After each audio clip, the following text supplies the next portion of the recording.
256. Qin Pingon raised his head and looked at the sky. Zheng Dafeng's breakthrough was so grand that it directly revealed the true form of the Fu family's cloud sea. However, in the end the person slowly disappeared with the cloud sea. He could not help but ask worriedly, "Isn't it too grand?" Shen smiled, "Only if it's grand enough can it frighten the scoundrels and jackals." If Zheng Dafeng was able to break through the bottleneck with just one sentence, the Yin deity would be happy to see it happen. If Zheng Dafeng were to die here, the Divine Lord would be able to do business with others fairly. However, the Yin deities that came from the small temple would not receive such treatment. Once they spoiled the Lord God's plan and incurred his wrath, it would not be strange for him to kill them from thousands of miles away. Qin Pingon, who was always cautious, thought about this sentence seriously and felt that it made sense. However, this logic did not apply to him for the time being. It was fine. Just like the words carved on the small bamboo slips, he had to save them first. Skills would not be a burden in Jianghu. Qin Pingon asked curiously, "Will the whole city know about it? If Zheng Dafeng wants to do something in the future, won't there be the eyes of the Fu family and the 5 families everywhere?" Shen glanced at the direction of the East Sea and shook his head. Fu Li has already taken action. Using this opportunity, Zheng Dafeng will probably do a few business deals. When he returns from the Cloud Sea, he will definitely not be as grand as when he went up. Qin Pingon nodded and kept all the green bamboo slips into his fengtsuan object. These bamboo slips were the ordinary green bamboo that was left behind when he made small bamboo boxes for Lin Shui and Li Huai. Most of them were the remnants of the bamboo house that Wei Pai gave him after he returned to Luopa Mountain. They were all the brave bamboos from Chiduan Mountain that were moved out from the Green Immortal Mountain. After doing business at Qingfu Square at the ferry of Shu Shui country, Qin Pingon knew that the Green Immortal Mountain's divine cloud bamboo was priceless. He became more and more treasured it, so much so that he had to think about it a few times before deciding whether to carve it on the bamboo slips or not. Shen suddenly asked, "Can you give me a small bamboo slip with the words gods and immortals are different, yin and yang are separated, the soul stabilizes the spirit molds the golden body?" Qin Pingon shook his head and refused without hesitation, "No. Do you think you are Bao Ping Li Huai and the others? I can give you whatever you want." Qin Pingon immediately he thought of it. Whether it was old Yang's idea or not, it seemed that he should be grateful. Thinking this through, "Qin, I'll give it to you. It's just a bamboo slip. Just a bamboo slip. Just." Shen did not understand why Qin Pingon changed his mind. Previously he was in a hurry, so he spoke too straightforwardly. In fact, Shen did not want to take advantage of him. He smiled and explained, "I didn't finish my words just now. Actually, I want to buy that bamboo slip from you. How about 10 pieces of Guyu money?" Qin Pingon had just taken out the bamboo slip from his fengtsuan item.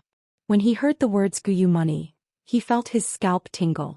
He asked doubtfully, "Even if this bamboo slip is made from the Green Immortal Mountain's valiant bamboo, it's only this big. How can it be worth such a frightening price?" Shen smiled faintly. "If you sold it to anyone else, it would at most cost a few pieces of Guyu money. But to me, this bamboo slip in this sentence is worth this price." "Why? You think the price is too high? You don't want to sell it? You want to sell it at a cheaper price? Then it's only 1 piece of Guyu money?" Qin Pingon stood up and handed over the bamboo slip. He smiled and said, "Mr. Zhao, keep it well." Shen took the bamboo slip with one hand and stacked 10 pieces of Guyu money in the other. Qin Pingon took the handful of Guyu money that was full of spiritual energy. He looked at it hard and then quickly kept it in his fengtsuan item. Shen joked, "You're not sure if it's real or fake. The cost of Guyu money is endless on the mountain." Qin Pingon smiled and said, "I've never seen the real Guyu money. It's just that I trust Mr. Zhao." Qin Pingon stopped drinking and put away the sword-nurturing gourd that contained the 15 flying swords at his waist. Guyu money was equivalent to 1,000 taels of silver in the secular dynasty. 1 piece of Guyu money was equivalent to 100 pieces of Guyu money. 1 piece of Guyu money was equivalent to 10 pieces of Guyu money. This was the so-called 1,110 of the currency transactions on the mountain. As for the gold essence copper coins that were specially made for Lizhu Grotto Heaven, they were even more precious than Guyu money. 10 pieces of Guyu money. At this moment he finally felt like he had a lot of money. Qin Pingon suddenly asked, Mr. Zhao, why don't I let you take a look at the bamboo slips and see if there's anything else you want to buy? Xian shook his head and smiled. My wallet is empty. I can't afford it. The 10 pieces of Guyu money was actually all his savings from following Jing Dafeng to the south to Old Dragon City. The reason why he offered such a high price was to congratulate Jing Dafeng on his breakthrough. The more important thing was that his soul was shaken and he saw the prophecy. Heaven had its own will. Everyone in the world could choose not to believe it, but he could not. It was not that he was willing to take out 10 pieces of Guyu money in one go. He had no choice but to do so. The profound meaning behind it was mysterious. Perhaps only the Yin-Yang Qi refinement warriors could understand it. In the end, Qin Pingon said again, "It's all right. Mr. Zhao, which bamboo slip do you like? I'll give it to you." Xian turned to look at this young man. He smiled and did not say anything else. He looked up at the sea of clouds again, feeling that it was a little interesting. Old Dragon City was really too big. Very few people would pay attention to the movements of a kite or a bird in the sky. Jing Dafeng ascended to the sky with the wind and then broke through the realm and caused a strange phenomenon in the sea of clouds. The commoners under the man's feet would not notice anything. However, almost all the Qi refinement warriors and grandmasters in the middle 5 realms could not help but look up to watch this scene. Especially the Fu family, who caused the biggest commotion. Fu Ji, who was waiting for the young girl GQ below the dragon ascension stage, even went to the Sea of Clouds personally to see this person who could break through the formation of the Sea of Clouds. Due to the cover of the Sea of Clouds, outsiders could not see the appearance of the man above the Sea of Clouds. Most of the cultivators in high positions in Old Dragon City were more interested in the commotion. They guessed the true identity of this powerful person. Was it the Fu family's patriarch who had a half-immortal weapon? Or was it the patriarch of the Jiang family of Yunlin who was about to marry the first wife of the family in Old Dragon City? Old Dragon City was prosperous in business and was the best in the Aquarius continent. As an important transit hub that connected the 3 continents, there were all kinds of people here. There were many rich people and gamblers. Private competitions between friends and even bets from a few big gambling stalls sprung up all of a sudden. There were all kinds of strange bets. Some were betting on the identity of this person, some were betting on whether this person would be beaten to a pulp by the Fu family, some were betting on this person's gender and even surname. In the mansion of the Fan family in the inner city, the current family head, a few patriarchs and guests of the family were all over 100 years old. At this moment they were standing side by side in the corridor of a tall building. Everyone's face was full of joy. They started to calculate using the person above the Sea of Clouds as the starting point. Together with the previous information, they could deduce that it was Jing Dafeng from the dust medicine shop who had reached the 9th realm without any warning. He had become a peak grandmaster at the peak of the martial way. For the Fan family this was naturally great news. And Jing Dafeng would be staying in Old Dragon City for the next few decades if there were no accidents. The Fan family had just gained a peak martial artist from the sky. The difference between 8 and 9 was like the difference between clouds and mud. Pure martial artists had 3 realms: body refinement, middle energy refinement, and peak spirit refinement. The further one went, especially after the 7th realm, the bigger the gap between the 2 realms would be. Therefore there was a martial way saying, when a higher realm fights a lower realm, killing is just a matter of one punch. But some people felt that the word kill should be changed to injure, which would be more accurate. It was similar to the ranks of the national chess players. They were all 9 ranks, but there were 9 strong ones and 9 weak ones. It was not impossible for a 7th or 8th ranked chess player to occasionally defeat a 9th ranked chess player, but it was a special case and not common knowledge in the chess world. Speaking of which, the ranks of the chess players of the Aquarius continent, especially the 8th and 9th ranks, were often evaluated by the chessmen of the imperial court. Furthermore, the chessmen's chess skills differed greatly, and could not be compared to the Central Plains divine continent. Thus, the Confucian Academy would personally send a chess master to evaluate them. A golden core elder of the Fan family stroked his beard and smiled. "Little Fan, you have such a great fortune to have such a disciple." Laughter rang out. Suddenly, the Sea of Clouds above Old Dragon City sank, and almost everyone was caught off guard. They were in the Sea of Clouds and looked around blankly. Even their friends and relatives who were close by felt a suffocating pressure. Whether it was Qi cultivators or pure martial artists, their Qi circulation more or less slowed down. But in the blink of an eye, the world regained its clarity and the clouds dissipated.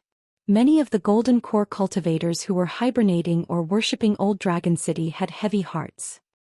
Xing Dafeng had left with the wind as a 8th realm far travel cultivator, but returned to the alley on foot as a 9th realm peak cultivator. The women in the medicine shop were laughing and playing from beginning to end, and did not feel anything out of the ordinary. They were frogs at the bottom of a well and also a kind of stability for ordinary people. They saw the shopkeeper walk in from outside the shop, but did not think much of it. The man carried 2 jars of fine wine bought from a nearby street. He lifted the curtains and walked into the yard with his head lowered. He threw a jar of wine to the youth sitting on the bench and picked up his old tobacco pipe. He sat on the steps in front of the main house again in silence. He did not smoke nor did he drink the wine. His first words were not to Qin Pingon, the appointed disciple of the old man, but to Yin Shin. "Old Zhao, can we speak openly now? What instructions does the old man have?" "Qin Pingon will take the Osmanthus Island ferry and leave in a few days. Can you give me a definite answer about the matter of the Path Protector?" Yin Shin shook his head and said, "The Divine Lord only told me that if you succeed in breaking through the realm, you should enjoy life. If you fail, you should be thrown into the sea to feed the fish." Xing Dafeng rubbed his cheeks with both hands. "My dear mother, I'm still confused." Xing Dafeng placed the old tobacco pipe in his arms and opened the jar of wine. He lowered his head and took a sip from the jar. Like a dragon drinking water, the wine condensed into a line and ran into Xing Dafeng's mouth. Xing Dafeng wiped his mouth and looked up at the sea of clouds. "Old Zhao, do you think the old man guessed what I saw when I broke through the realm? Did he expect that I almost knocked on the heart gate in one go and knocked on the divine gate? Did he expect that when I saw the scene near the divine gate I almost—" Xing Dafeng sighed and then lowered his head to take another sip of wine. Suddenly he smiled. Perhaps the old man's words had 2 meanings from the beginning. "You will never be able to reach the 9th realm."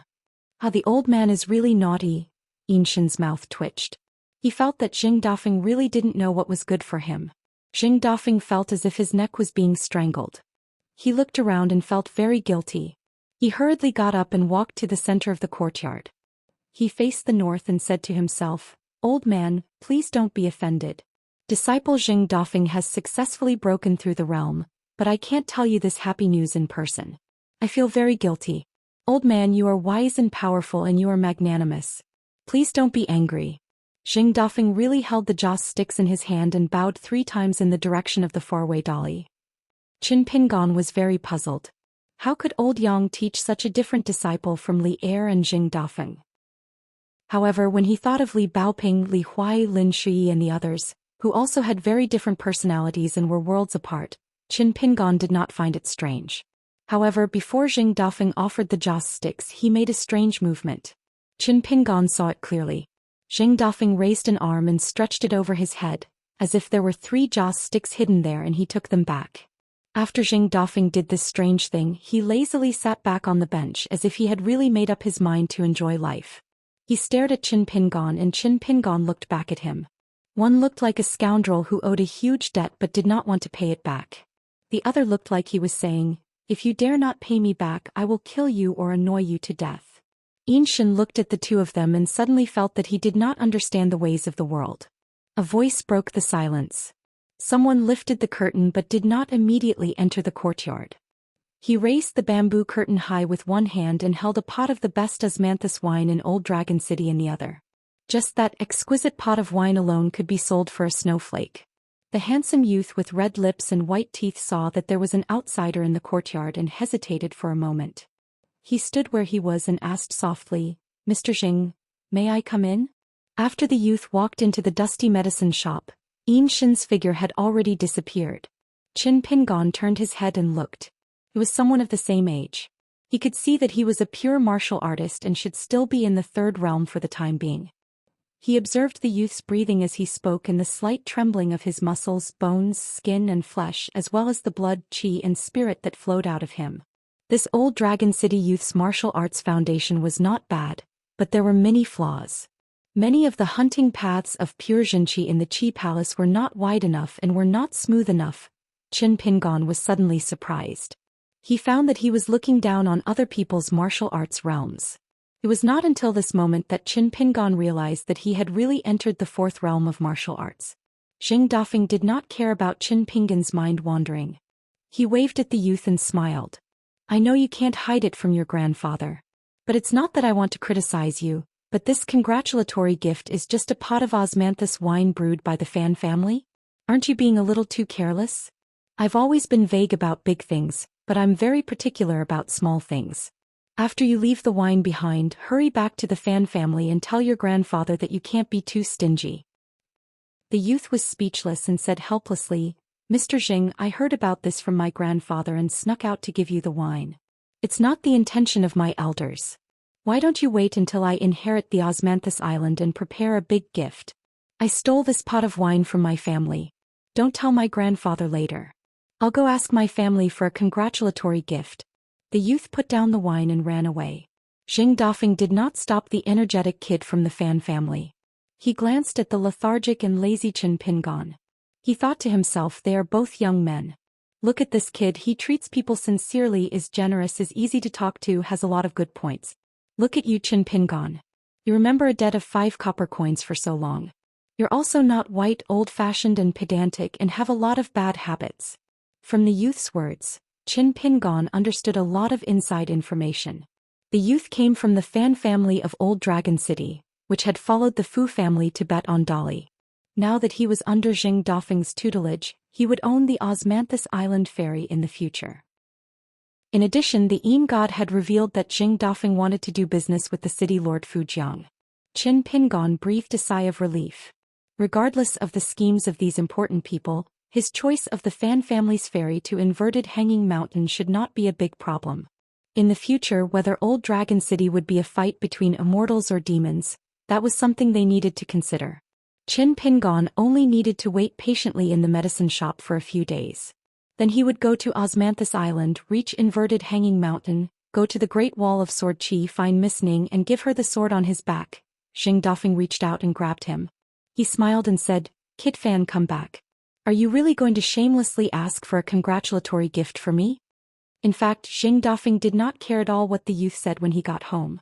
He really felt that it was a bit boring to spend time with Qin Pingon in the same courtyard. He might as well grab some pistachios to relieve his boredom so that he would not have to stare at Qin Pingon. Most importantly, he was a 9th realm martial artist and it was not good for him to behave atrociously. The youth, who was about to run out of the alley, was suddenly pulled by the back of his collar. He staggered back in fright, thinking that he had encountered an assassin. Then he heard Mr. Zheng's voice that seemed to resound in his heart. The youth laughed and waved his hand to indicate that the Jindan realm worshipper did not need to be nervous. The youth turned and quickly ran back to the dusty shop. He called a few girls he was slightly familiar with a few times, and then lifted the curtain to return to the courtyard. Behind him was a burst of cheerful chatter. The youth liked this kind of atmosphere from the bottom of his heart. The fairies and heroines at the gate of the Fan family were of course more beautiful and more celestial. But the youth knew early on that the smiles they revealed when they saw him were different from those of the sisters here. One was for the future master of the Fan family, and the other was for the youth who had jumped out of some unknown corner. The youth did not dislike the former but liked the latter. Qin Pingon brought over a stool for the youth. The youth hurriedly took it and said with a smile, "Thank you." Qin Pingon smiled and shook his head, "You're welcome." Then the youth picked up the stool and looked at Xing Dafeng. "Sir, where should I sit?" Xing Dafeng waved his hand and said jokingly, "Go sit by the bamboo curtain at the gate. Help keep watch." The young man happily ran to the door and sat down. He was still sitting upright with his back straight and his eyes focused on his nose. His hands were placed on his knees. Although the young man tried his best to make himself look dignified and solemn, his eyes couldn't help but reveal a hint of a smile. His eyes were clear like a flowing stream. When he was happy he would make a sound. When he was unhappy he would also make a sound. It was not the kind of deep water that said nothing. Qin Pingon suddenly felt a little envious of this youth. There was something on the youth at the gate that he had always wanted but could not get. Old elementary scholar Wen Xing was drunk and carried him on his back. He patted him on the shoulder and told him that young people should be able to carry tall grass, flying orioles and willow trees on their shoulders. Don't think about family feuds, national hatred or morals. The youth at the gate was just like that. Qin Pingon could not do that. Zheng Dafeng seemed to sense Qin Pingon's strange mood. Although he did not know exactly what he was thinking, he thought for a while and threw the osmanthus wine back to the Fan family youth with a smile. The youth smiled brightly. Sir Zheng, I only dare to drink one mouthful. Qin Pingon raised the blade-strengthening gourd high and smiled, saying, Let's drink together. The youth was stunned and nodded vigorously. Then I'll drink more in one mouthful. Alright, my name is Fan Air. It's not a nickname, it's Fan Air. As I have an older sister, Fan Junmao, so I'm called Fan Air. Well, actually, even without my sister, my parents still made me sad when they gave me such a name. What about you? Can you say it? The youth drank a big mouthful of wine. His face was red and he coughed. It seemed that because of this name he was indeed sad. Qin Pingon drank the wine and smiled. My name is Qin Pingon. Pinyin as in pinyin. 257. Qin Pingon raised his head to look at the sky. Zheng Dafeng's breakthrough was so big that it made the cloud of the Fu family reveal itself. However, Zheng Dafeng and the cloud slowly disappeared. He couldn't help but ask worriedly, Isn't it a bit too big? The Yin god smiled. It's big enough to scare the rats and wolves. Zheng Dafeng was able to break through the bottleneck with just one sentence. The Yin god was, of course, happy to see that happen. If Zheng Dafeng were to die here, the divine monarch would naturally be fair and just when doing business with others. However, the Yin god and the Yin god that came from that small temple, did not have such treatment. Once the divine king's plan was ruined, he would be enraged. It wouldn't be strange if he could kill them from thousands of miles away. Qin Pingon, who was always cautious, thought about this sentence and felt that it made sense. However, this reasoning didn't apply to him right now. It didn't matter.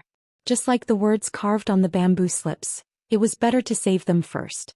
Qin Pingon asked curiously, Won't the whole city know about it? If Zheng Dafeng wants to do something, the Fu family and the 5 families will be watching him?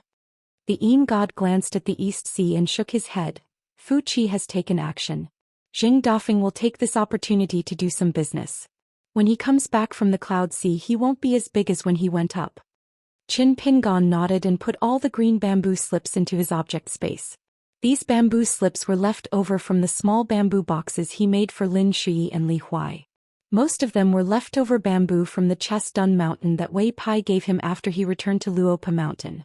These bamboo slips were the courage bamboo from the Chestun Mountain that was moved from the Qingshan Mountain. After doing business at the Green Beetle Workshop at the ferry of the Shui Kingdom, Qin Pingon knew the value of the Xinshao bamboo from the Qingshan Mountain. Qin Pingon treasured it so much that he had to think about it several times before he decided whether to carve it on the bamboo slips or not. Yinshin suddenly asked, Can you give me a small bamboo slip, the one that says, Immortals and deities are different, yin and yang are separated, the soul is used to stabilize the mind, the soul is used to shape the golden body. Qin Pingon shook his head without hesitation. No. Do you think that you are Aquarius Li Huai and the rest, that I can give you whatever you want?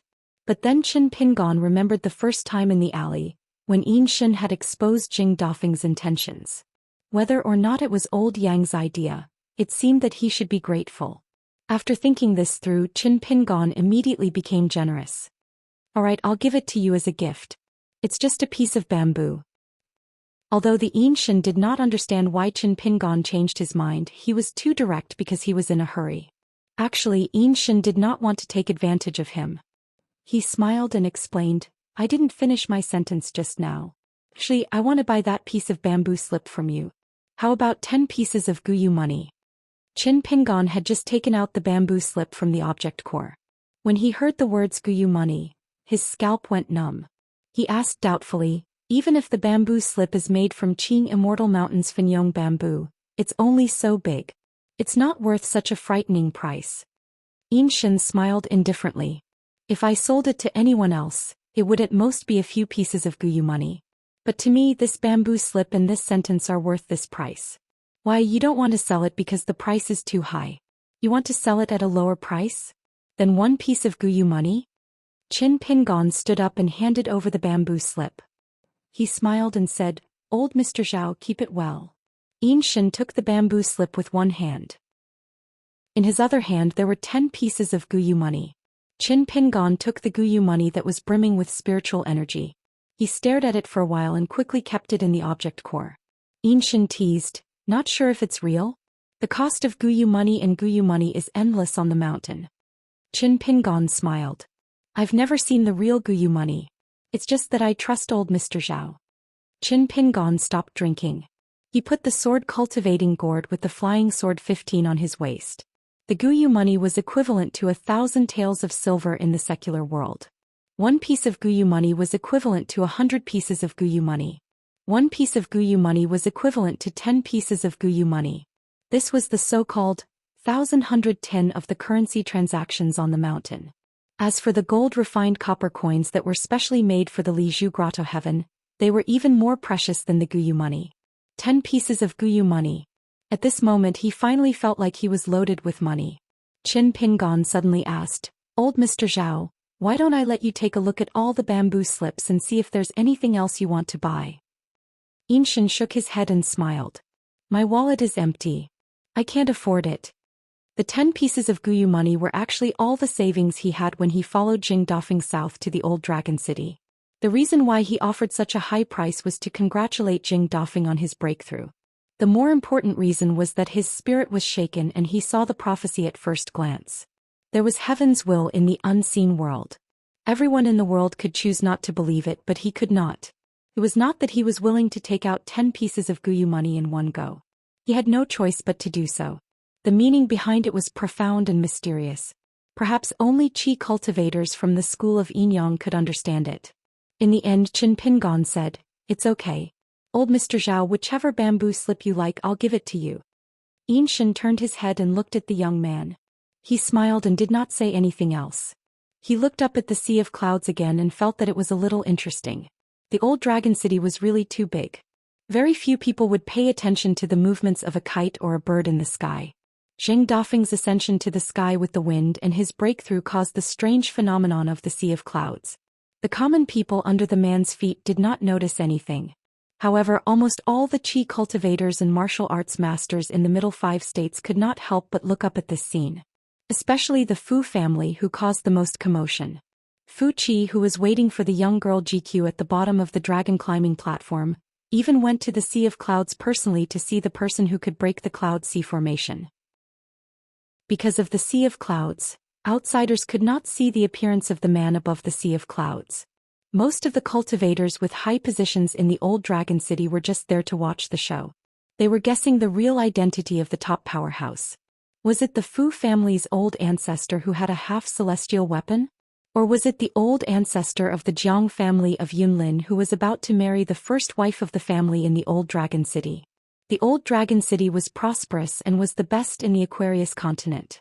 As an important transit hub that connected the 3 continents, it was a mixed bag of good and bad people. There were many rich people and also many gamblers. In private, there were competitions between friends and even bets from several big gambling houses. There were all kinds of bets. Some bet on this person's identity. Some bet on whether this person would be crippled by the Fu family. Some bet on this person's gender and even his surname. In the Fan family's mansion in the inner city, the current head of the family, a few old ancestors and guests were all over 100 years old. At this moment they were all standing side by side in the corridor of a tall building. Everyone was full of joy. They started with the figure above the Sea of Clouds ascending to the sky and began to calculate. Together with the previous information, they could deduce that it was Jing Dafeng from the dusty medicine shop. He had entered the 9th realm without any warning and became a peak realm great grandmaster. For the Fan family this was great news. Moreover, Jing Dafeng would stay in the old dragon city for the next few decades if nothing unexpected happened. The Fan family had an additional peak realm martial artist who had descended from the sky. The difference between the 8th and 9th realms was like the difference between clouds and mud. For a pure martial artist there were 3 realms each: the body refining realm, the chi refining realm and the spirit refining realm. The further one went, especially after the 7th realm, the gap between the 2 realms would become more and more like a chasm. Therefore there was a saying in the martial Tao, when the higher realms fight the lower realms, killing them is just a matter of one punch. However, some people felt that the word kill should be changed to hurt, which would be more accurate. It was a little similar to the ranks of the national players in the chess world. They were also divided into 9 Dan, 9 Strong and 9 Weak. It was not impossible for a 7th or 8th Dan player to occasionally defeat a national player of the lower 9 Dan with an ingenious move, but it was still a special case and not common sense in the chess world. Speaking of which, the ranking of the chess players in the Aquarius continent, especially the 8th and 9th Dan, was usually determined by the chess players of a certain imperial court taking turns to play. Moreover, there was a great disparity in the chess skills of each chess player, and it was far from being comparable to the central continent. The Confucian Academy would personally let the chess gentleman come forward to check. A Jindan elder of the Fan family stroked his beard and laughed. Fan boy is really lucky to have such a teacher. Laughter rang out. All of a sudden, the sea of clouds above the old dragon city surged and sank. Almost everyone was caught unprepared. They were in the sea of clouds and looked around blankly. Even their relatives, friends, and fellow Taoists felt a suffocating pressure. Be it qi cultivators or pure martial artists, the circulation of their qi activity more or less slowed down at this moment. However, in the blink of an eye, the world became clear again, and the clouds dissipated without a trace. Many of the Jindan cultivators who were dormant or worshipped in the old dragon city felt especially heavy. Zheng Dafeng rode the wind with his remote travel realm of the 8th realm, but he returned to the alley on foot with his peak realm of the 9th realm. The women in the medicine shop laughed and played with each other from beginning to end. They did not feel anything strange. They were frogs at the bottom of a well for the people at the foot of the mountain, and also another kind of stability for the common people. They saw the shopkeeper coming in from outside the shop, but they didn't think too much about it. The man was carrying 2 jars of wine he bought from the nearby street. He lifted the curtain, bowed his head, and walked into the courtyard. He tossed one of the jars to the boy sitting on the bench. He picked up his smoking pipe and once again sat on the steps in front of the main building. He didn't say a word. He didn't smoke, nor did he drink the wine. The first thing he said was not to Qin Pingon, the teacher that the old man had appointed, but to Yin Shen. "Old Zhao, can you speak frankly now? What else does the old man want to say? In a few days, Qin Pingon will take the ferry to Osmanthus Island and leave this place. Can you give me a definite answer about the matter of the teacher?" Yin Shen shook his head. "The immortal only told me that if you succeed in breaking through, you should enjoy your life. If you fail, you should be thrown into the sea to feed the fish." Zheng Dafeng rubbed his cheeks with both hands. "My dear mother, I am still confused." Zheng Dafeng placed the old smoking pipe in his bosom and opened the clay seal of the wine jar. He lowered his head and drank from the jar. Like a dragon drinking water, the wine condensed into a line and flowed into Zheng Dafeng's mouth. Zheng Dafeng wiped his mouth and looked up at the sea of clouds. "Old Zhao, do you think the old man guessed what I would see when I broke through? Did he know that I almost knocked on the gate of heart and hit the gate of heaven? Did you think that I would see the scene near the gate?" "Almost." Zheng Dafeng sighed and then lowered his head to drink again. He suddenly smiled. Maybe the old man's words had 2 meanings from the beginning. "I have no hope of reaching the 9th realm." "Ah, the old man is really naughty." Yin Shen twitched the corner of his mouth. He felt that Zheng Dafeng was really reckless. Zheng Dafeng looked around guiltily as if his neck was being strangled. He quickly stood up and walked to the center of the courtyard. He faced the north and said to himself, "Old man, please don't be offended. Disciple Zheng Dafeng broke through but was unable to tell you this happy news. I feel very guilty. Old man, you are wise and magnanimous. Please don't be angry. Disciple can only bow 3 times and burn 3 joss sticks to show my sincerity." Zheng Dafeng really held the joss sticks in his hand and bowed 3 times in the direction of Dolly. Qin Pingon was very puzzled. How did old Yang manage to produce disciples who were so different from Li Er and Zheng Dafeng? But when he thought of Li Baoping, Li Huai, Lin Shui and the others, whose personalities were so different, Qin Pingon did not find it strange. But before Zheng Dafeng offered the joss sticks, he did something strange. Qin Pingon saw it clearly. Zheng Dafeng raised one of his arms and circled it above his head as if there were 3 joss sticks hidden there. After Zheng Dafeng did this mysterious thing, he lazily sat back on the bench as if he had really made up his mind to enjoy life. He stared at Qin Pingon and Qin Pingon stared back at him. One seemed to be a scoundrel who owed a huge debt but did not want to pay it back. The other seemed to be saying that if you don't pay it back, even if I don't beat you to death, I will annoy you to death. Yin Shen looked at the 2 of them and suddenly realized that he did not understand the ways of the world today. A voice broke the silence. Someone lifted the curtain but did not walk into the courtyard immediately.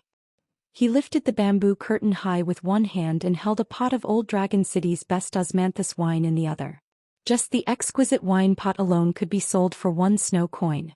The handsome young man with red lips and white teeth saw that there were outsiders in the courtyard and hesitated for a moment.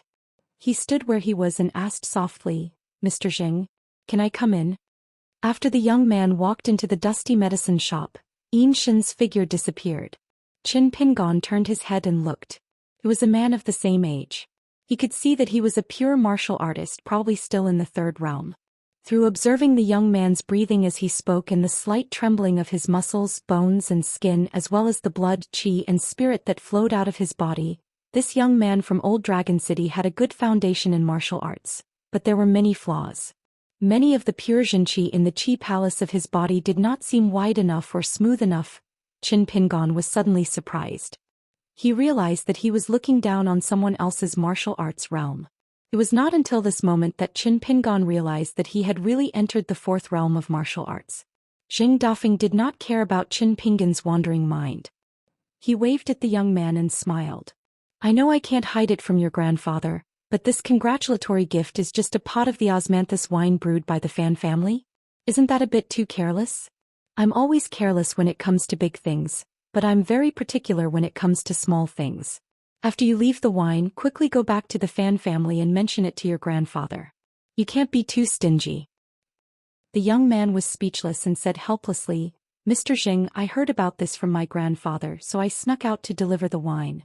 It wasn't my family elder's idea. Why don't you wait until I inherit the Osmanthus Island and prepare another big gift? I stole this pot of wine from home. Don't tell my grandfather. I'll go ask for a congratulatory gift from my family." The young man put down the wine and ran away eagerly. Jing Dafeng did not stop the energetic young man from the Fan family. He squinted at the lethargic and lifeless Qin Pingon. He thought to himself, "They are both young men, but look at Fan Boy, he is sincere, generous, easy to talk to and full of good points. Look at you, Qin Pingon, you can remember an old debt of 5 copper coins for so long. You are not white, old-fashioned and full of bad habits." From the young man's words, it was enough for Qin Pingon to learn a lot of inside information. The young man was from the Fan family of Old Dragon City, which had followed the Fu family to bet on Dolly. Now he was apprenticed to Jing Dafeng and would own the Osmanthus Island ferry in the future. In addition, Xianxia had revealed that Jing Dafeng was going to do business with Fu Qi. Qin Pingon let out a sigh of relief. He didn't care what these big shots were thinking. It shouldn't be a problem for him to choose the Fan family ferry to go to the upside-down mountain. In the future, whether the Old Dragon City would be filled with immortals or demons was something they needed to consider. Qin Pingon only needed to wait patiently in the medicine shop for a few days. Then he would climb the Osmanthus Island, reach the upside-down mountain, go to the Great Wall of Sword Qi, find Lady Ning and give her the sword on his back. Jing Dafeng reached out and grabbed him. He smiled and said, "Young Fan Boy, you're back. Are you really going to help me ask for a congratulatory gift?" In truth, Jing Dafeng didn't care what the young man said when he got home. He really felt that it was a bit boring to be with Qin Pingon in the same courtyard. He might as well grab someone to relieve his boredom and save himself the trouble of staring at Qin Pingon. More importantly, he was a 9th realm martial artist and it wasn't good for him to behave atrociously. In fact, deep down he was a bit shaky. The young man, who was about to run out of the alley, was suddenly grabbed by the back of his collar. He stumbled back in fright, thinking he had run into an assassin. Then he heard Mr. Zheng's voice that seemed to resound in his heart. The young man chuckled and waved his hand to indicate to the Golden Core Realm Consecrator that there was no need to be nervous. The young man turned around and quickly ran back to the dust shop. He called out to a few women he was slightly familiar with a few times, then lifted the curtain and returned to the courtyard. Behind him was a burst of cheerful chatter. The young man liked this kind of atmosphere from the bottom of his heart. The fairies and heroines in the Fan family were, of course, more beautiful and celestial. But the young man knew early on that the smiles they showed when they saw him were different from those of the older sisters here. One was to the future head of the Fan family, and the other was to the young man who had popped out of nowhere. The young man didn't dislike the former, but he liked the latter. Qin Pingon brought a stool for the young man. The young man quickly took it and smiled. "Thank you." Qin Pingon smiled and shook his head. You're welcome. Then the young man picked up the stool and looked at Xing Dafeng. Sir, where should I sit? Xing Dafeng waved his hand and joked, go sit by the bamboo curtain at the door and help keep watch. All right. The young man happily ran to the door and sat upright. His back was straight, his eyes were looking at his nose, and his nose was looking at his heart. His hands were obediently placed on his knees. Although the young man tried his best to look dignified and solemn, his eyes couldn't help but reveal a smile. It was as clear as a flowing stream. There was a sound when he was happy and there was also a sound when he was unhappy. It wasn't the kind of deep water where no words could be spoken. Qin Pingon suddenly felt a bit envious of this young man. There was something in the young man at the door that he had always wanted but couldn't get. When Scholar Wenxing was drunk, he was carried on Fan Xian's back. He patted Fan Xian's shoulder and said that the young man should carry the grass on his shoulders, and that he shouldn't think about family or national hatred or morality. The young man at the door was like that. Qin Pingon couldn't do it. Xing Dafeng seemed to sense Qin Pingon's strange mood. Although he didn't know exactly what he was thinking, he smiled and threw the wine back to the young man. The young man smiled brightly. Mr. Xing, I only dare to drink one sip. Qin Pingon raised the blade-strengthening gourd and laughed. Let's drink together. The young man paused and nodded vigorously. Then I'll drink a bit more. Oh right, my name is Fan Air, not a nickname but Fan Air. I have an older sister called Fan Junmao, so I'm called Fan Air. Well, actually, whether my sister or not, my parents gave me this name. It makes me sad. What about you? Can I tell you?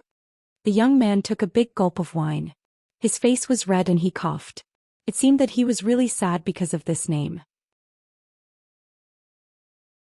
258. There was a wooden token made of osmanthus tree hanging on Qin Pingon's waist. On the front, there was a strange sentence engraved. Born in the bright moon, the world opens first.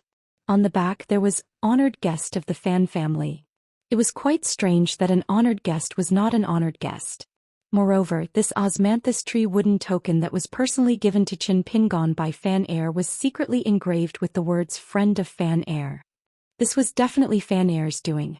A guy who would secretly hide 2 kilograms of soil under his bed would definitely do such a thing. Soon someone appeared to welcome Qin Pingon. She walked slowly and there was no hint of seduction in her walk. It was a young woman. Although she was not outstanding, she had a good temperament. She was elegant and quiet. Moreover, judging from her aura, Qin Pingon should be a level 5 Qi refinement warrior. She claimed to be one of the nominal managers of Osmanthus Island. She joked that since she was older, young Master Qin could call her Auntie Gui. Qin Pingon then called out to Auntie Gui and said that this trip to the inverted mountain would be troublesome. The woman smiled and shook her head. We are businessmen. When we have honored guests, we will never find it troublesome. She pointed at the wooden token hanging on Qin Pingon's waist and explained, with the honored guest token that only our family head can give out, young Master Qin can buy anything on Osmanthus Island at a 30% discount. Then the woman could not help but smile more affectionately. Young Master Fan sent a message to me so young Master Qin can make an exception and get a 40% discount. Although Qin Pingon nodded, he secretly made up his mind. As long as it was not something that he fell in love with at first sight, he would not buy anything on this cross-continent trip. After all, if others treated him as a friend, he had to treat them as a friend too. Therefore, doing business between real friends was really not Qin Pingon's forte. It was because it was difficult to grasp the right timing. The woman, Auntie Gui, led Qin Pingon to a grand mansion called the Osmanthus Palace. Along the way, she introduced the local customs of Osmanthus Island to the youth. She specifically mentioned osmanthus cake and osmanthus wine, saying that he must try more of them. Qin Pingon's standalone courtyard had them.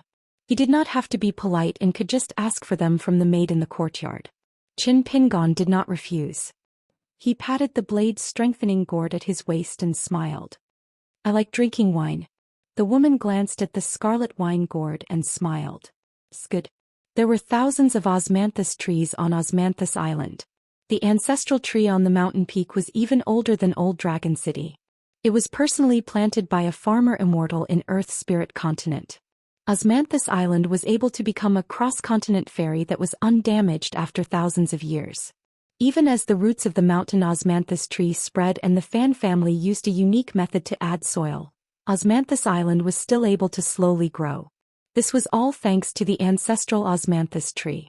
The reason why the osmanthus wine sold by Fan family had such a sky-high price was because the osmanthus flowers used to make the wine were taken from thousand-year-old osmanthus. The great merchants of Aquarius continent who were on good terms with Old Dragon City would occasionally buy it as a gift or drink it alone. After passing through the gate of the osmanthus palace, the woman led Qin Pingon through the corridors and aisles. The courtyard did not appear to be luxurious. It was actually the style of a house with a small bridge and flowing water. Finally, the woman led Qin Pingon to a courtyard called Gui Vein. When she saw Qin Pingon raise his head to take a few more glances, she explained, "Osmanthus flowers are called Gui Vein because the veins of the leaves are similar to the Gui Vein in the Confucian ritual vessels. Therefore this courtyard is called Gui Vein. Although this courtyard does not occupy a large area, it is the best place with the most abundant spiritual energy on Osmanthus Island." Qin Pingon felt that it was a waste of natural resources. He was not a qi cultivator. It was meaningless to have abundant spiritual energy. It was better to let others spend money to stay in such a blessed place. He asked tentatively, "Aunt Gui, I am a pure martial artist. It is too wasteful to let me stay here. Shall I change to another courtyard?" The woman smiled gently and said, "It is not a matter of money. Young Master Qin, you can rest assured and stay here. With the relationship between young master and my young master, even if this courtyard becomes young master's exclusive courtyard in the future and Osmanthus Island is no longer open to outsiders, I will not be surprised." These two sentences poked at Qin Pingon's heart. When he thought of Fan Air, Qin Pingon walked into this elegant and quiet Gui Vein courtyard with a clear conscience. There was already a beautiful young lady waiting in the courtyard. She was slender and elegant. Her temperament was cold and cheerless. Even if she was just standing there quietly, she was extremely charming. However, when she saw the woman and Qin Pingon, she immediately smiled at Qin Pingon and said sweetly, "Young Master Qin, my name is Jin Su. Jin as in golden, Su as in millet. Gu means osmanthus flower. In the future I will take care of young master's meals and lodgings." The smile of the cold young lady had the charm of a flower blooming and killing 100 flowers. Qin Pingon was a little reserved. He subconsciously cupped his fists and returned the greeting. "I will have to trouble Miss Jin Su in the future." Then he was a little disappointed. He took off the wine jug and quickly drank a mouthful of wine. The woman was good at reading people's expressions. She acutely sensed the slight change in the young man, but did not think too much about it. There were all kinds of things in the world. It was normal for the young man to have some worries. The woman took her leave. However, at the door she saw an unexpected and even more unexpected acquaintance. It was the old Fan family coachman who had driven the two of them to Osmanthus Island. The woman smiled and asked, "Young Master Fan, do you have any instructions for me?" The old coachman seemed to be quite respectful to this Aunt Gui. He shook his head and smiled. "I have been entrusted by the family head to go to Inverted Hanging Mountain with young Master Qin. In the meantime, I am afraid I will have to stay in the Gui Vein courtyard." The surprise in Aunt Gui's eyes grew. She asked, "Do you need Jin Su to stay elsewhere?" The old coachman nodded. "It would be best if she could choose a courtyard closer to us. She can just send some food over every day. You don't have to worry about anything else." Although Aunt Gui was puzzled, she did not say anything. She turned her head and greeted Jin Su, who had a normal expression. Then they left together. The old coachman did not forget to remind her. "The family head has instructed me to trouble Madame Gui with something. Let the ancestral osmanthus tree at the top of the mountain leave some of its shade in the Gui Vein courtyard. This will prevent outsiders from spying on us." Aunt Gui nodded. On Osmanthus Island, the young girl Jin Su, who had won the hearts of hundreds of osmanthus girls, could not help but turn her head to look at the old coachman and the straw sandal youth. After Aunt Gui and Jin Su walked out of the Gui Vein courtyard, a cool mountain breeze blew past. At the same time, the shade of the tree covered the courtyard. It was just a flash, and then the sun was still shining brightly. The old coachman, who was called Grandpama by Fan Air, faced Qin Pingon and said frankly, "I am called Ma Ji. I am one of the Fan family's retainers. I am a golden elixir realm sword cultivator. However, my talent is not high and my killing power is not strong. I am not even a match for the Fu family's consecrator Chu Yang. This time I, Ma Ji, have been entrusted by the family head. However, the family head has also been entrusted by Mr. Zheng of the dust medicine shop to accompany young Master Qin in the sword trial. When Qin Pingon heard Mr. Zheng, he knew that this should be one of Zheng Dafeng's rewards. He cupped his hands in salute for the second time in this small courtyard. The old man smiled and nodded. There is no rush. I will stay in the side room of the small courtyard. Young Master Qin, rest well today. You can walk around Osmanthus Island. Otherwise, when the sword trial starts tomorrow, young Master Qin may not have so much free time. The old man walked to a side room. After closing the door, he said with a smile, if Mr. Zheng is not joking, then the hospitality of the Fan family on Osmanthus Island this time is a bit exaggerated. Can that young martial artist really withstand it? I, Ma Ji, am still a golden elixir realm sword cultivator of the same generation, but I am still a 9th realm sword cultivator. When he said this, a black flying sword more than a foot long flew out of the old man's Qi residence. After it appeared, it began to circle around the old man slowly. The sword Qi was thick and it dragged out streaks of black fireflies. The room was filled with cold sword Qi. The heat of midsummer instantly disappeared. Qin Pingon lived in the main room facing the courtyard door. After closing the door, he carefully opened the bundle that Zheng Dafeng had originally thrown at the door. There was a book that still had the smell of fresh ink. It was well printed, and the title of the book was Swordsmanship Proper. It was very likely that Zheng Dafeng had used his connections with the Fan family to find a trustworthy bookstore and had it personally printed. Just the 4 words of the book that greeted his eyes showed his skill, and he really couldn't associate it with the sloppy Zheng Dafeng. Other than this sword technique proper, there was also an unremarkable small cotton pouch. Weighing it, there were not many coins, only a dozen or so. Qin Pingon mistakenly thought that it was small summer money or Guyu money. In the end, when he opened it, Qin Pingon was so frightened that he hurriedly covered the pouch. It was actually a pouch of fine gold copper coins that could make Guyu money call him lord. Qin Pingon did not know how precious fine gold copper coins were. How did he get his hands on Luopa Mountain and the other mountains? It was the result of throwing out fine gold copper coins as light as a feather. Qin Pingon did not even count the number and did not identify the type of fine gold copper coins. Was it tribute money? Winter jasmine money? Bet on winning money? For all 3. Qin Pingon did not say anything and directly put away 15 of them. In the end, there was only a jade tablet and a letter left. The jade tablet did not have any engravings or carvings. It was just a simple square jade tablet, but the texture was fine. Felt like the best silk in the world. At first glance, it was a very good old thing. As for how good it was with Qin Pingon's current eyesight, he could not tell. Qin Pingon opened the envelope. The handwriting in the letter was indeed the same as the title of the sword technique proper. It must have been written by Zheng Dafeng himself. The few things in the letter were concise and to the point. This sword technique was not high, but it was already the peak of martial arts.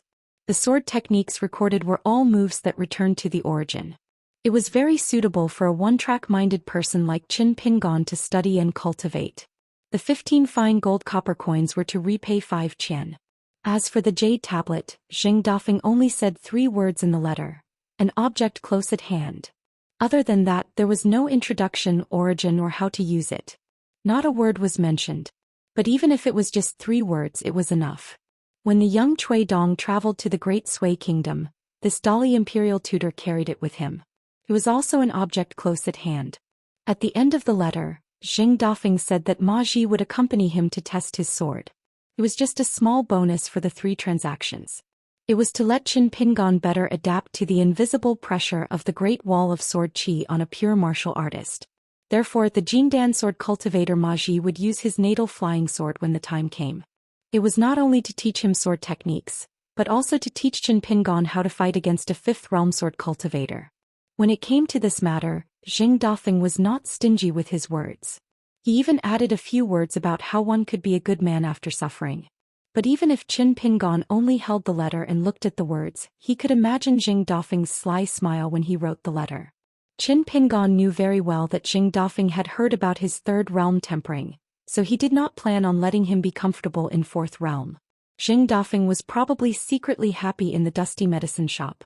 Once he thought about how Qin Pingon would suffer on Osmanthus Island, he would definitely drink cold water as if it were wine. Otherwise, the old sword cultivator would not have let Qin Pingon finish touring Osmanthus Island today. Qin Pingon had no choice but to jump into the hole that Jing Dafeng had dug. He kept the sword manual and the jade tablet. An object close at hand could also be placed into a square-inch object. Qin Pingon thought of the divine grandeur sex He Xiaoyang for no reason. Her square-inch object was a dazzling collection of objects close at hand.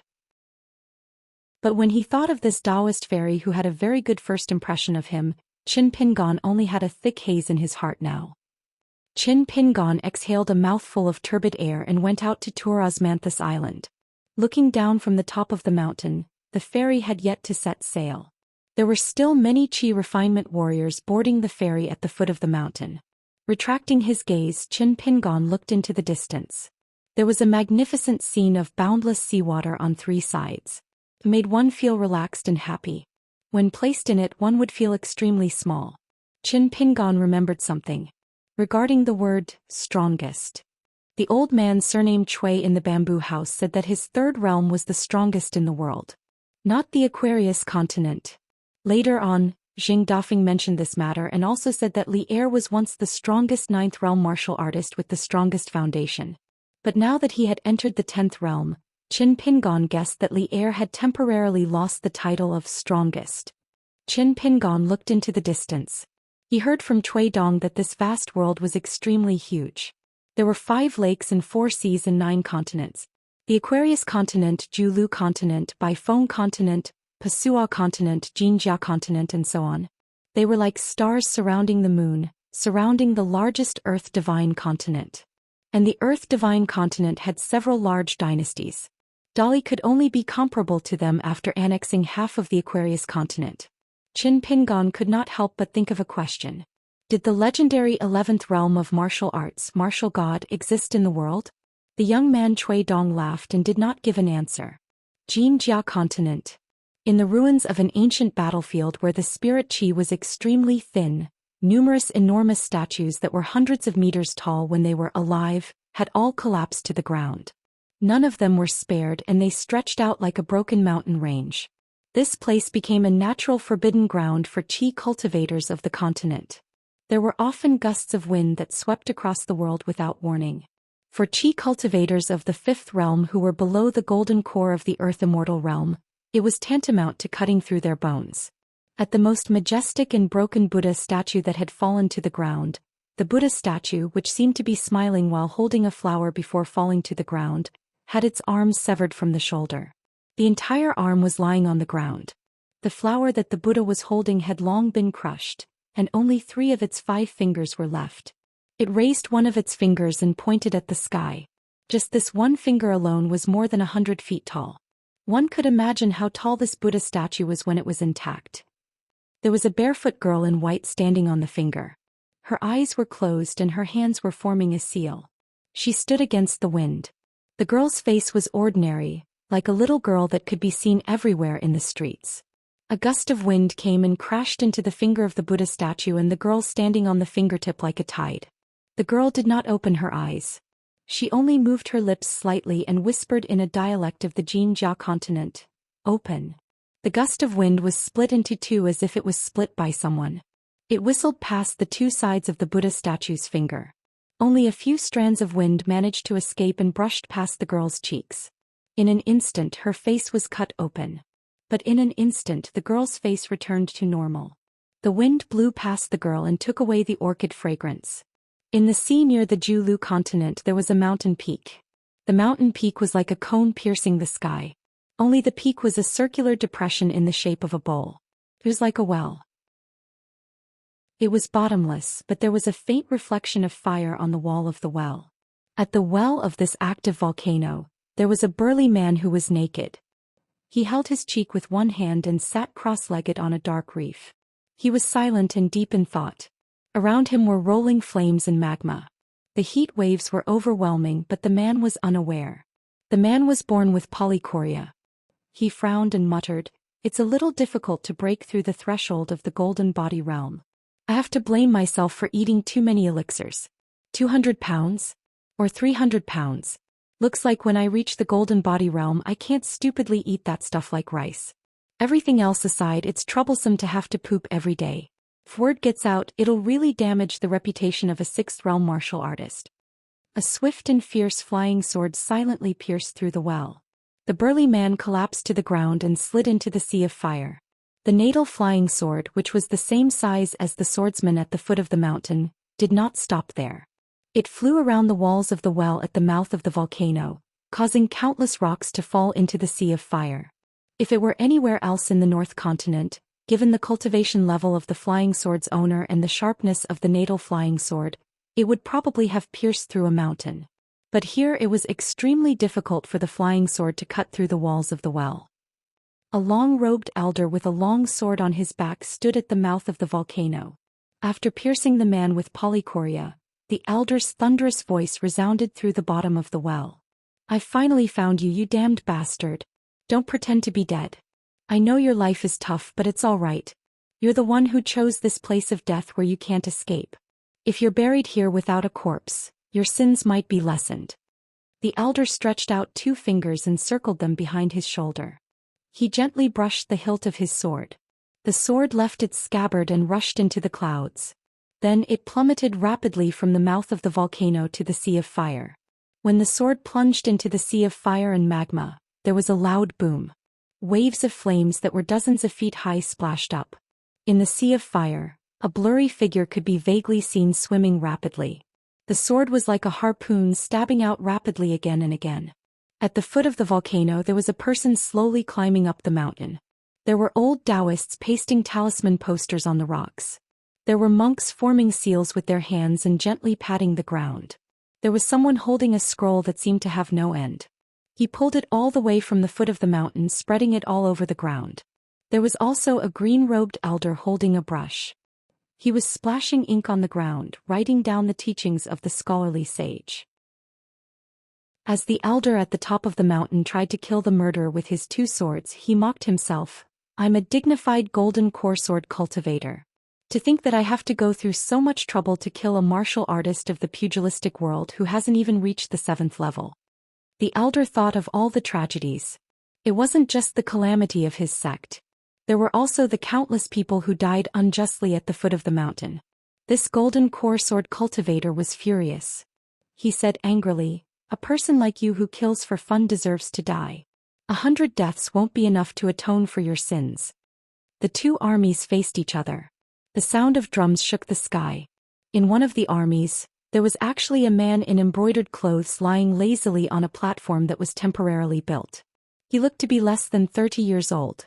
There were 2 outstanding beauties sitting at the 2 ends of the bed. One was massaging the young man's temples, while the other was bending over and gently tapping the man's calf.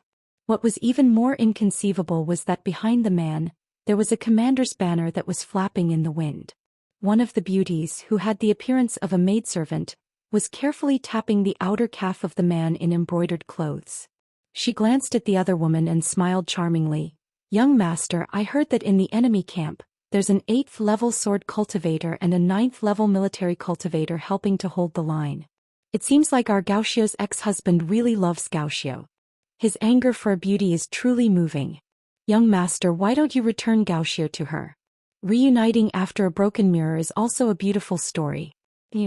At this point, the charmingly beautiful woman raised her hand and covered her mouth as she laughed. "Young master, you've already tasted our Gaoxio pretty much. Moreover, she's petty and has never been willing to share the reign with her sisters. Wouldn't she spoil your fun? How can there be such a rude and unreasonable maidservant in the world?" The other beautiful woman, who was called Gaoxio, turned a deaf ear to her words. She only used her thumbs to gently press against the man's temples and gently massage them. The man in embroidered clothes squinted his eyes and laughed. "Gaoxio is shy, young master's heart aches for her. As for you, you can take it. If young master's heart aches for you, blindly taking pity on you and not understanding the situation, won't you rebel?" The woman who was tapping his legs had a face full of lust. She raised her eyebrows at Gaoxio. The latter was oblivious to the other party's provocation. The man in embroidered clothes gently lifted his leg. "Take off young master's boots." The woman's eyes immediately lit up. She knelt in front of the bed, her hands trembling as she took off the boots for the man in embroidered clothes. The man sat up and stretched. Our Fuyao continent is only slightly bigger than the Aquarius continent, it's too boring. He was barefooted, he extended his hand into the woman's collar, and finally took out a golden ball that had the body temperature of a beauty. He pinched it lightly, and instantly donned a silver armor that was often mistaken as the armor of a military deity. The only difference was that the armor was filled with all sorts of scars, and at the chest area, there was a small hole that looked as though it had been pierced by a sword. The young man wearing the unknown armor slowly walked a few steps forward, and suddenly turned to the woman called Gao Xiao and laughed. Your husband is not as good as me in everything except for one thing. I will never be able to catch up to him, and that is his ability to tell jokes. He extended his arm and pointed to the enemy in the distance, his mouth curled up, and said to the woman, for example, he invited a sword cultivator and even a military deity. Your young master almost died from laughing at him. The beauty who was taking off the boots for the young man sat on the ground with her back against the bed, laughing out loud while holding her stomach. She was extremely flirtatious. The young man turned to the enemy formation and laughed. Other people's wives are good, but other people's widows are even better. The man dressed in the snow-white armor soared into the sky, directly leaping over the cavalry formation of his own army, and above the thousands of soldiers and horses, he was like a white rainbow hanging in the sky. At the northernmost part of the snow-white continent, it was an endless land of ice and snow. The wind and snow were raging and the sun could not be seen. Someone was wearing a snow-white marten fur coat. Occasionally the wind and snow would cause the marten fur coat to stick close to her body, revealing her slim figure. Under the huge marten hat that was pressed very low, a pair of bright eyes could be seen. This person had a black scabbard hanging on her waist, revealing only a small part of it. From time to time she would stretch out her hand from the fur coat, and use her thumb to gently caress the hilt of the saber, revealing a jade lotus root-like wrist whiter than snow, and would even emit a sparkling and translucent luster. She should be a young woman. But she dared to walk alone in this bone-chilling land of ice and snow, in the northernmost snow-white continent of the 9 great continents. She walked in the northernmost part of the snow-white continent. Even a Jindan realm chi cultivator might not dare to be so careless, to travel alone to the north. The woman took out a steamed bun that was as hard as iron, and lightly bit and swallowed it. Her gaze was always fixed in front. The snow-white continent was an extremely cold land, desolate and uninhabited, but there would often be big demons appearing, occupying the right time and place, and was extremely difficult to deal with. In the Jindan realm, other than sword cultivators, no one was willing to come here and entangle with those crafty big demons. Once they provoked the anger of the crowd, they would often be heavily surrounded, and there would be no one to respond to them. The woman stopped in her tracks and just finished eating the steamed bun. In front of her, in the midst of the wind and snow, a huge head of a snow wolf slowly popped out. When it appeared within a radius of 100 feet, the wind and snow suddenly stopped. The woman lifted her marten hat, raised her head, and confronted the snow wolf that was as tall as a small mountain. She let out a burp, and then a slash. After a moment, there was no difference between heaven and earth, and she had already started to sheath her saber. She continued to walk forward and smiled. Let me borrow your head to exchange for some money. When she walked to the front of the snow wolf, the big demon just happened to collapse like a mountain. She looked at the huge wolf head that was chopped off with a slash and was somewhat troubled. Such a huge head, did she have to carry it back? So she turned her head to look at the wind and snow in the distance and raised her hand to greet. You come help me bring this head back and I will spare your life. As a reward, the rest of the snow wolf's body is all yours. After that, the woman returned in the wind and snow, and behind her was a mountain-moving ape that was holding the bloody wolf head with both hands. Even though there were several big demons near the snow wolf's headless body, and were itching to make a move and were secretly drooling, but in the end, no one dared to take half a step into the lightning pool. In the vast world there were 5 lakes and 4 seas, and each territory was vast. In a collapsed Zhou Xian territory, it had already been submerged by a large lake. At the bottom of the lake there was an ancient battlefield ruins, and a man was hunting those heroic spirits that had not dissipated, and after capturing them he placed them into a small fish basket at his waist. In the sky above the sea, there was a dome that was so high that it seemed like one could touch the vast world by raising one's hand. Here there were 2 layers of billowing clouds, and the two were separated by more than 100 miles. In the sea of clouds high above, there was a completely negligible gap in the sea of clouds. There was a skinny old man with long eyebrows sitting cross-legged beside the cloud well, and in his hand was a glistening emerald-green fishing rod, but there was no fishing line. In the layer of clouds below, about 70 to 80 miles away from the old man, a large group of cloud whales flew past. The old man made a casting gesture, and under the sunlight, the tip of the green bamboo fishing rod was faintly visible, and it was extremely fine and silvery white. The fishing line tied up a huge cloud whale that was several miles long, and the cloud whale that was born with great strength began to struggle violently.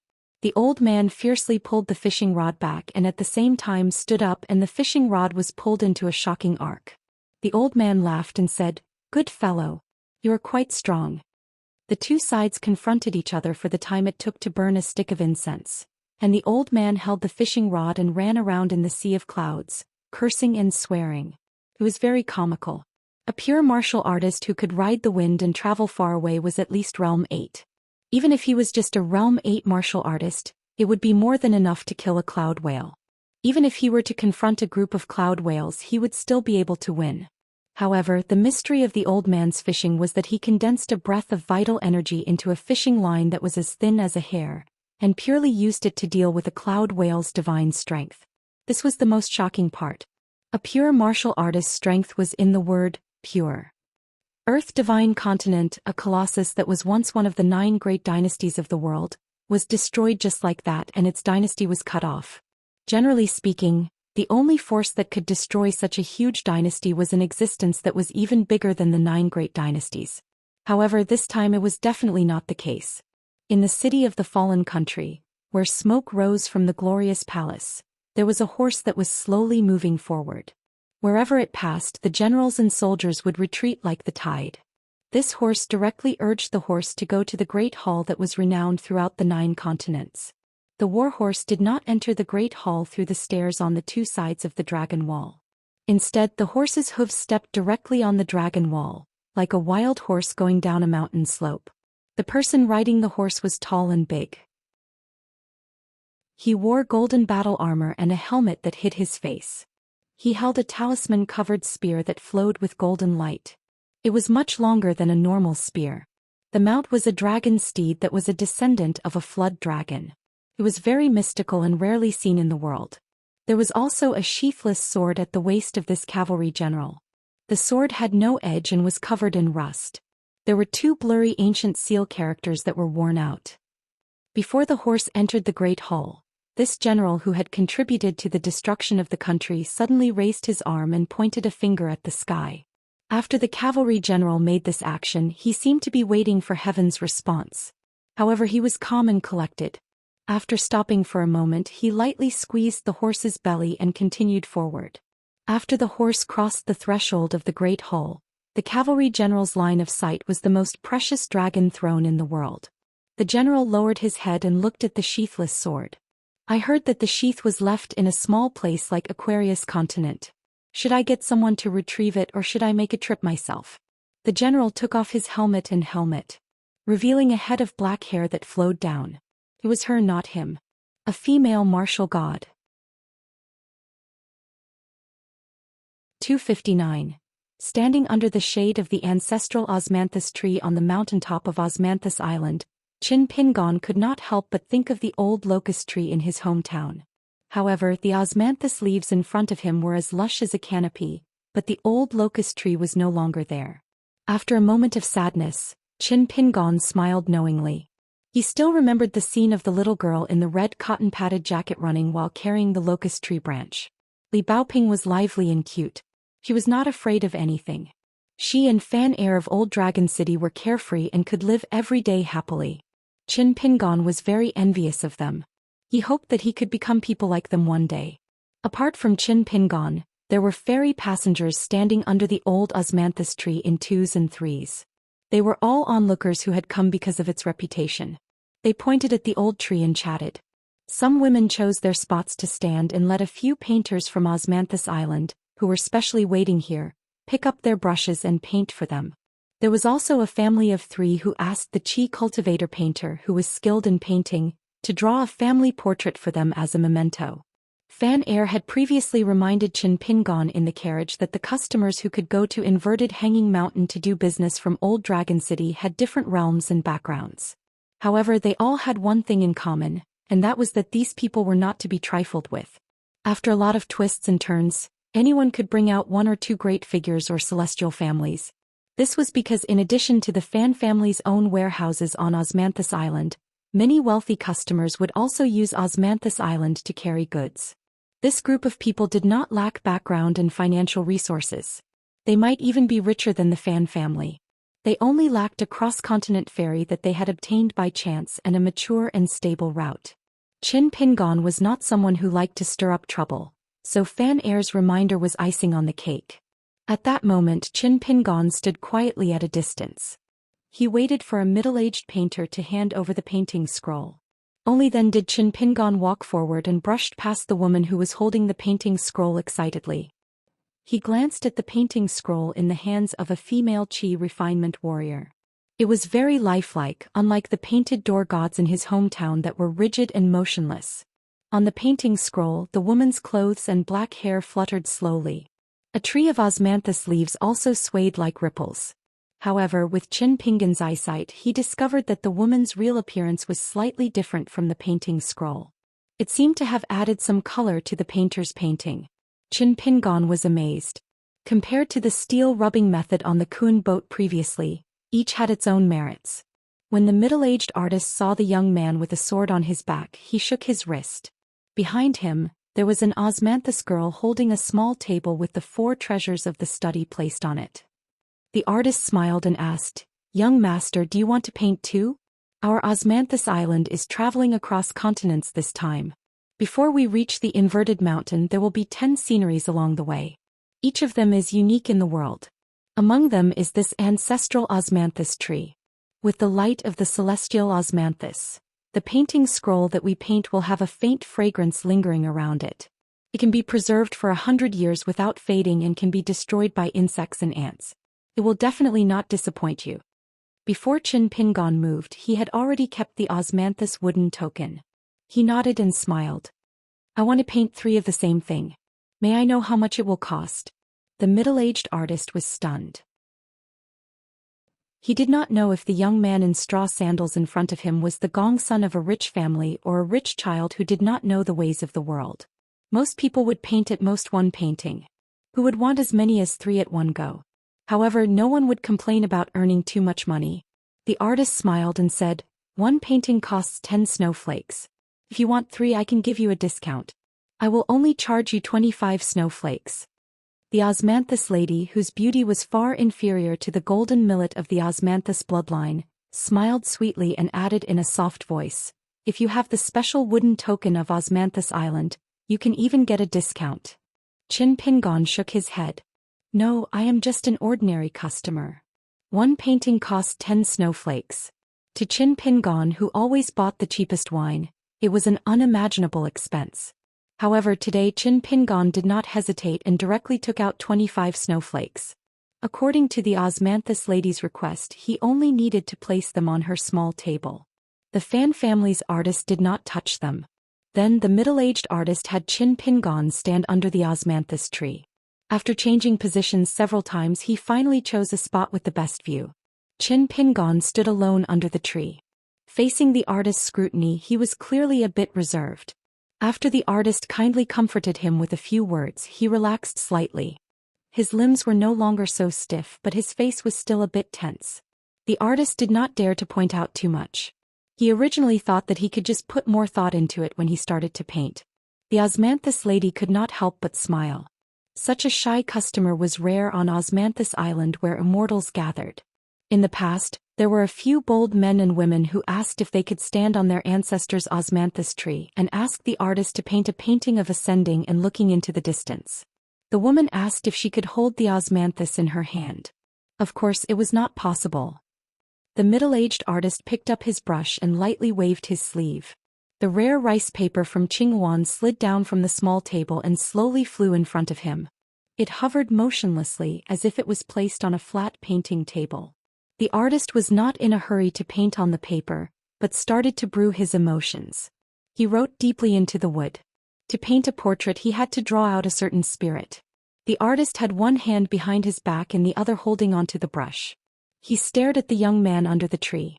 He carried a sword sheath on his back, his fists were clenched tightly by his sides. His eyes were bright, his skin was slightly dark, and he wore a pair of grass sandals that were not commonly seen. His clothes were simple and plain, but they were clean and tidy and did not give off a sloppy feeling. Compared to the young men in the south, he was slightly shorter. Maybe in the north of the Aquarius continent he would have a more youthful stature. But the skilled artist realized that he was actually unable to capture the spirit of the young man in front of him. It was not that the young man did not have it, but the artist was unable to confirm it. He felt that no matter how he painted, it would be difficult to paint to the state of complete divine likeness. The artist was not willing to reveal his weakness in case the cooked duck flew away. 25 snowflakes, he could get 5 of them, which was not a small amount. The middle-aged artist could only brace himself and pretended to be confident and started to paint. The first portrait of the young man could only be said to be extremely similar. Not to mention a chi cultivator like him, even the ordinary court painters in the Mountain Dynasty could do it. The artist was extremely dissatisfied, but he could not voice out his bitterness. After painting, the artist took a short rest. The young man also took down the wine flask at his waist and drank a mouthful of wine. After drinking, he became more relaxed. The young man turned his head to look at the northern land and a smile appeared on his face. It was probably because he thought of a beautiful person or something. After the young man retracted his gaze, he crossed his arms and puffed out his chest, smiling brightly. The artist inadvertently caught a glimpse of this scene and had a flash of inspiration. He had it. Thus the second painting was obviously filled with spirit. The complex emotions of the young man traveling thousands of miles away from home slowly flowed out from the artist's brush. When the middle-aged artist was resting, the young man drank again, and then he no longer had a smile on his face. He no longer crossed his arms, and it was as though he did not want the wine flask at his waist to appear in the painting, and hid it behind his back.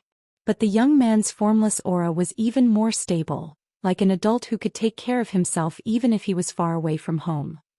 The artist was also more satisfied with the third painting. Osmanthus Lil, Miss Hohot was already familiar with the 3 scrolls and the white jade scroll. After Qin Pingon ran all the way here and saw the 3 scrolls, he looked very happy and did not have any objections. Handing the paintings to the young man, the middle-aged artist was actually a little apprehensive. "I hope young master will be satisfied." Qin Pingon held the 3 paintings with both hands and smiled brightly. "It's very good. Thank you." The middle-aged artist was relieved and smiled. "In the future, if young master still wants to paint, you can make an appointment with me. In the future I will definitely paint the 9 sceneries of Osmanthus Island on time, and I will give young master a 10% discount. My name is Su Yu Ting. Young master only needs to ask any of the Osmanthus flower ladies on the ferry, and you will be able to find me." Qin Pingon nodded his head and took his leave. Actually, Qin Pingon was too embarrassed to say that the chances of getting the 9 sceneries of the sea in the future were not high. According to Qin Pingon's attitude of not giving up until he was dead, and Qin Pingon's temper of asking for trouble, it was unlikely that he would leave the Gui Mai courtyard in the future. Returning to the house in the Gui Mai courtyard, Qin Pingon began to write a letter. Every stroke of his was written seriously and it was full of craftsmanship. Not to mention his disciple Cui Dongshan, even Li Baoping was far from being comparable. Previously, in the dusty medicine shop in Old Dragon City, Qin Pingon had wanted to send a letter to Cliff Academy and his hometown Longquan, but he was afraid of unexpected complications. After all, Old Dragon City's surname was Fan, and he did not dare to act rashly. After knowing that the Fan family had an immortal relay station for flying swords on Osmanthus Island, he wanted to wait until he got on the boat. This time it just so happened that he had drawn 3 paintings. One of them was to be sent to Li Baoping along with the letter, and the other was to be sent to Longquan. When the time came, he would have the little boy in green and the little girl in pink help him go to his parents' graves and burn the painting, so that his parents would know that he was living a good life. This was why Qin Pingon had hidden the blade-strengthening gourd under the osmanthus tree. He could not let his parents know that he was already an alcoholic. After writing the 2 letters and carrying the 2 paintings, Qin Pingon once again left the courtyard and went to the immortal relay station. This time Qin Pingon met the osmanthus flower girl Jin Su outside the door. Although Qin Pingon insisted on going to the relay station to send the letter, Jin Su also insisted on leading the way. She said that although she did not live in the Gui Mai courtyard, she was still a maidservant there. If Qin Pingon wanted to deal with this matter alone, she would definitely be punished by Aunt Gui and the Fan family. Qin Pingon had no choice but to let her follow. Fortunately, after arriving at the relay station, Jin Su remained silent and did not interfere. Even when Qin Pingon put away the Gui Mai wooden tablet and paid for the snow as an ordinary guest, the girl acted as if she did not see anything. Jin Su sent Qin Pingon back to the entrance of the small courtyard, then stopped to say goodbye. When he returned to his residence, Aunt Gui was in an elegant and quiet courtyard. Turned out that they lived together. Even the elders of Osmanthus Island did not know that Jin Su was this woman's only disciple. Jin Su sat across from the woman. The woman smiled and asked, "What is it? Is there something on your mind? Is it related to that young man?" Jin Su, who had a cold temperament, did not smile much even when facing this teacher of hers. "It's a bit strange." Aunt Gui smiled and said, "Right now, you are still in a corner of Osmanthus Island, following the ferry to and fro on the sea. In fact, you have very few opportunities to interact with people. It is normal for you to feel that the young man is strange." For the first time, Jin Su revealed a naive expression and said in a huff, "I have also disembarked from the ferry to the inner city a few times. I have seen many young talents of Old Dragon City." The woman laughed involuntarily. "And then you fell in love with Sun Jiaxu at first sight? You even mercilessly rejected Fu Nanhua's good intentions? Do you know that the Fan family wishes for you to be closer to Fu Nanhua?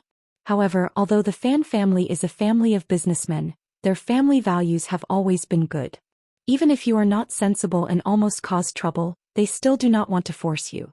Why don't you try to change to another family of Old Dragon City? You would have already suffered a lot by now." Jin Su's eyes were sharp. "The Fan family has treated me well. I will repay them in the future. But if they dare to push me too far, Without waiting for the girl to finish, the woman leaned forward and slapped her disciple's forehead heavily. She laughed angrily and said, "Don't talk nonsense. You are just a cavern realm chi cultivator who staggered to the middle 5 states. Do you really think you are a cultivation genius? In terms of talent, you are about the same as the fanboy. In Old Dragon City, you are considered amazing, but in the entire Aquarius continent, you are not the best.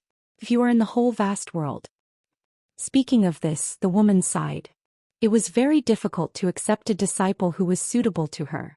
It was even more difficult to let the disciple break through the realm and reach the sky step by step.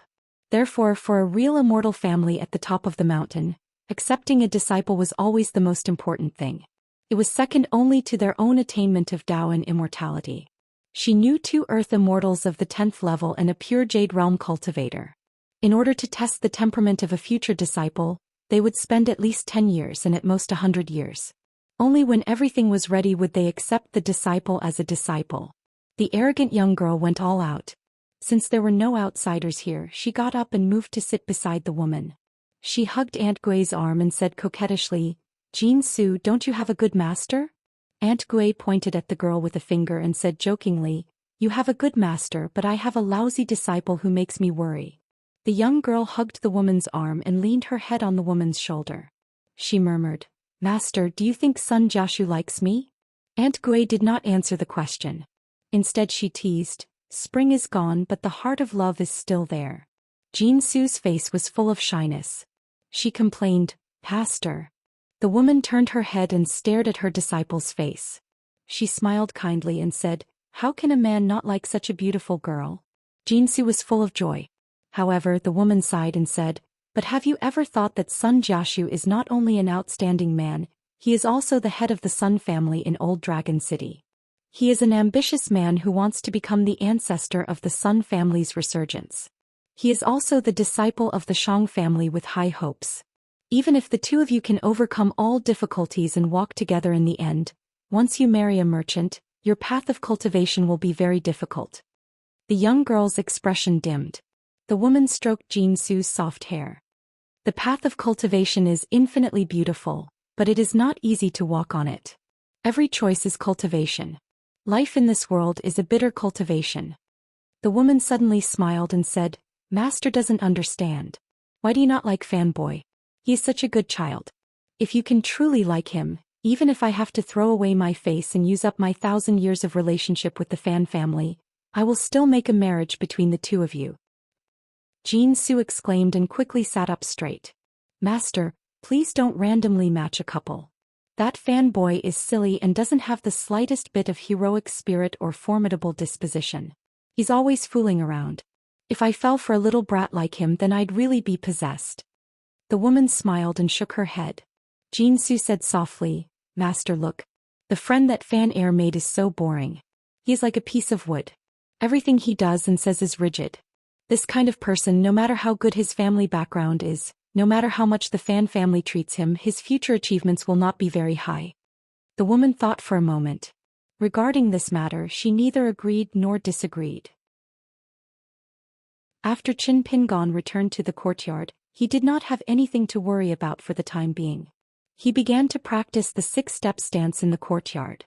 The old Jindan swordsman did not actually need to leave the room to observe the youth's practice. However, the old man still pushed open the door and walked out, openly watching the stance. Qin Pingon did not care about this. He continued to practice in silence. Before taking the Zhou Xian Nation ferry, Qin Pingon's practice of the stance walking was relatively slow. On the 200,000 li of Dragon Path as well as the Yangji Hall ferry, Qin Pingon was already at the threshold of level 4. Thus his punches were extremely fast. In total he punched 300,000 times. It seemed like he had completed them in the blink of an eye. Now that he had completely broken through the bottleneck of level 3 and entered level 4, Qin Pingon once again slowed down his punches. The 3 Qi refining realms of pure martial arts were Qi refining. Unlike the Qi refining of cultivators, one had to put a lot of effort into the 3 matters of the soul, spirit and courage. The old man surnamed Chui from Luapa Mountain's bamboo tower had once said that Qin Pingon, the strongest of the 3 realms, as long as he successfully broke through, the rest of the 3 Qi refining realms would be smooth and unobstructed. As for the torment of level 4, Qin Pingon always felt that it was a bit fleeting and empty. It was not like the previous 3 realms, where each step landed on solid ground. Therefore Qin Pingon did not feel deeply about it for the time being. He did not know if his level 4 was solid enough.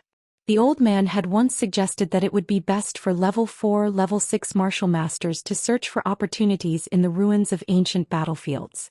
There were many yin qi and evil qi, strong yang astral winds, and all kinds of chaotic qi of various origins. These were all good things that martial artists used to temper their soul and courage. In the end, it was all about suffering. This was fighting against the heavens and earth. Taking a step back, the next best thing would be killing on the battlefield. The more bloody the battle, the more one would be able to understand, the whole world is your enemy. The next best thing would be the fighting in Jianghu. Martial masters or qi cultivators in the middle 5 realms would be used as whetstones to hone one's martial Tao. As for the Great Wall of Sword Qi, its sword qi was rampant between heaven and earth. It naturally rejected all qi cultivators who were not sword cultivators, not to mention pure martial artists. It was unknown how many martial artists did not know when to stop, or how many of their Tao protectors were not strong enough. They coveted to increase their realm and died in the Great Wall of Sword Qi. That was why the old man had asked Qin Pingon to reach level 4 before he set off to the inverted mountain. He had to climb up the city wall and then walk down it alive. As for how long Qin Pingon needed to stay on the city wall and how many times he should climb up the city wall, the old man did not say a word. He probably felt that it was pure nonsense. The barefoot old man's vision was too high. He had reached the peak of level 10 100 years ago. Therefore his vision had always been set on the highest point in the world. Therefore the old man did not say a word to Qin Pingon about the things that many martial Tao masters would repeat many times. For example, he did not mention the opportunity to break through between level 4, level 6 and level 7. There was also no need to talk about the mysteries of the strongest person in each realm of martial arts. The less the old man said, the higher his expectations were. What is level 9 to a disciple that I personally taught? Even level 10 is not enough. You Qin Pingon should head straight for the legendary martial god realm. Even I, old man Chui, who has a loftiness higher than the heavens, should think that you Qin Pingon are above the heavens. But the affairs of the world were so strange. Old man Cui said very little, but Qin Pingon understood even more. Qin Pingon was confused about the two great opportunities in the Sun family's ancestral home. He only felt that he would not be satisfied if he did not throw that punch.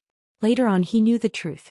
Even if he kept watch time and time again waiting for the opportunity to descend with great difficulty, when the moment really arrived, Qin Pingon suddenly realized that he only felt that he had to throw that punch again. Then without hesitation he sent those cloud sea dragons formed by the golden air currents back into the sky again. The old man and the young man were both unreasonable. Ma Ji, the golden elixir realm sword cultivator, was not very surprised at first. However, after watching the youth fight for a long time he finally saw some clues. The old man shook his head and smiled bitterly. He only felt that he had seen a ghost. A pure martial artist's soul and guts already had an embryonic form and were only waiting to be tempered. This meant that from level 4 to level 6, it would be very fast and could be said to be unobstructed. If one blindly pursued the speed of climbing the martial path, one could totally scare others out of their wits. If he had not known beforehand that the youth had just reached level 4, the old man would actually not be so shocked. However, Mr. Zheng had clearly said that the youth was only level 4. How could there be such a domineering level 4 in the world? This fan family guest discovered that the intrinsic flying sword in his Qi residence was restless. The old man actually had a slight thought of sparring with the youth with his sword. A golden elixir realm sword cultivator of level 9 Qi refinement warrior seriously sparring with a level 4 pure martial artist? The old man was filled with disappointment, feeling that he was really old. However, the old sword cultivator was soon relieved. The world was vast. How many geniuses could a frog at the bottom of a well like him, who was hiding at the bottom of the well in Old Dragon City, see? The youth before him who was practicing with a sword on his back was just one of them. The old man suddenly had a whim and smiled as he asked, Qin Pingon, don't tell me you want to become the strongest level 4 martial artist in the world? Qin Pingon had just finished a 6-step stance walk. He turned back and punched non-stop as he answered, of course. The old man only thought that this youth who could use his connections to test his sword came from the top aristocratic immortal sect in the Aquarius continent. He was ambitious and had a youthful temperament. Therefore he did not feel that it was too abrupt. He did not dislike this kind of youthful frivolity.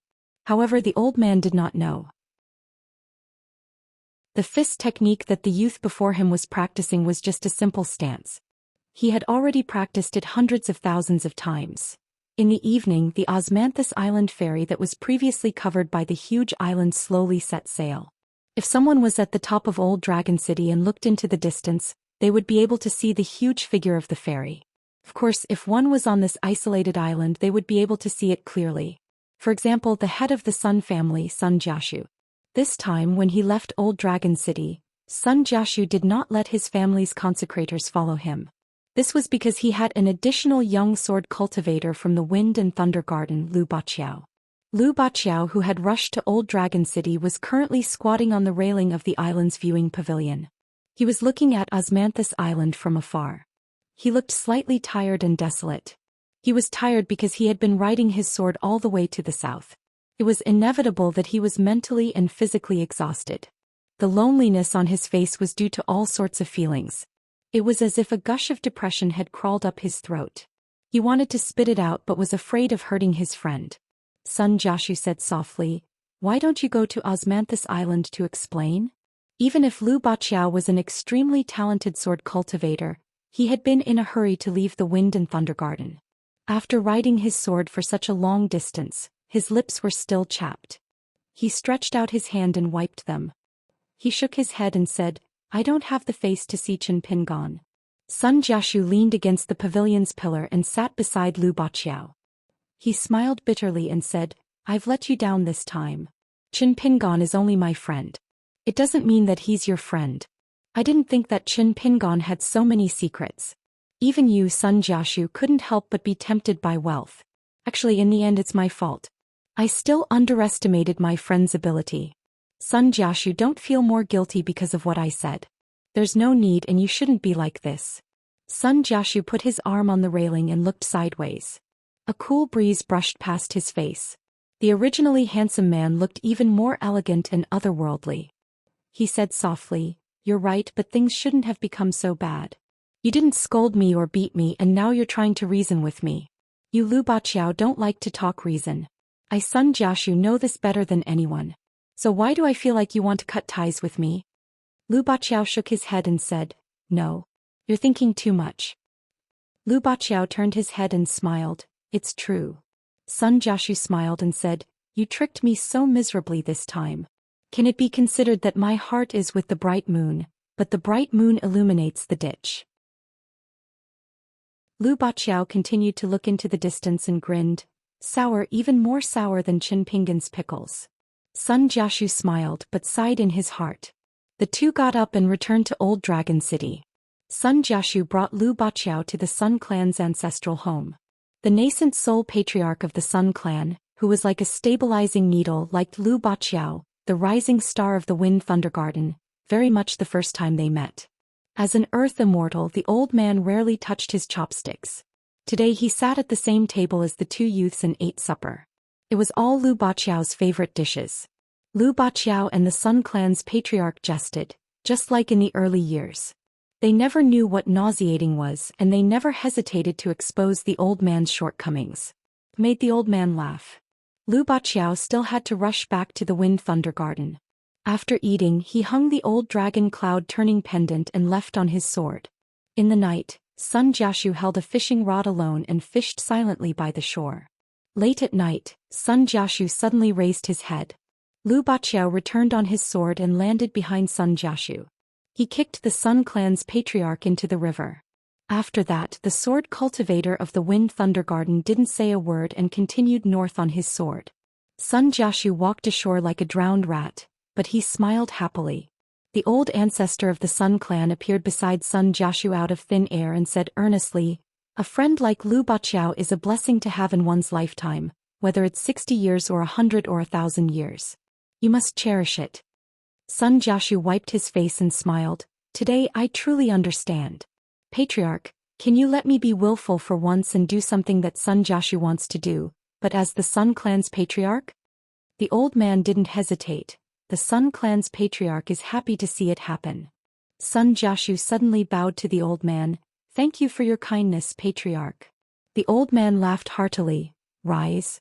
This is outrageous. Brat, you are now the patriarch of the Sun Clan. Sun Jiaxu carried his fishing rod and basket and quickly walked back to the Sun Clan's ancestral home. He left that night and went to the Sun Clan's mansion in the inner city to handle some matters. A golden core realm consecrator of the Sun Clan's ancestral home found the Sun Clan's patriarch not long after Sun Jiaxu left.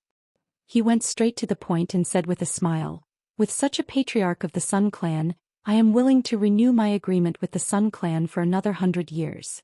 The old man laughed and agreed. Finally, the old man came to the ancestral hall alone and silently lit 3 incense sticks. Dusty medicine shop. Since Fan Air didn't need to go to the ancestral hall to be punished, the young man openly came to chat with Mr. Zheng. When the young man came, the man was leaning over the counter and teasing a plump shopwoman. He asked her husband, who was a coachman, if he still had the strength to return home at night after a hard day. The woman in the dusty medicine shop was already used to the shopkeeper's tricks. She smiled charmingly and replied, I've already found carpenters to fix my bed several times. Fan Air happened to hear this and pretended not to understand. The woman was a little shy. After all, talking nonsense with the shopkeeper and arguing with each other was just to relieve boredom. In front of ordinary outsiders, she really didn't dare to be so bold. Zheng Dafeng didn't want to let the woman go. He smiled at Fan Air and said, in the future, if your family needs carpenters to fix your bed, you can ask this sister to introduce you to someone she knows. Fan Air made a sound of acknowledgement. Immediately there was an overwhelming clamor in the shop. Some threatened to sew up the shopkeeper's mouth with needles and thread. Some threatened not to cook even if they were paid. Zheng Dafeng only treated it as scratching an itch. He smiled and led the young man to the backyard. Before the two sat down, Fan Air had already taken the initiative to help Zheng Dafeng fiddle with the old tobacco pipe. The latter blew out a smoke ring. Thinking that the brat had finally gotten out of Old Dragon City, he felt really refreshed. Fan Air sat on a small stool and asked, Mr. Zheng, are you going to the Fu clan's wedding? Zheng Dafeng said unhappily, If the bridegroom on the wedding night is me, I will go. Fan Er said in a small voice. I heard that Fu Nanhua's unmarried wife is not particularly good-looking. Xing Dafeng sneered. The legitimate daughter of the Yunlin Jiang clan is not good-looking? If she were my wife, I wouldn't get out of bed every day. Fan Er was speechless. Everything about Mr. Zheng was good, but his straightforwardness made him a little uncomfortable. When it came to chatting with people, it was more interesting to be with Chen Pingon. Xing Dafeng suddenly asked, Chen Pingon thinks of you as a friend? Fan Er nodded vigorously and said, That's right, we're very good friends. Xing Dafeng raised his head and blew out a cloud of smoke. He said playfully, Fortune favors fools. It was rare for Fan Er to refute this teacher who had a high martial arts level. Mister, you can't say that about Chen Pingon. He is not stupid. He is very smart. Even I have to admire him for knowing so many things. I feel that it is my good fortune to know Chen Pingon. Xing Dafeng glanced at this simple-minded kid. No wonder you two can become friends. Xing Dafeng restrained his expression and said in a low voice, I just confirmed 2 things myself. Fan Er listened carefully. Fan Er immediately puffed out his chest and listened respectfully. Xing Dafeng extended a finger. My senior apprentice brother Li Er was once the strongest realm 9 in the world, and I, Xing Dafeng, was once the strongest realm 8. Thus, Li Er gave birth to a pair of very promising children and married. Let's not talk about this. As for me, just a little bit more, I was about to complete an unprecedented feat, going straight from realm 8 to realm 10.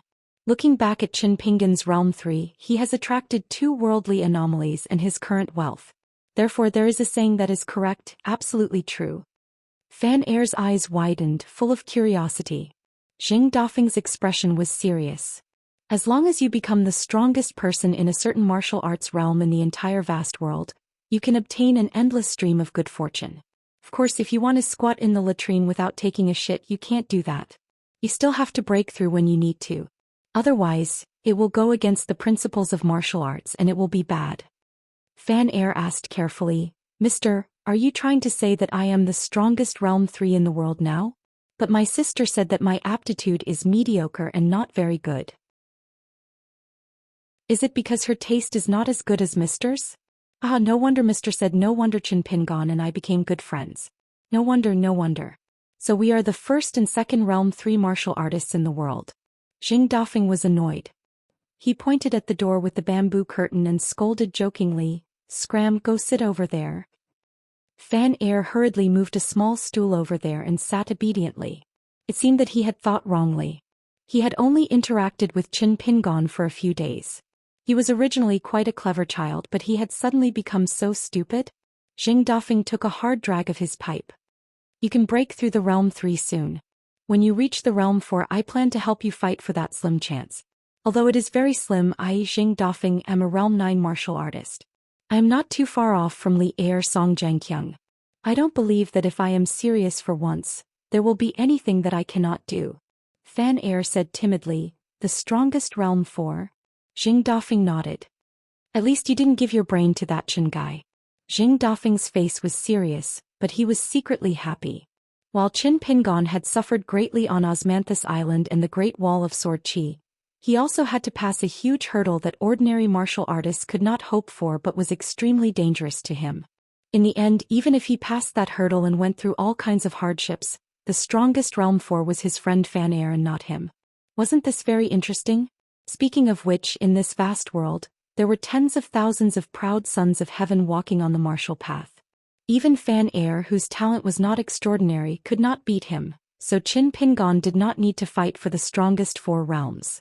At this moment, after holding it in for a long time, Fan Er could not help but say, Mister, according to what you said, Chen Pingon is already at the realm 4. If I secretly become this realm 4, will I bump into him one day? Mister, actually, when I started practicing martial arts, it was because I did not have the talent of a Qi refinement warrior. Therefore, I wanted to reach the very, very high realm 8 and be able to travel with the wind like a Qi refinement warrior. I don't have much confidence in the strongest realm 4, and I don't really want it either. At the end of his words, the young man lowered his head, not daring to look at Xing Dafeng.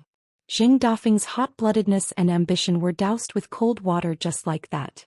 Fortunately, Xing Dafeng's mental fortitude was far beyond that of ordinary people. Otherwise he would not have reached the realm he had today. He just took it as a spontaneous idea and another boring thing to do. Xing Dafeng smiled. Don't be in a hurry to deny it. Wait until you reach the realm 4. If you change your mind then you can tell me. Fan Air smiled and said, okay. Xing Dafeng waved his hand. Get lost quickly. You have no ambition at all. Just looking at you makes me annoyed. The young man got up and put the stool back in its original position. When he walked to the door with the bamboo curtain he turned and laughed. Isn't it because you like to enjoy life, mister? Xing Dafeng rolled his eyes. The young man passed by the medicine shop in front of him that was deserted. The young man greeted the women and girls who said their goodbyes one by one. After stepping out of the dusty medicine shop, Fan Air looked up at the sky. He did not know when his sister would return home. If she accidentally found a brother-in-law she did not like on this trip to the north to Dali, he would have a headache. Hello sister, hello parents, hello ancestors, hello guest elders, hello Mr. Jing, hello friend Qin Pingon whom he had just met, hello. Only his brother-in-law was not nice? How awkward would that be? The young man shook his head and walked alone in the alley. Taking advantage of the fact that there was no one around, he performed a round of tortoise punches that he felt were the most awe-inspiring and domineering. It was a pity that Qin Pingon was not present. Otherwise he would definitely have admitted defeat. The next time he met Qin Pingon he would definitely learn from those heroes of the pugilistic world. Chop off a chicken's head and burn yellow paper and call each other brothers. The more Fan Air thought, the happier he was. His punches became more and more like tortoise punches. He did not forget to cheer himself on. After he stopped he clicked his tongue and said, "This set of punches is really soul-stirring." The young man did not know that in the alley behind him at the door of the dusty medicine shop, there was a young woman wearing a green robe. Her face was tired as if she had just returned from a long journey. She was drinking wine. Looking at the back of the young man she muttered, "Father and mother really did not make a mistake in naming Fan Air." On Osmanthus Island, Qin Pingon was practicing the 6-step stance over and over again in the small courtyard of Gui Mai in the night. Before he reached the Great Wall of Sword Chi he really had a chance of punching 1,000,000 times. After the stance walking, Qin Pingon began to practice the sword furnace stance. In the latter half of the night, Qin Pingon returned to his room. In the middle of summer, the young man lay on the precious bamboo mat that was as cool as water. He habitually placed the wooden box on the bed so that he could reach it with a stretch of his hand. He closed his eyes and slowly fell asleep. There was a smile on the young man's face. He was about to go to the Great Wall of Sword Chi and practice his punches on the city wall. 260. Xing Dafeng looked up at the sea of clouds above Old Dragon City and suddenly said, "Why isn't she wearing a skirt?" The Yin god from the small temple slowly appeared in the yard, not knowing whether to laugh or cry. Xing Dafeng looked away and asked with a smile, "Old Zhao, are you not going to answer whatever I ask?" The Yin god shook his head. "I don't know more than you about Fan Junmao. However, when I was in the small temple, I heard from a foreign sword immortal who had fallen, a rumor that might not be true." Xing Dafeng was interested. "Tell me about it. Anyway, we have nothing to do all day," the Yin god sneered. "You have nothing to do. I'm very busy. Being a middleman is not like fighting and killing. That's not right. You are actually very busy talking dirty with a bunch of women. A gentleman uses his mouth, not his fists. You should go to Guanhu Academy." Xing Dafeng smiled. "Old Zhao, don't say such hurtful things. It's fate that we can work together." The Yin god retorted, "It's just an ill-fated relationship." Xing Dafeng shook his head and pointed at the sea of clouds. "She and I are ill-fated. We have a good relationship." When Fan Junmao entered the dusty medicine shop, the Yin god automatically left. This was etiquette and a rule. So he didn't hear the conversation between the two, but he could tell that they parted on bad terms. Furthermore, the eldest legitimate daughter of the Fan family had advanced by leaps and bounds. She had been in the abode realm when Fan Xian and Jing first met.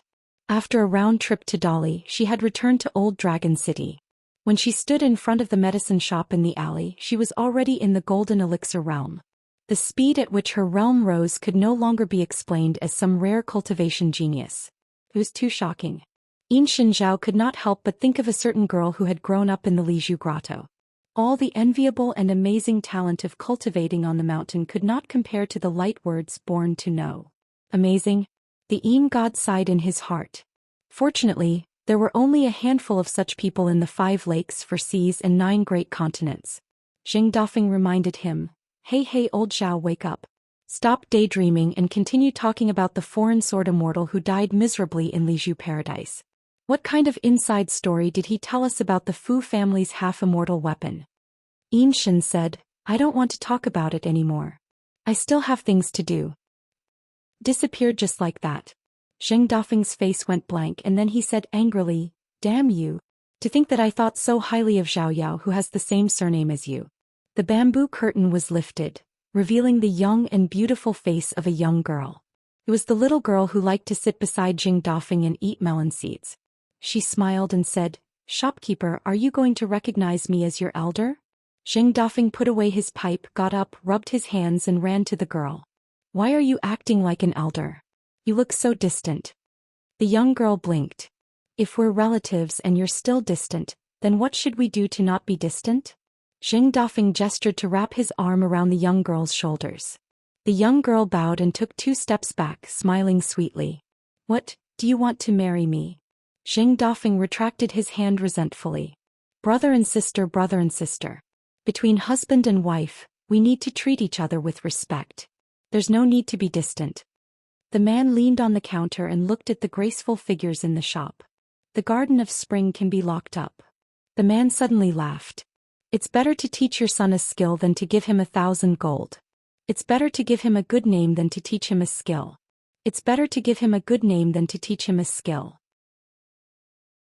Only the young girl whose book was stolen by Zheng Dafeng could read, but she didn't like to talk to Zheng Dafeng.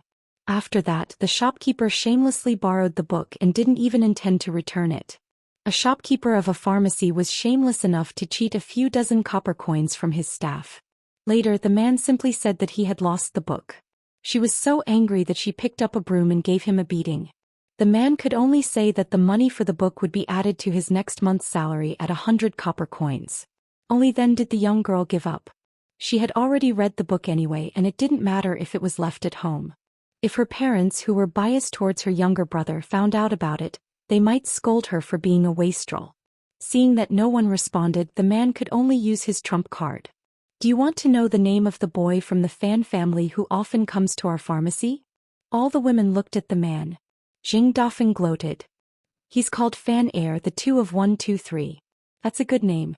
Doesn't it match the boy's appearance? No one was willing to believe him. They only thought that the shopkeeper was deliberately teasing them. Zheng Dafeng didn't say anything more about Fan Air. He muttered to himself, that boy Fan learns martial arts and will inherit the family business as a bastard son. As for his sister, this girl's name is not bad. She has deep roots and thick leaves. The Fan family is quite particular. Zheng Dafeng pressed one side of his face against the table and looked at the alley outside the pharmacy. Storm was coming. The daughter of the Yunlin Jiang family was going to marry into the old Dragon City's Fu family. The dowry would be unimaginably large. He just didn't know what name the Fu family would use to stir up this bloody storm. In the end, one family would dominate the old Dragon City, or maybe 2 families. Zheng Dafeng smiled.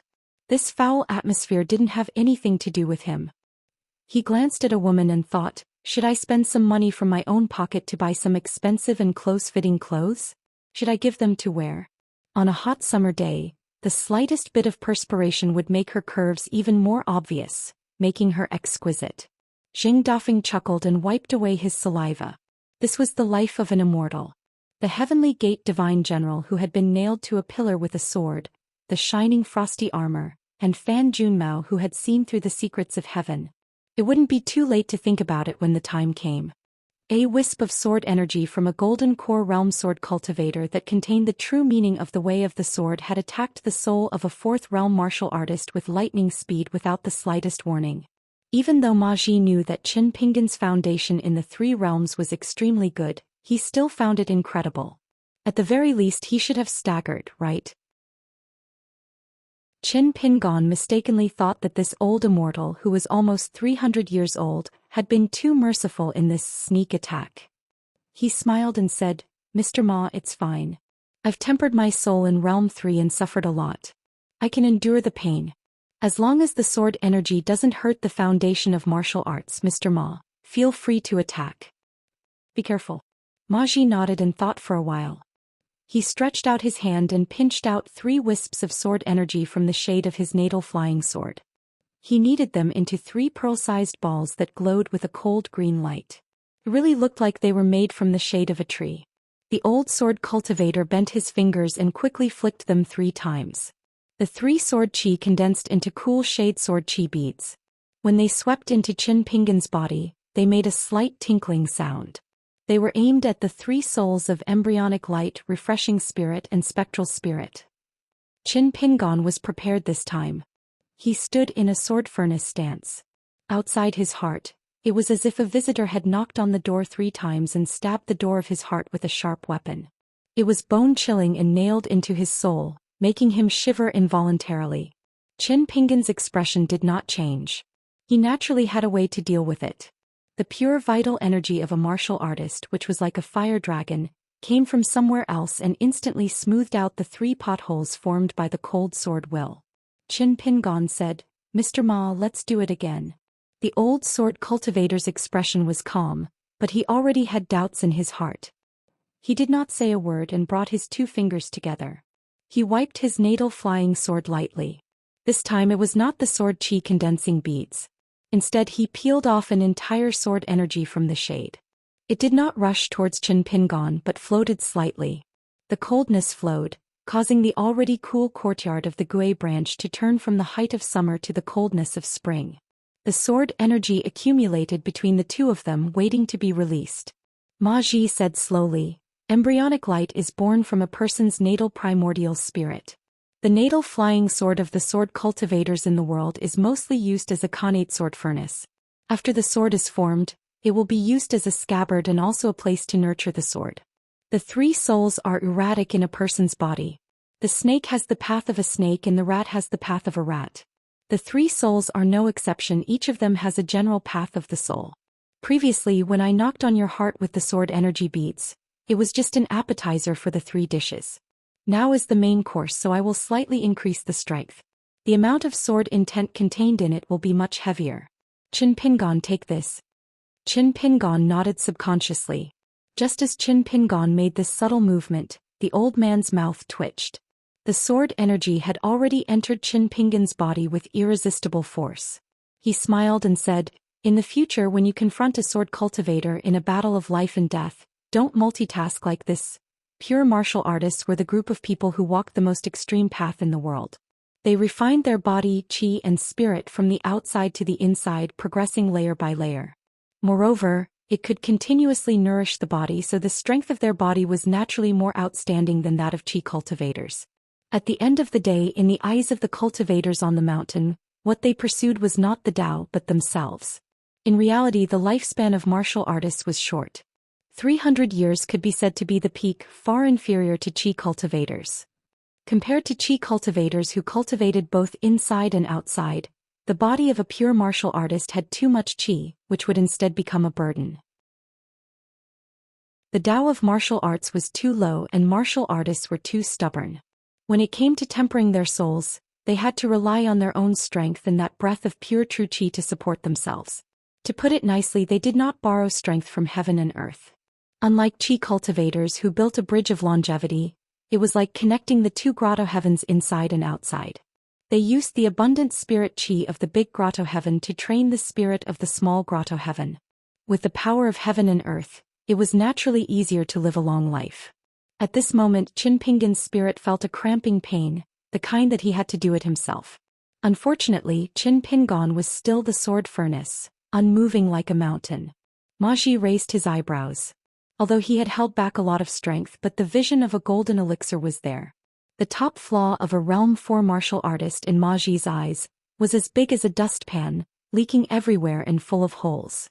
Therefore, when Qin Pingan nodded, it was an opportunity. However, Ma Ji had already overestimated the physique of the youth in front of him. It was not enough, far from enough.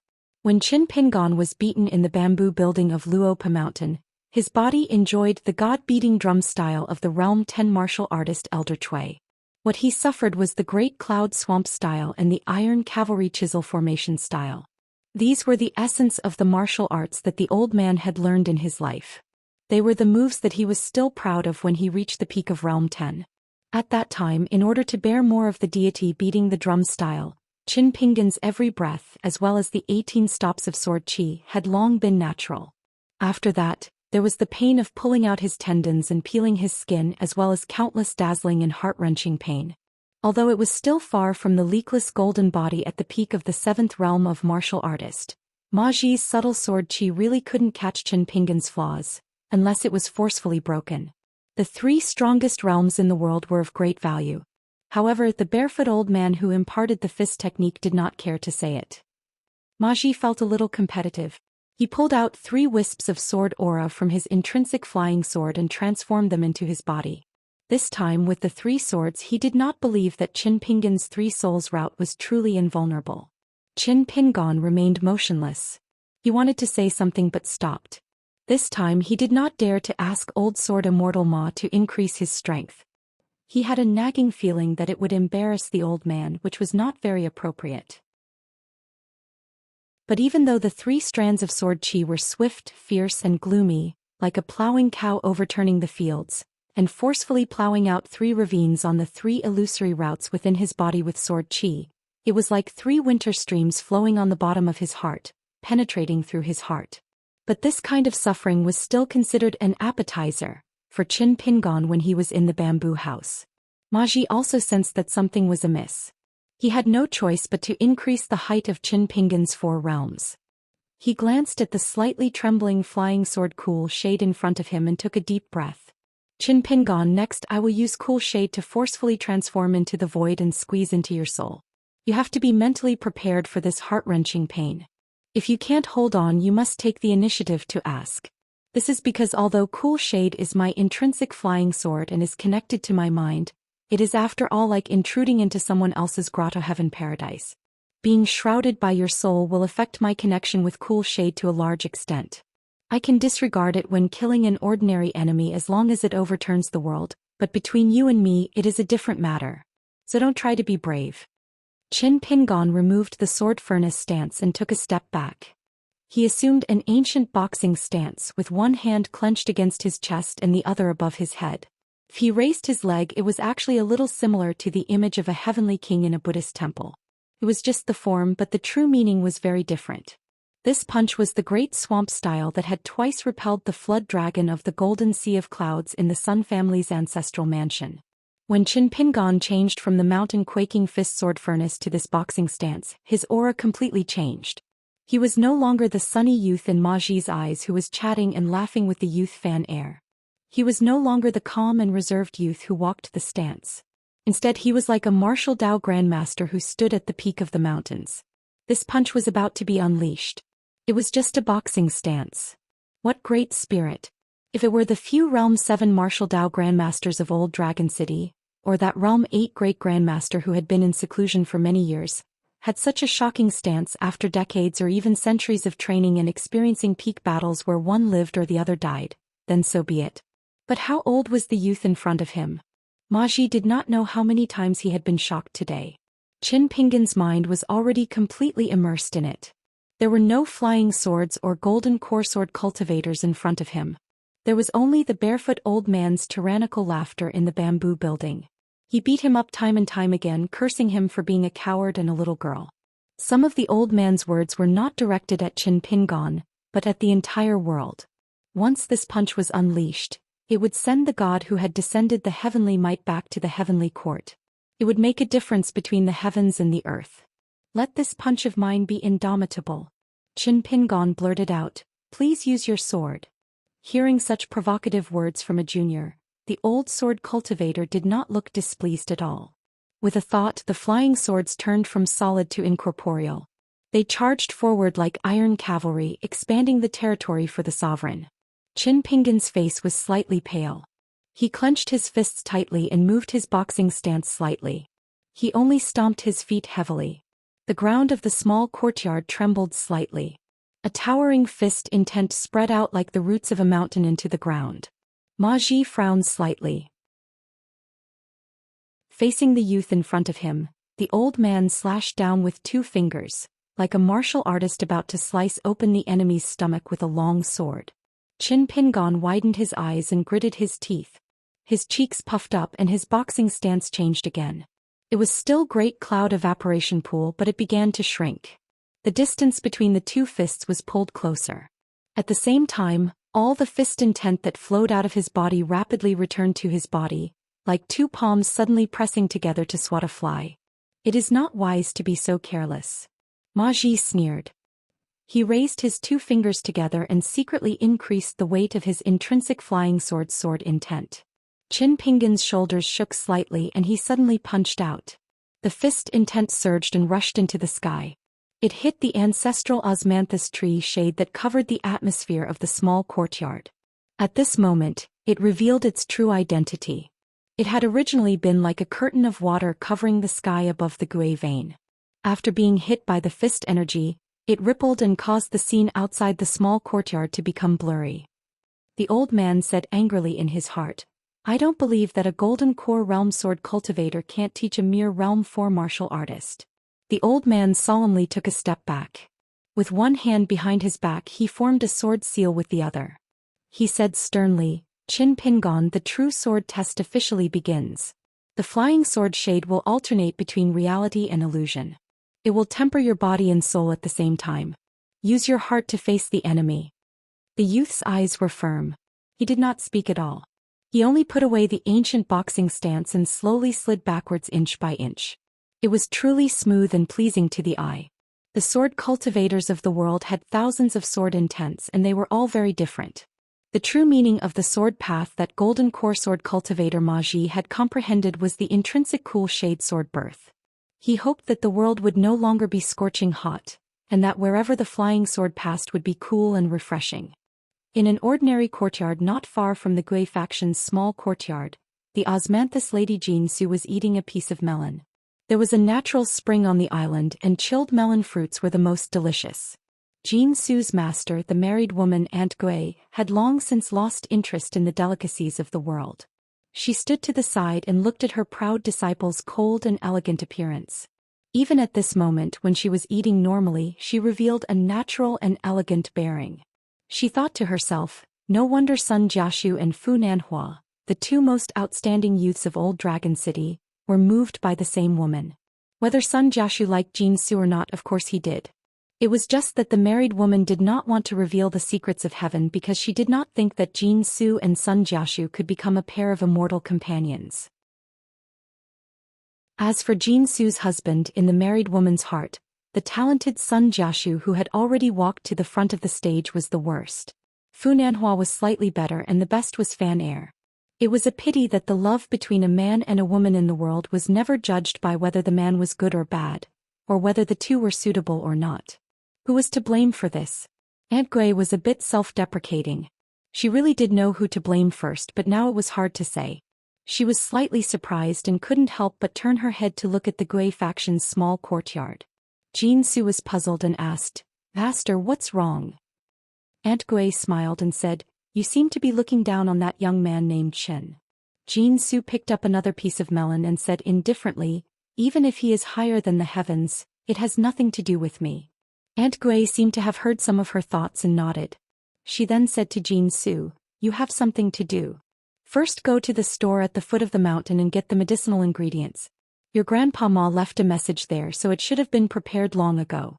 After you come back, wait for Grandpa Ma to say something and then prepare a large bucket of water for the Gui faction's small courtyard." Jinsu was at a loss and said, "What? That young guest wants to soak in medicinal water and temper his body? Isn't this something that only body refinement realm martial artists need to do?" The woman was a bit unwilling. "Master, I feel a bit awkward doing these things for a young man. This really isn't because I have the body of a young lady and the life of a servant girl. I usually boil tea for the guests, play the zither, clean the courtyard, play chess with them and sing poetry with them. I am also diligent, but preparing a bath for someone The woman smiled and said, "Then master will do it yourself." Jinsu sighed and carefully wiped her fingers. "I'll go. Is it not enough?" Not long after Jinsu left the small courtyard, She quickly returned with a group of astonishingly imposing guests from other continents. She was originally a bit nervous. She didn't know why these people insisted on visiting Aunt Gui, but when she saw her master already standing at the door of the small courtyard, she somewhat calmed down. In the depths of Jin Su's heart, her master was omnipotent and was definitely not an ordinary guest of the Fan family. Although her master had always been secretive about his lineage and the course of cultivation, Jin Su could be sure of one thing. Based on her master's insight and tone, even if he wasn't an earth immortal of Yuanying realm, he should at least be a qi cultivator in the Jindan realm. Not only Osmanthus Island, but also the 6 fairies between the Old Dragon City and the Inverted Mountain had to be guarded by at least one qi cultivator in the Jindan realm. Aunt Gui was only one of the stewards of Osmanthus Island, a qi cultivator in the Guanhai realm. Now with Grandpa Ma, Osmanthus Island actually had 3 qi cultivators in the Jindan realm. Jin Su really didn't believe that the sky would fall. There were 6 people in total, young and old, all from the Tongyi continent in the southeast. They were the biggest partners of the Fan family on this voyage to Osmanthus Island. Nearly half of the secret storehouses and cellars of Osmanthus Island had been taken over by them. As for the unique products of the Tongyi continent, Jin Su, as an Osmanthus girl, had no way of knowing. She only heard that it was a big shot from a Zhong family in the Tongyi continent. No matter what, since her master had personally come forward, Jin Su could rest assured and go to the foot of Osmanthus Island to collect the medicinal ingredients. After she left, she couldn't help but look back. An extremely tall and thin old man was half a head taller than the man in the Old Dragon City. He had white hair and a youthful face, and he was the most eye-catching. He wore a thick black robe that was as clean as ink. Must be a superior magic robe. The old man's personal bodyguard was a young man with ordinary looks and very light eyebrows. However, he had a pair of extremely long and narrow eyes. When he narrowed his eyes to look at people, even Jin Su, who was in the abode realm, would have goosebumps. She didn't dare to look him in the eyes. Aunt Gui smiled and asked, "May I know what is the matter for you to specifically look for me?" The young man narrowed his eyes and stared at the woman in front of him. His words were not polite. "You are Madame Gui?" Aunt Gui's expression was indifferent. "Yes." The man's eyes became hot. "Let me introduce myself. My name is Jiang Beihai and I come from the Jade Gui sect. Currently, our sect just happens to lack a cross-continent ferry. I wonder if Madame Gui is interested in joining the Jade Gui sect?" Aunt Gui didn't say anything. The man laughed out loud. "All of the Fan family's losses and all of the Osmanthus Island's income, calculated over 100 years, I will naturally compensate the Fan family, not a single copper coin less. I believe the Fan family won't refuse my proposal. Madame Gui, what do you think?" The Eastern Aquarius continent was the smallest among the 9 great continents. The neighboring Bronze Leaf continent in the southeast wasn't small at all. It was much larger than the Fuyao continent. Moreover, the Bronze Leaf continent had the most blessed lands among the 9 great continents. In particular, there were 2 blessed lands that were of extremely high quality. They were so good that many cultivators from the Dancing Leaf continent and the Jade Gui sect would travel thousands of li to the Bronze Leaf continent, each with their own needs. In the end, these cultivators who landed in the blessed lands with the identity of fallen immortals would benefit far more than many blessed lands. On the Bronze Leaf continent, the Bronze Leaf sect and the Jade Gui sect were located in the north and the south respectively. Feng. The young man from the Bronze Leaf continent who had helped the Ding family escape a calamity was from the Bronze Leaf sect.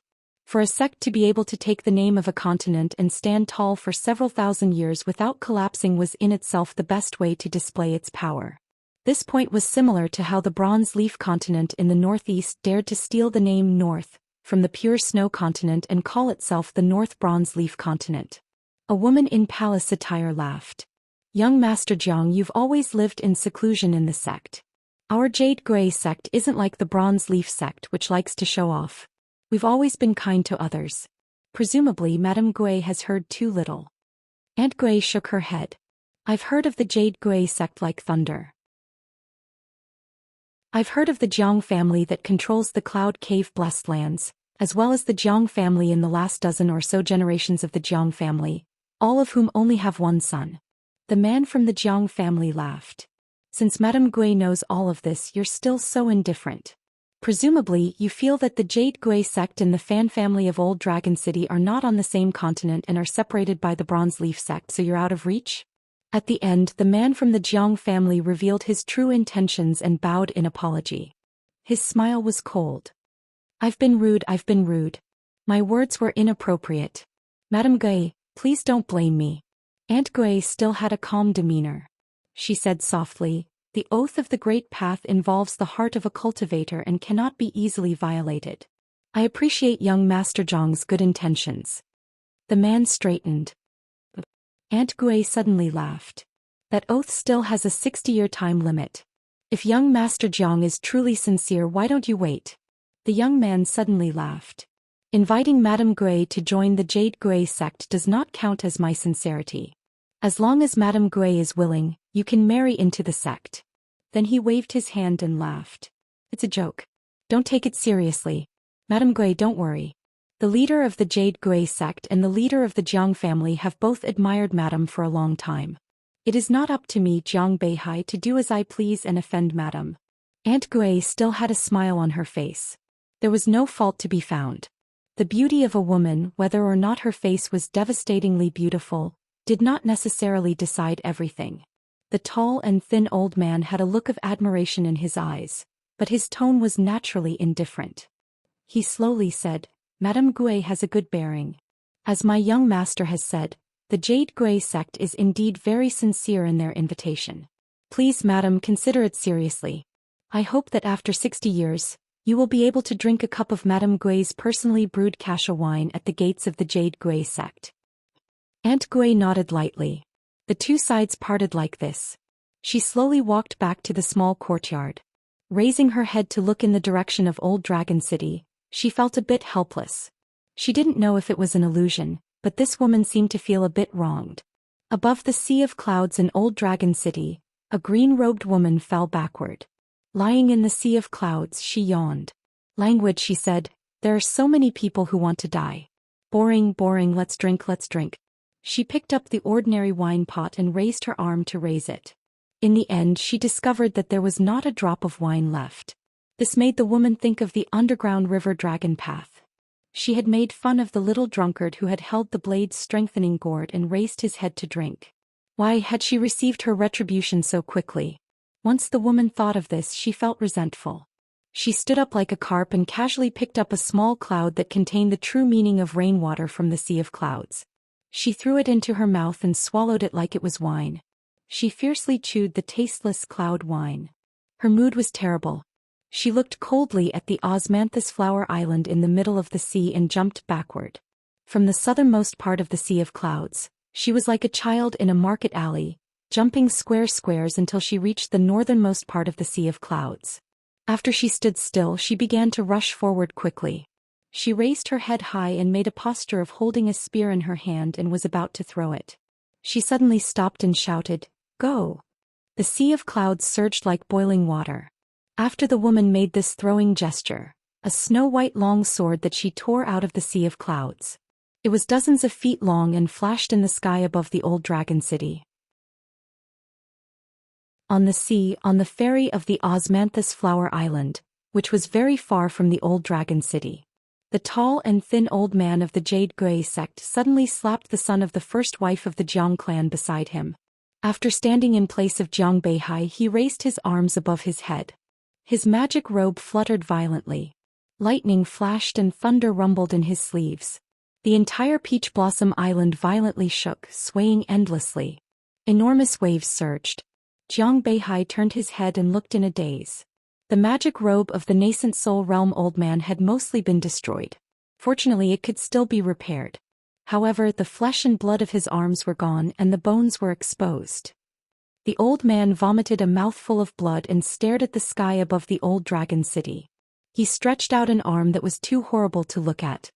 He said in a deep voice, "Young master, stay where you are and don't move. Don't come close to me, but don't walk around casually." In the blade's strengthening gourd hanging on Qin Pingan's waist, the flying sword buzzed as if it had met an old friend and was very happy. The woman, who was about to stop, saw the old man stretch out his arm. Oh, does he mean to ask for another sword? The green-robed woman called Fan Junmao leaned back and jumped backward with the tip of her foot. Then she repeated the previous action. Before throwing the sword, she laughed and said, "Go." Then she crossed her arms and looked at the osmanthus flower island with a smile. She said, "Even after 1,000 years, I still like this kind of unyielding hero the most. It seems that he is always stretching his neck and shouting to kill me, kill me, kill me." On the osmanthus flower island, Qin Pingon quietly pressed the blade-strengthening gourd. He didn't have time to do it before. This time he finally looked up in time and caught some clues. When an old sword cultivator in the Golden Core realm only had his mind swayed. 261. Xing Dafeng looked up at the sea of clouds above Old Dragon City and suddenly said, "Why isn't she wearing a skirt?"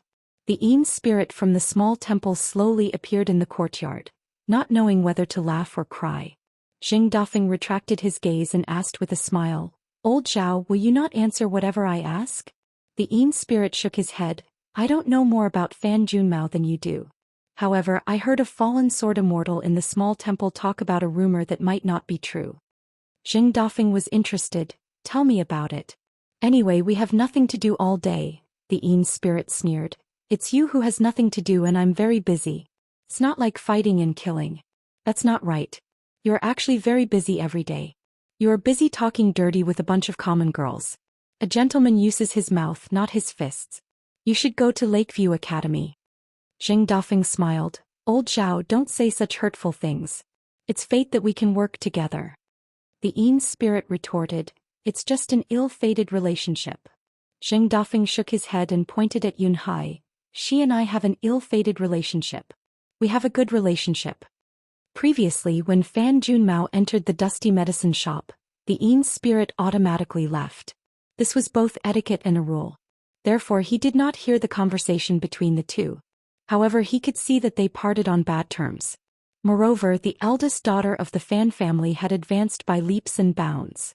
From the cave realm when Fan and Jing first met, to the golden elixir realm when they returned to the old dragon city after a round trip to the Li dynasty, she was already in the golden elixir realm when she stood in front of the medicine shop in the alley. This kind of speed of advancement could no longer be explained by a cultivation genius. It was too shocking. Yin Master Zhao couldn't help but think of a girl who grew up in the cave heaven of Lizhu. All the enviable talents of cultivation on the mountain could not be compared to the 4 words, "born with knowledge." Shocked by the heavens? The Yin spirit sighed in his heart. Fortunately, there were only a few people like her in the entire world. Xing Dafeng reminded him, "Hey old Zhao, wake up. Don't be in a daze. Continue talking about the foreign sword immortal who died miserably in the Pearl Cave Heaven. What did he say about the Fu family's semi-immortal weapon Yun Hai?" Yin Shen said, "I don't want to talk about it. I still have things to do." Just like that, it disappeared. Xing Dafeng was dumbfounded and then he said angrily, "Damn you. To think that I thought so highly of Zhao Yao who shares the same surname as you." The bamboo curtain was lifted, revealing a young and beautiful girl's face. It was the little girl who liked to sit beside Xing Dafeng and eat melon seeds. She smiled and said, "Shopkeeper, do you want to recognize me as an elder?" Xing Dafeng put away his pipe and rubbed his hands as he ran towards the girl. "Why are you acting like an elder? You seem so distant." The girl blinked. "If we're still distant even though we're relatives, then what do we have to do to not be distant?" Xing Dafeng pretended to put his arm around the girl's shoulders, but the girl bent down and took 2 steps back. She smiled and said, "What? You want to marry me?" Xing Dafeng resentfully retracted his hand. Brother and sister, brother and sister. Husband and wife should treat each other with respect and also be distant. The man leaned over the counter and looked at the beautiful women in the shop. "Spring is full of beauties." The man suddenly laughed. "Giving a child 1,000 gold coins is not as good as teaching a child a skill. Teaching a child a skill is not as good as giving him a good name. Sisters, have you heard of this saying before?" Only the girl whose book Xing Dafeng had stolen could read, but she didn't like to talk to him.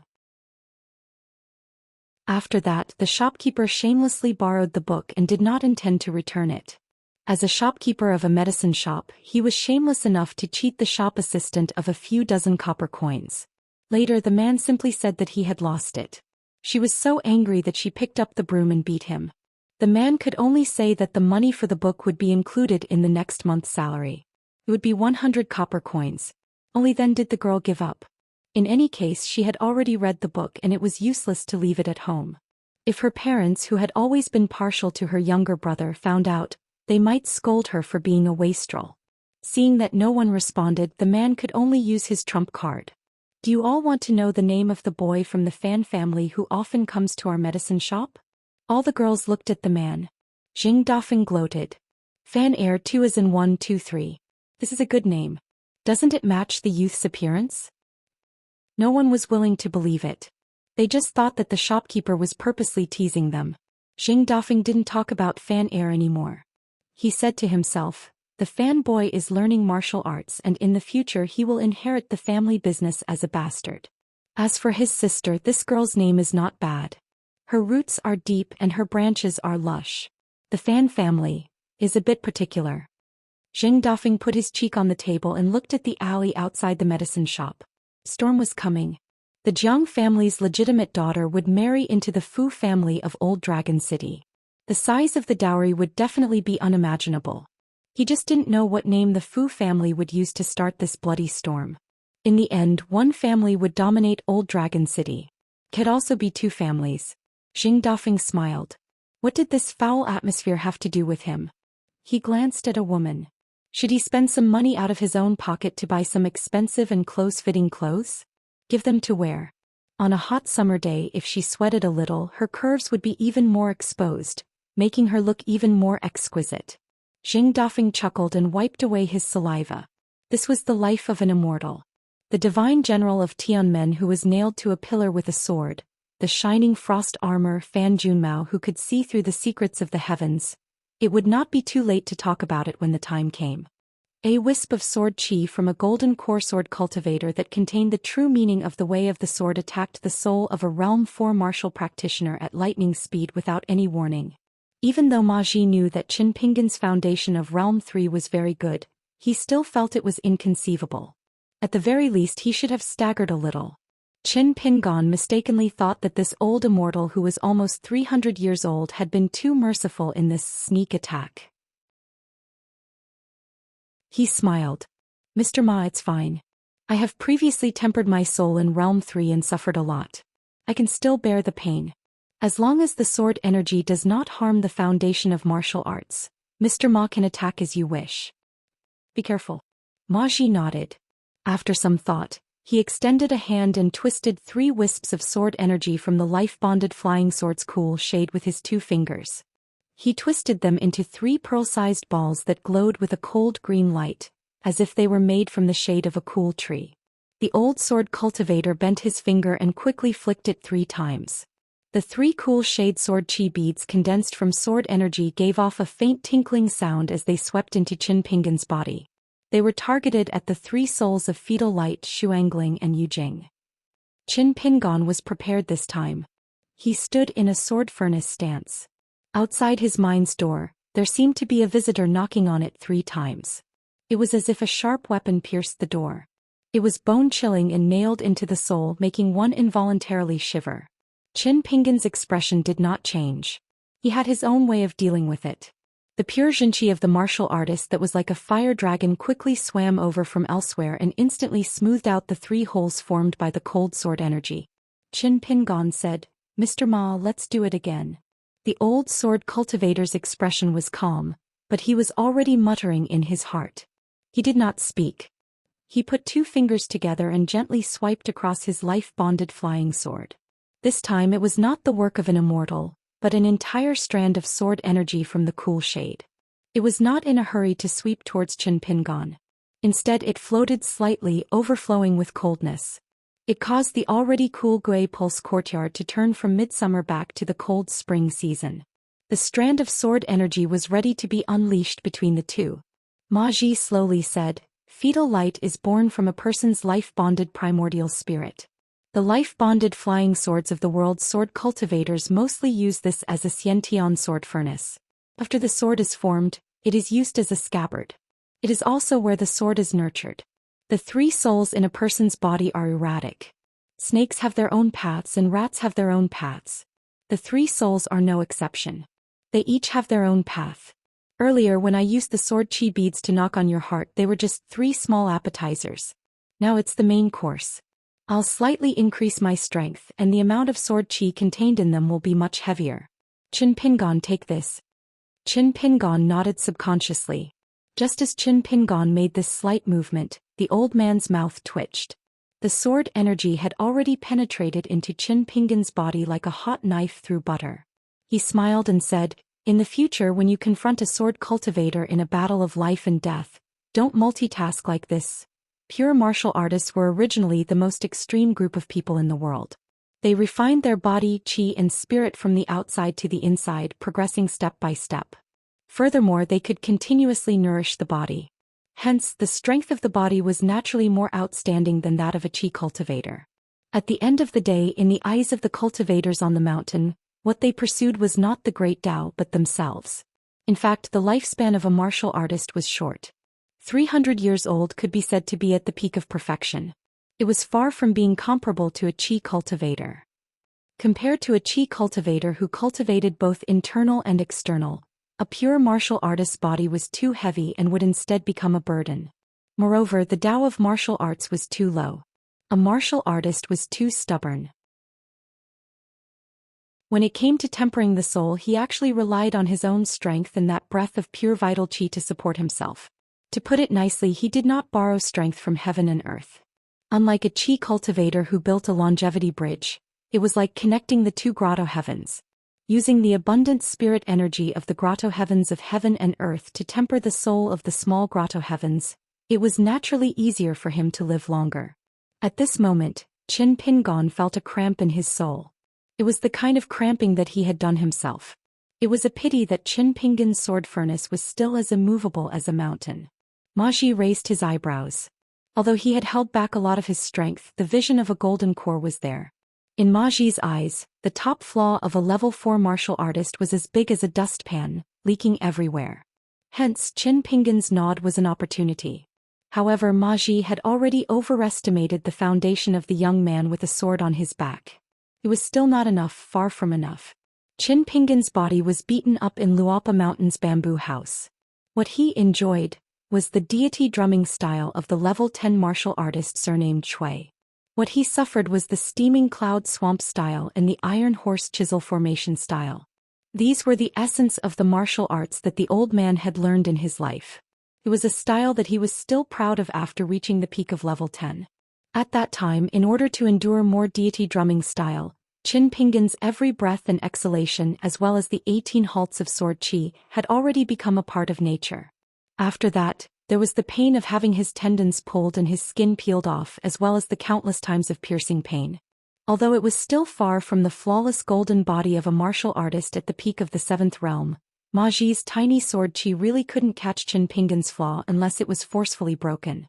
The 3 strongest realms in the world were of great importance.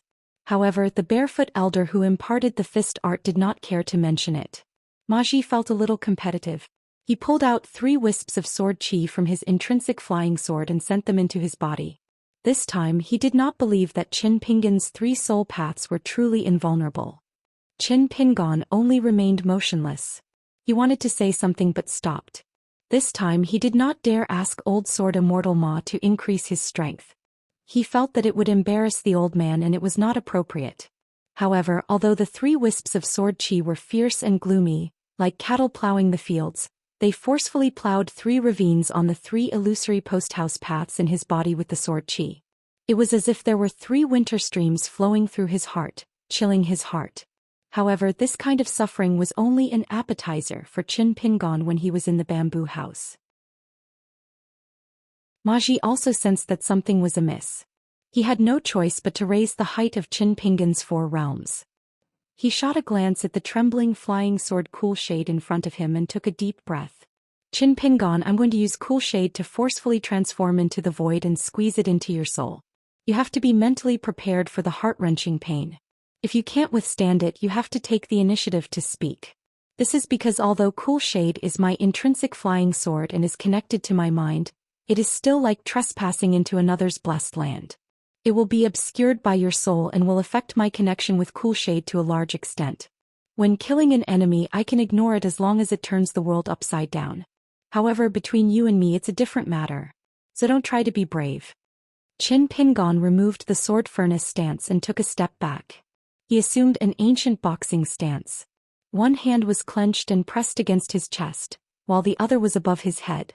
If he raised his leg, it was actually a bit like the Heavenly King stance in Buddhist temples. It was just that the form was similar, but the true meaning was very different. This fist was the Great Steaming Cloud Swamp stance that had twice repelled the Golden Cloud Sea Flood Dragon in the Sun Clan's ancestral home. When Qin Pingon changed from the sword furnace stance of the mountain quaking fist to this fist stance, his aura completely changed. He was no longer the sunny youth in Ma Ji's eyes who chatted and laughed with the youth fan air. He was no longer the calm youth who walked and set his stance. He was like a martial grandmaster who already stood at the peak of the mountains. This fist was about to be thrown out. It was just a fist stance.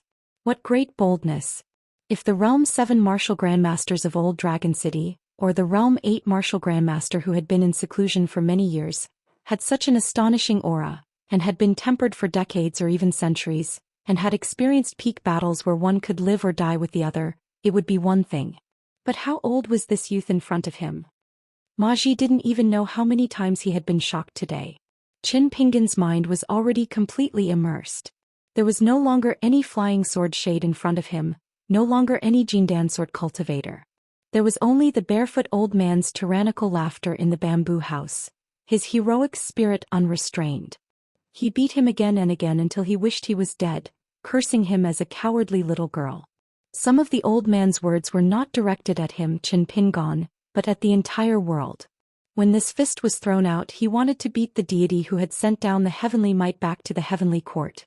He wanted to fight until there was a difference between the heavens and the earth.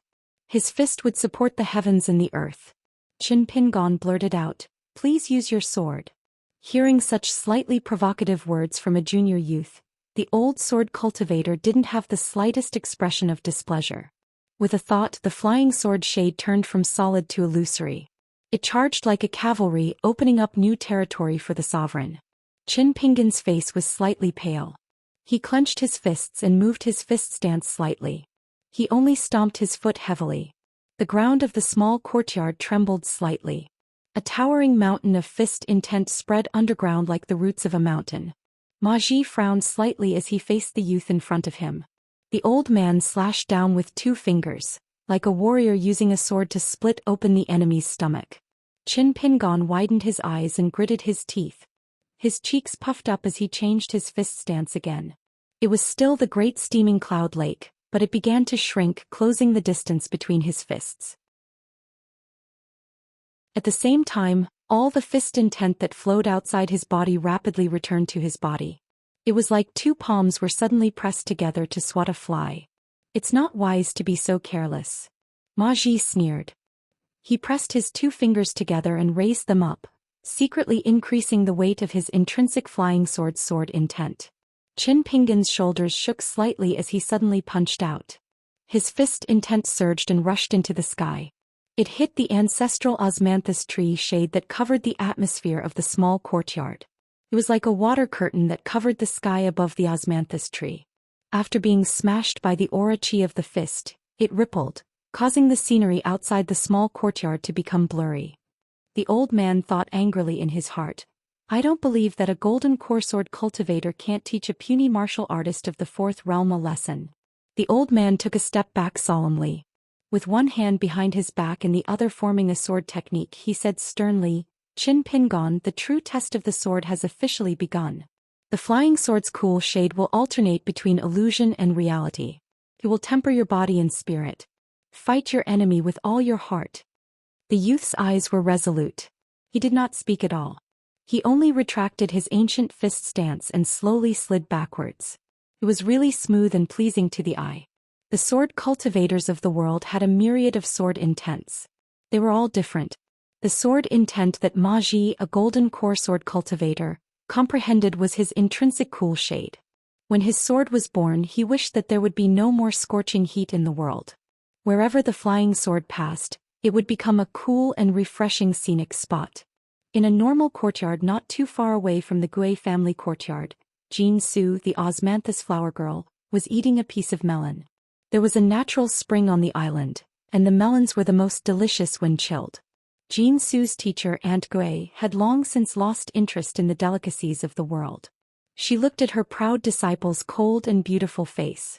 Even at that moment when she ate normally, she revealed a natural and elegant bearing.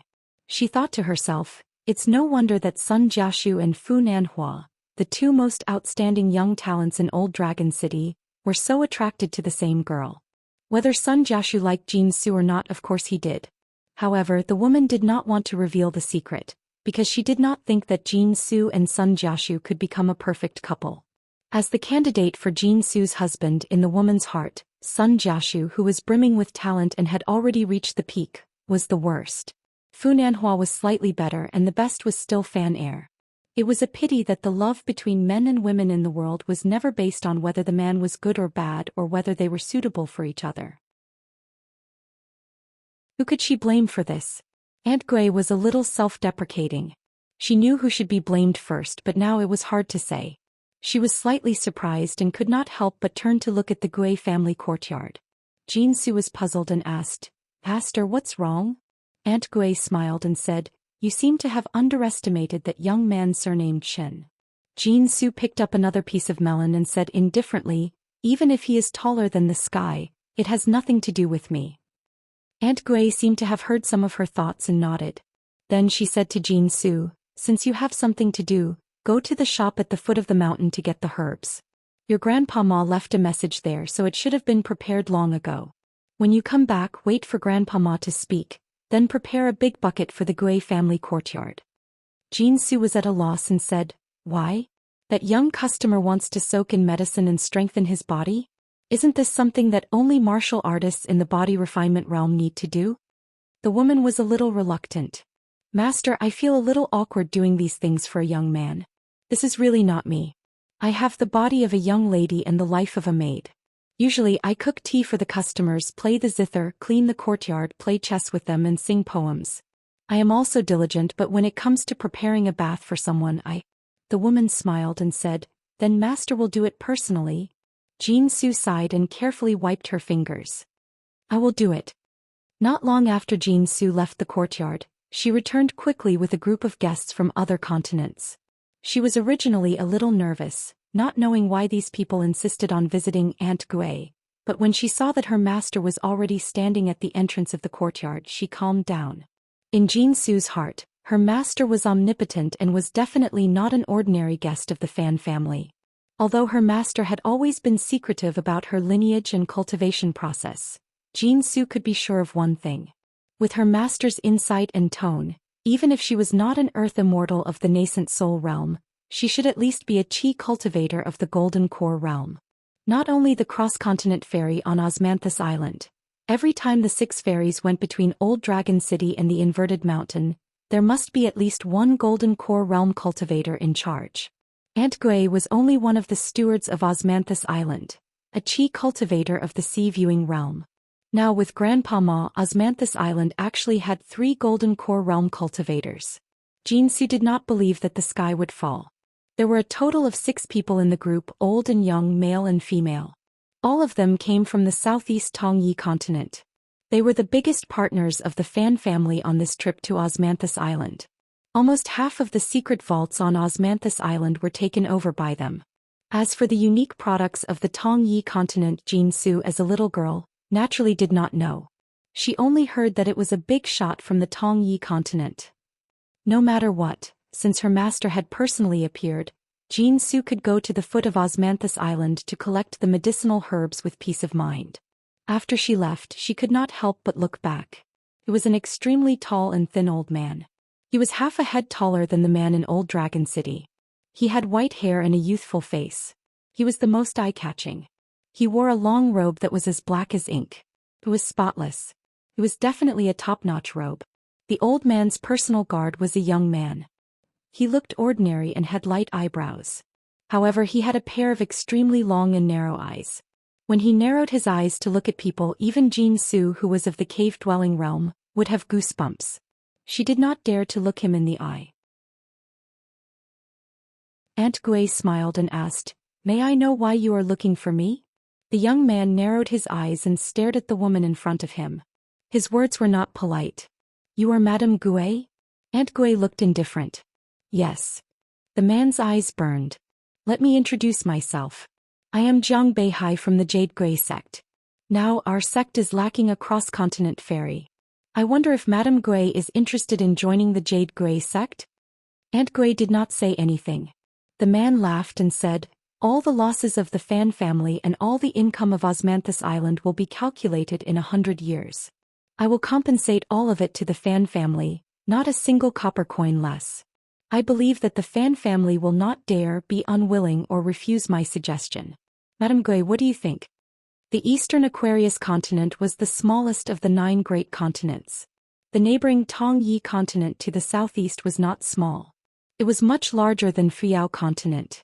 Moreover, the number of blessed lands in Tongyi continent was considered high among the 9 great continents. Among them there were 2 blessed lands that were extremely high in rank.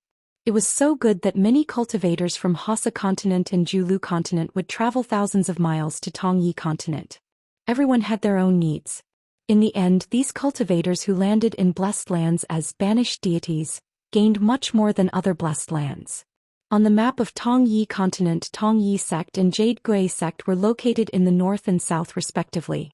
They stood opposite each other. The young man from Tongyi continent who helped the Ding family escape a calamity was from Tongyi sect.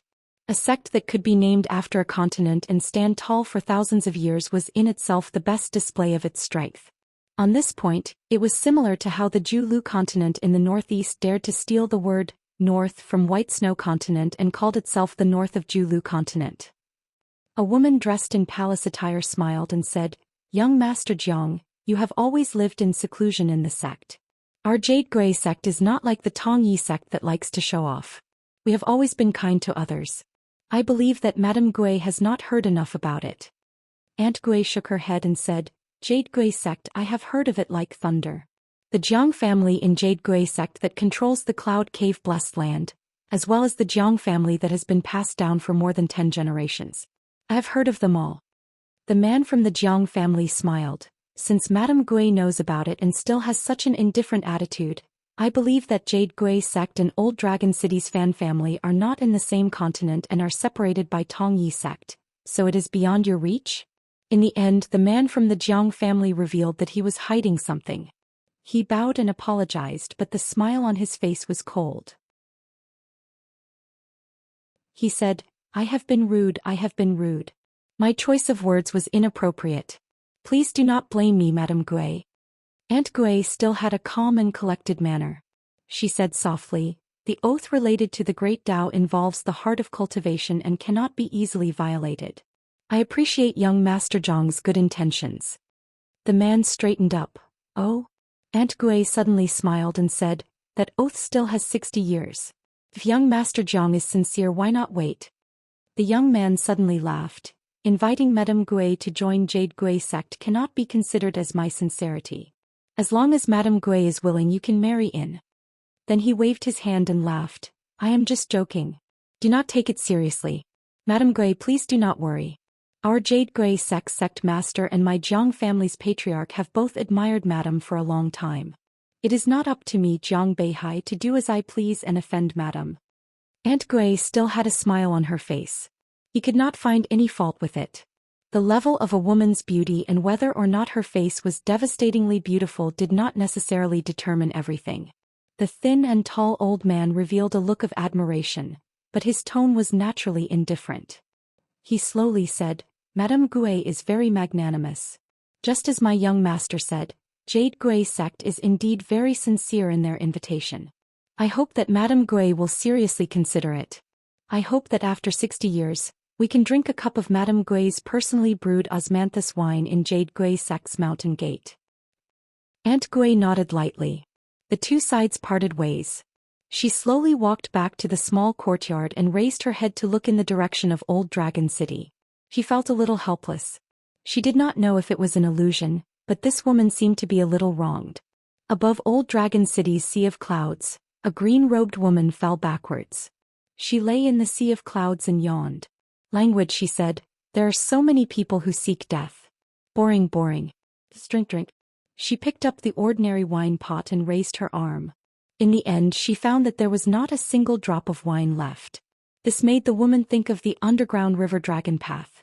She made fun of the little drunkard who held the blade's strengthening gourd and drank with his head raised. Why did she suffer retribution so quickly? When the woman thought of this, she was resentful. She stood up like a carp and casually picked up a small cloud that contained the true meaning of rain from the sea of clouds. She threw it into her mouth and swallowed it like wine. She fiercely chewed on the tasteless cloud wine. Her mood was extremely bad. She looked coldly at the Osmanthus island on the sea, bouncing backward. From the southernmost part of the sea of clouds, she was like a child in a marketplace, jumping from square to square until she reached the northernmost part of the sea of clouds. After she stood still, she began to rapidly charge forward. She raised her head high, assuming a posture of holding a spear, and was about to throw it out. She suddenly stopped and shouted, "Go!" The sea of clouds rolled like boiling water. After the woman made this throwing motion, a snow-white longsword that she had torn out from the sea of clouds flashed in the sky above Old Dragon City. It was over 30 meters long. On the sea, the ferry of Osmanthus Island was very far away from Old Dragon City. The tall and thin old man of the Jade Gui sect suddenly slapped the son of the Jiang family next to him. After replacing Jiang Beihai, he stood on the spot with his arms above his head. His robe swayed violently. There were flashes of lightning and thunder in his sleeves. The entire Peach Blossom Island shook violently and huge waves splashed out. Jiang Beihai turned his head and looked in a daze. Most of the robe of the Yuan Ying stage old man had been destroyed. Fortunately, there was still a possibility of repairing it. However, there was no flesh and blood on his arms. The old man spat out a mouthful of blood and stared at the sky above Old Dragon City. He stretched out a miserable arm and said in a deep voice, "Young master, stay where you are and don't move. Don't come close to me, but don't walk around casually." In the blade's strengthening gourd hanging on Qin Pingan's waist, the flying sword Chu Yi buzzed as if it had met an old friend. The woman who was about to stop saw the old man stretch out his arm and said, "Oh, are you asking for another sword?" The green-robed woman named Fan Junmao leaned back, tapped the ground with the tip of her foot and dashed backward. Then she repeated her previous action. Before throwing out a sword, she laughed loudly and said, "Go." Then she crossed her arms and looked at Osmanthus Island with a smile. She said, "Even after 1,000 years, I still like this kind of tough hero the most. It's like he's stretching his neck all day long and shouting to come and chop me to death. Come and chop me to death." On Osmanthus Island, Qin Pingan quietly pressed down on the blade's strengthening gourd. The previous time it was too late. This time he finally raised his head in time and caught some clues. When the old golden elixir realm sword cultivator's mind was wavering, Qin Pingan had already closed his eyes and felt the brilliance of the sword with his heart.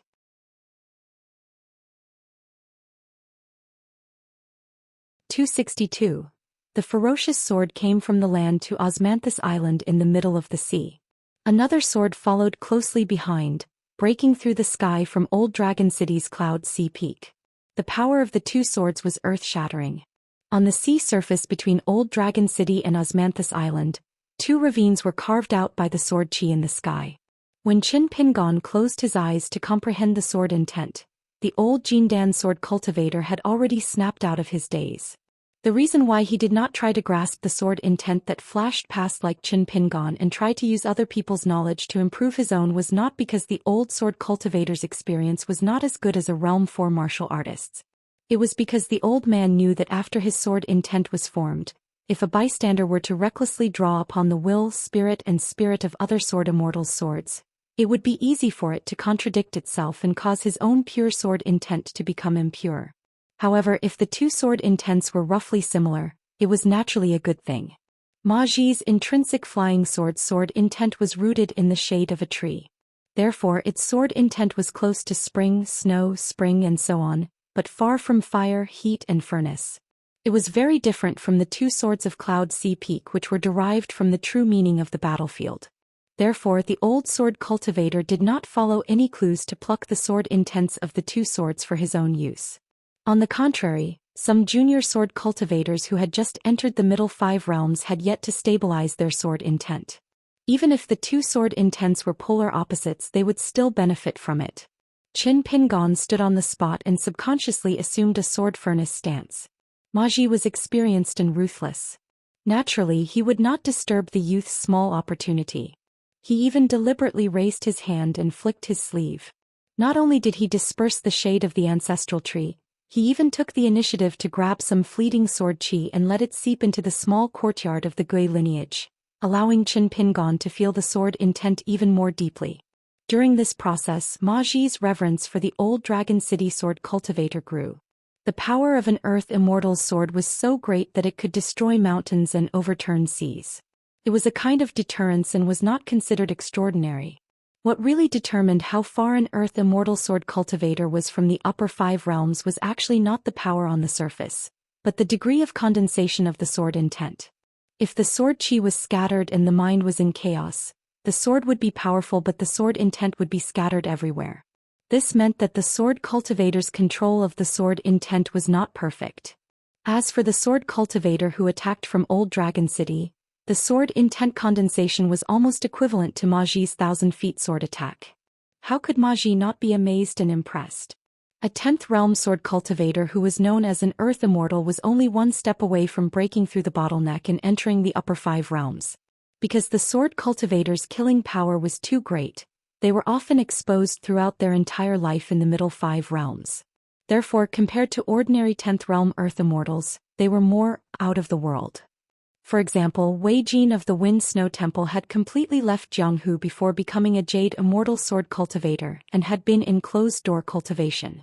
It seemed that this old sword cultivator from Old Dragon City must have been greatly annoyed by someone from Osmanthus Island of the Fan family.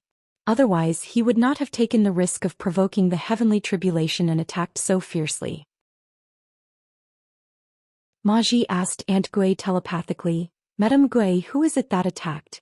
Is it a method against our Fan family or a dispute with a guest from another place?" Aunt Gui hesitated for a moment and answered vaguely, "It should be an otherworldly expert from Old Dragon City who had some conflict with the Jiang family of the Jade Gui sect of the Tongyi continent. Our Fan family and Osmanthus Island do not need to pay attention to it. We just need to remain neutral." Ma Ji said with emotion, "Since it's a fight between 2 groups of immortals at the top of the mountain, let's just watch the show." Aunt Gui smiled. "That's how it should be." Ma Ji suddenly said in surprise, "The Jiang family of the Jade Gui sect? Is it the Jiang family that controls the Cloud Cave Blessed Land?" Aunt Gui had already closed her mind and cut off her inner thoughts. She no longer cared about the old sword cultivator's questions. Ma Ji did not care about this. He only thought that Madame Gui, who had a special status, was worried that the main body of Osmanthus Island would be implicated and needed her to be distracted. Ma Ji saw that the young man was still standing, so he simply kept his shadow-flying sword and sat beside the stone table. The heavenly paradises and blessed lands in the world were 10 big heavenly paradises, 36 small heavenly paradises and 72 blessed lands. They were shared by a few heavenly paradises and were divided into 3, 6 and 9 grades. The Clear Pond Blessed Land that was controlled by the Divine Grandeur sect of the Aquarius continent had a very low grade, while the Cloud Cave Blessed Land that was controlled by the Jiang family of the Tongyi continent was extremely extraordinary. After Qin Pingon opened his eyes, the old man smiled and asked, "How is it?" Qin Pingon smiled and said, "I only know that this sword is very powerful. As for how powerful it is, I can't say. After pondering for a long time, I could only vaguely grasp the meaning of it. It's such a pity. If this sword could be slower, it would be better." Ma Ji joked. "A nascent soul realm sword cultivator needs to inform you, Qin Pingon, about the speed of his sword?" Qin Pingon scratched his head. "How would I dare to do that?" Qin Pingon suddenly asked worriedly, "Could it be that there is a sword cultivator who wants to harm Osmanthus Island?" Ma Ji waved his hand and explained with a smile. "No, it's just that he has a conflict with the guests of the Tongyi continent on the island, so he used 2 swords as a demonstration. The 2 swords were very particular and did not hurt Osmanthus Island at all. This is actually no different from expressing goodwill to Osmanthus Island. Otherwise, when Earth Immortals fight, unless it is in a remote area where there are no traces of people, if one cannot hold back, there would be more or less some chi movement dissipating. It's very normal." Ma Ji said it lightly, but the old man thought more deeply. This unknown earth immortal sword cultivator was either an existence that followed the rules extremely well, or he was old friends with Old Dragon City's Fan clan. The latter was obviously more likely. Elsewhere on Osmanthus Island, there was no such harmonious atmosphere like the Gui lineage courtyard. Jiang Beihai's face was so gloomy that it could drip water. The clan's nascent soul realm old man was lying in a pool of blood. That priceless robe, ink bamboo forest, could already be considered to have been completely destroyed. If he wanted to completely repair it, he might as well directly buy a new high-quality robe. The old man's injuries were not heavy. Very soon he stood up shakily, but he looked miserable and horrifying. That was because the might of the second sword was mostly offset by the precious robe bestowed by the Zhang clan's ancestor. The tall and thin old man stared fixedly at Old Dragon City on the continent. He gnashed his teeth and said, "That bastard ambushed us with 2 swords. He's gone too far." "Elder Su, what's going on?" Jiang Beihai asked softly. His body did not move and his feet were rooted to the ground. Not only him, the son of the Zhang clan, the rest of the clan's retainers and the Jade Gui sect's direct descendants were the same. None of them dared to move and they did not even dare to breathe loudly. The old consecrator was flustered and exasperated, but his tone was rather helpless. He said, "I only know that those 2 swords came from the same person. The place where the swords came from was the Sea of Clouds above Old Dragon City. Could it be that some Fu clan's ancestor is holding a half-immortal weapon to show off to us?" Jiang Beihai thought for a moment. The Fu clan has never liked the Ding clan, and the Ding clan has a good relationship with the Tongyi sect. Previously, the Ding clan relied on that fellow to stand tall in Old Dragon City. Our Jade Gui sect and the Tongyi sect have been sworn enemies for 1,000 years. Logically speaking, the enemy of an enemy is a friend. Even if we chose Fan clan's Osmanthus Island to go to the inverted hanging mountain, and not Fu clan's treasure-swallowing whale, this time, we chose Fan clan's Osmanthus Island to go to the inverted hanging mountain. They should not have so much resentment towards us. The Fu clan is not stupid. They should know the strength of the Jade Gui sect, and the position of our Jiang clan in the Jade Gui sect. Moreover, the Fu clan has always had a good relationship with the Fan clan. The woman in the palace dress said carefully, "Could it be because of Madame Gui? Could it be that some Fu clan's ancestor likes her?" Jiang Beihai lowered his voice and laughed angrily. "We are not openly snatching Madame Gui. We are just talking about business openly. If Osmanthus Island is Fuji's property, and Madame Gui is Fuji's mistress, then this storm can still be barely tolerated. This Osmanthus Island was obtained by the Fan clan's ancestor through luck, and the Fu clan is standing up for it? Do you really think our Jade Gui sect is a pushover? Do you believe that as long as I add a little oil to the fire, those 2 hot-tempered ancestors of our Jade Gui sect will immediately charge to Old Dragon City to denounce us? Women always like to use their brains on matters of love, while men like to spend their thoughts on matters of the country." The tall and thin old man had a stern expression and warned Jiang Beihai telepathically. "Young master, we are going to the inverted hanging mountain this time. You cannot report this to the sect." Jiang Beihai nodded in his heart and smiled bitterly. "Elder Su, I know the severity of the matter." The old man took a deep breath. "I will immediately go to Old Dragon City and personally meet that sword immortal. We have to understand and settle this matter before we can go to the inverted hanging mountain with peace of mind. I will try my best to return to Osmanthus Island as soon as possible." Jiang Beihai said softly, "Elder Su, be careful. Don't worry, I will definitely not disgrace the name of Jade Gui sect and the Cloud Cave Zhang clan." After the old man said this, he rose from the ground and flew towards Old Dragon City. Before this, the old man had already put away the priceless robe ink bamboo forest. His bloody wounds healed at a speed visible to the naked eye. It was truly the method of regenerating flesh and bone. He was indeed a Yuanying realm expert who had been famous for a long time in the Tongyi continent. After the 2 unrestrained sword strikes, everyone on Osmanthus Island, whether it was the Fan clan or the passengers, were discussing spiritedly. Fortunately, almost everyone was a mountain dweller who had traveled extensively. Since they had the qualifications to personally go to the inverted hanging mountain, whether it was to do business or travel, it would not be simple. Although they were shocked, they were not frightened or panicked. In addition, Osmanthus Island quickly appeared to pacify them, and the disturbance quickly subsided. Jin Su delivered the medicine he had retrieved from the foot of the mountain to the Gui lineage courtyard and quickly returned to his master Aunt Gui's side. Seeing the calm and collected woman, he was in a rare good mood and boiled a pot of tea.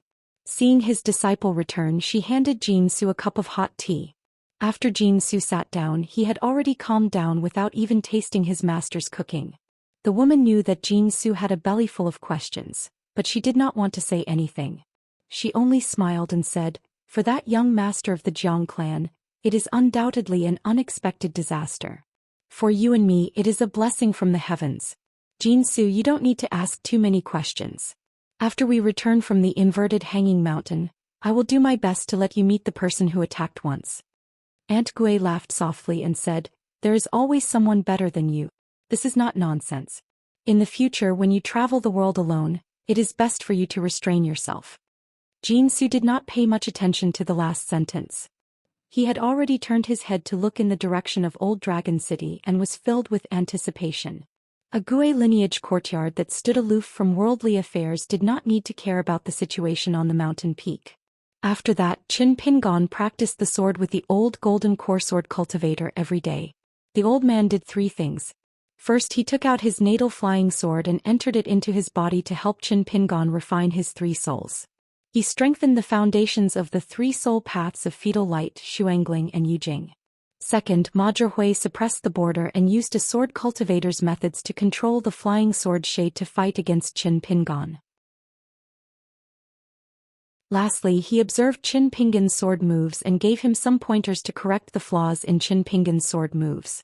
However, Qin Pingon's sword practice was very interesting. He did not take out any of the swords from the wooden box on his back. Every time he only made a sword-holding posture and imagined that he was holding a sword with one hand. Ma Zhihui had some doubts about this. In the end, Qin Pingon gave an absurd answer. He said that there were 2 swords on his back. The one that he named, Subdue Demons, was someone else's sword and could not be used. The scholar wooden sword named Exorcise Demons was once unsheathed on the battlefield. However, after that he realized that the wooden sword was too light. He felt that it was best for him to find a metal sword that was heavy enough for his sword practice. Otherwise, his hand would be too light and it would be no different from not holding a sword at all. He always felt that something was wrong. Only by holding a heavy sword in one's hand and making the sword move extremely fast could he possibly meet a strong enemy that the heavy sword could not defeat one day in the future. Only then would he, Qin Pingon, change to a wooden sword and use the fastest sword move to fight the enemy. As an immortal in the eyes of the secular world, Ma Zhihui had no interest in martial arts or swordsmanship. In fact, he did not feel anything about Qin Pingon's stubborn pursuit of a Jianghu swordsman. He even felt a trace of disdain deep in his heart. What kind of heavenly material and earthly treasures could be dug out from the crops? However, if Qin Pingon was working hard on the great way of the sword and was going into a dead end, Ma Zhihui was afraid that he would be unable to restrain himself. It would not be difficult to talk to Qin Pingon for 3 days and 3 nights. The osmanthus flower girl, Jin Su, would regularly deliver 3 meals a day. What made this girl feel relieved was that Qin Pingon did not push his luck and actually treated her as a servant girl who brought tea and water. He insisted that she take care of matters such as bathing and changing clothes. Otherwise she would really have a headache. Even when it came to changing the water buckets, Qin Pingon was still self-reliant. This made Jin Su have a good impression of this young guest of the Fan family. Then there was the osmanthus flower wine stored in the little courtyard of the Gui lineage. It needed to be replenished every few days. Given Jin Su's status, it was not that she could not bring dozens of jugs of wine to the little courtyard in one breath. However, in the end she gave up on the idea of doing it once and for all. It was not that she did not want to use this opportunity to see the depth of this foreign youth. After all, for these osmanthus flower girls who had long been familiar with the sea route, this trip across the sea was rather dull and boring. The so-called 10 sights of Osmanthus Island, such as the moon and tide, the osmanthus trees that could faintly be seen growing in the moonlight, the mirage of an ancient palace, the schools of flying fish that circled Osmanthus Island and so on, would be breathtaking at first glance. It would even make people take the initiative to pay artists to leave behind beautiful scenes. However, after seeing it for a long time, it would be difficult to be captivated. Some of the strange people and strange things that happened around Osmanthus Island were actually more interesting to these Osmanthus flower girls. Qin Pingon now woke up at the start of the day. Before the sun rose, he would first practice the 6-step stance for about 2 hours. The old sword Xiao Maji would appear around the time of the day and leisurely drink a jug of Osmanthus flower wine. When Qin Pingon finished practicing the ordinary boxing stance, or more accurately when Qin Pingon and the old man finished drinking a jug of wine, it was about the time Jin Su brought in the breakfast box. It took about half an hour. During this time Maji would generally explain the weight of the sword that day, the reason for the emphasis on sword intent, and some interesting anecdotes about the sword show of the world. After that, Qin Pingon returned the breakfast box to Jin Su, who was waiting at the door of the courtyard. Most of the time he would just say thank you. If the Osmanthus flower family needed more wine, he would not be embarrassed and would just tell the young girl directly. The day of cultivation, under Maji's suggestion, went from easy to difficult. Qin Pingon would first practice the sword moves from the book. During the 4 hours in the morning, Maji would attack without warning, deliberately disrupting Qin Pingon's smooth sword moves. Therefore, not only did Qin Pingon need to polish the 4 sword moves, the avalanche style and the spirit-suppressing head inside, he also needed to pay attention to the attacks of a Jindan sword xiao. Occasionally, Maji would simply bring forward the afternoon sword test to the morning. Before the end of the afternoon, the two would finish their lunch and then begin the afternoon sword test. Now Maji had silently raised his cultivation from the Immortal's Cave realm to the 7th Observation Sea realm. He sat by the stone table, drinking by himself and attacking with his sword constantly. He controlled his life-bound flying sword, Cool Shade, to assassinate Qin Pingon. He did not care what method Qin Pingon used to face the enemy, whether it was those frightening ancient fist stances, the 4 offensive and defensive moves he had just learned, or a series of random punches that could kill an old master. Maji did not care about these things. As long as Qin Pingon could dodge the rapidly flying Cool Shade in the courtyard, or knock back the life-bound flying sword with one punch, it was all fine. Often, before he finished his sword practice in the afternoon, Qin Pingon's flesh would be torn open and his clothes ragged. Sometimes Maji would slow down the speed of his sword, sparing the battered and exhausted Qin Pingon. He drank a few more mouthfuls of wine. The small dishes on the table, such as drunkard's peanuts, garlic turtles, fried small fish and cold pork ears, were enough to go with the old man's wine. But every time Qin Pingon took a breather, the old man's next attack would be thunderous. Perhaps the old man was still chewing on the crispy dried small fish, but Qin Pingon was about to be stabbed in the heart. The flying sword would return in an arc and pierce Qin Pingon's back. Then the old man would sneer and say, "If not for the flying sword's void transformation, you would have died twice. You would never be able to taste this spicy and salt-dried fish again. Qin Pingon, even if it's just for the sake of this delicious food, you should work harder." In order to ensure the continuity of his sword practice, there was no dinner in the small courtyard of the Gui lineage, only supper. Jin Su only needed to place the food box at the courtyard entrance. Usually after 5 o'clock, Qin Pingon would stand and take the beating. With the help of the flying sword's Cool Shade, he would pass through corridors and buildings, and gallop through the post house in his spirit, training the thickness and toughness of his 3 souls. Recently, the old swordsman had stopped explaining his swordsmanship in detail. He just carefully controlled his actions and let Qin Pingon savor the pain. Qin Pingon liked and disliked this period of time the most. He liked it because he knew that this training was the most beneficial for martial arts cultivation. He disliked it because it would always remind him of the ordeal at the bamboo house on Luopa Mountain. Fortunately, the old swordsman's attacks were more restrained. Compared to the barefoot old man's bold moves, it was much more relaxed. Not only was Qin Pingon able to endure it, he also took the opportunity to practice the 6-step stance and 2 defensive sword moves, the mountain style and the armor style. Compared to the slow stewing of his own cultivation, with the help of the old swordsman, it was no different from stewing with martial fire. It was much more effective with half the effort.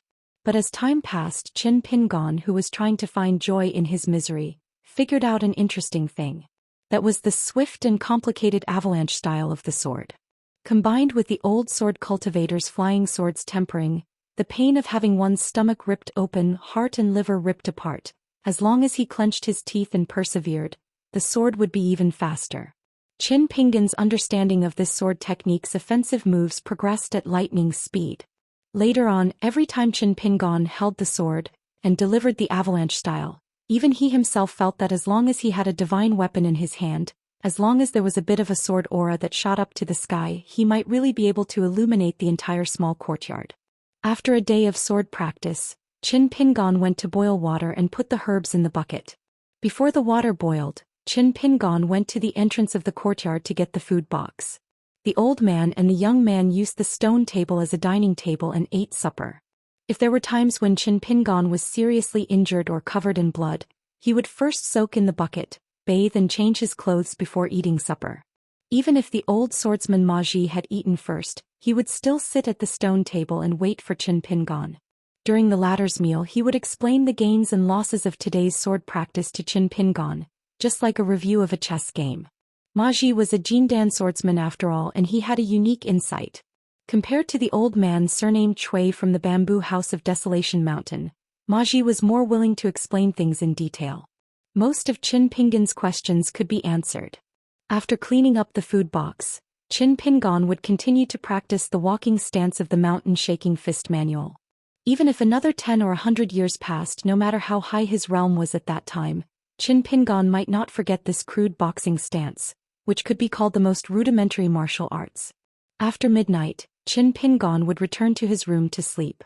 Almost every day this cycle repeated. Unknowingly, the sun had risen and set more than 30 times on Osmanthus Island, and 3 of the 9 sceneries on the sea had quietly passed. After another 10 days, the old swordsman suggested that Qin Pinggan should stop his practice and go to the ancestral Osmanthus tree to enjoy the 4th scenery on the sea route of Osmanthus Island. Since the old man had said so, Qin Pinggan did as he was told. Just at dawn, Qin Pinggan came to the top of Osmanthus Island, which was crowded with people. Looking into the distance he saw a huge gap. Osmanthus Island's sea route passed through in a straight line. On both sides of the sea route, there were 2 island mountain ranges descending from high to low.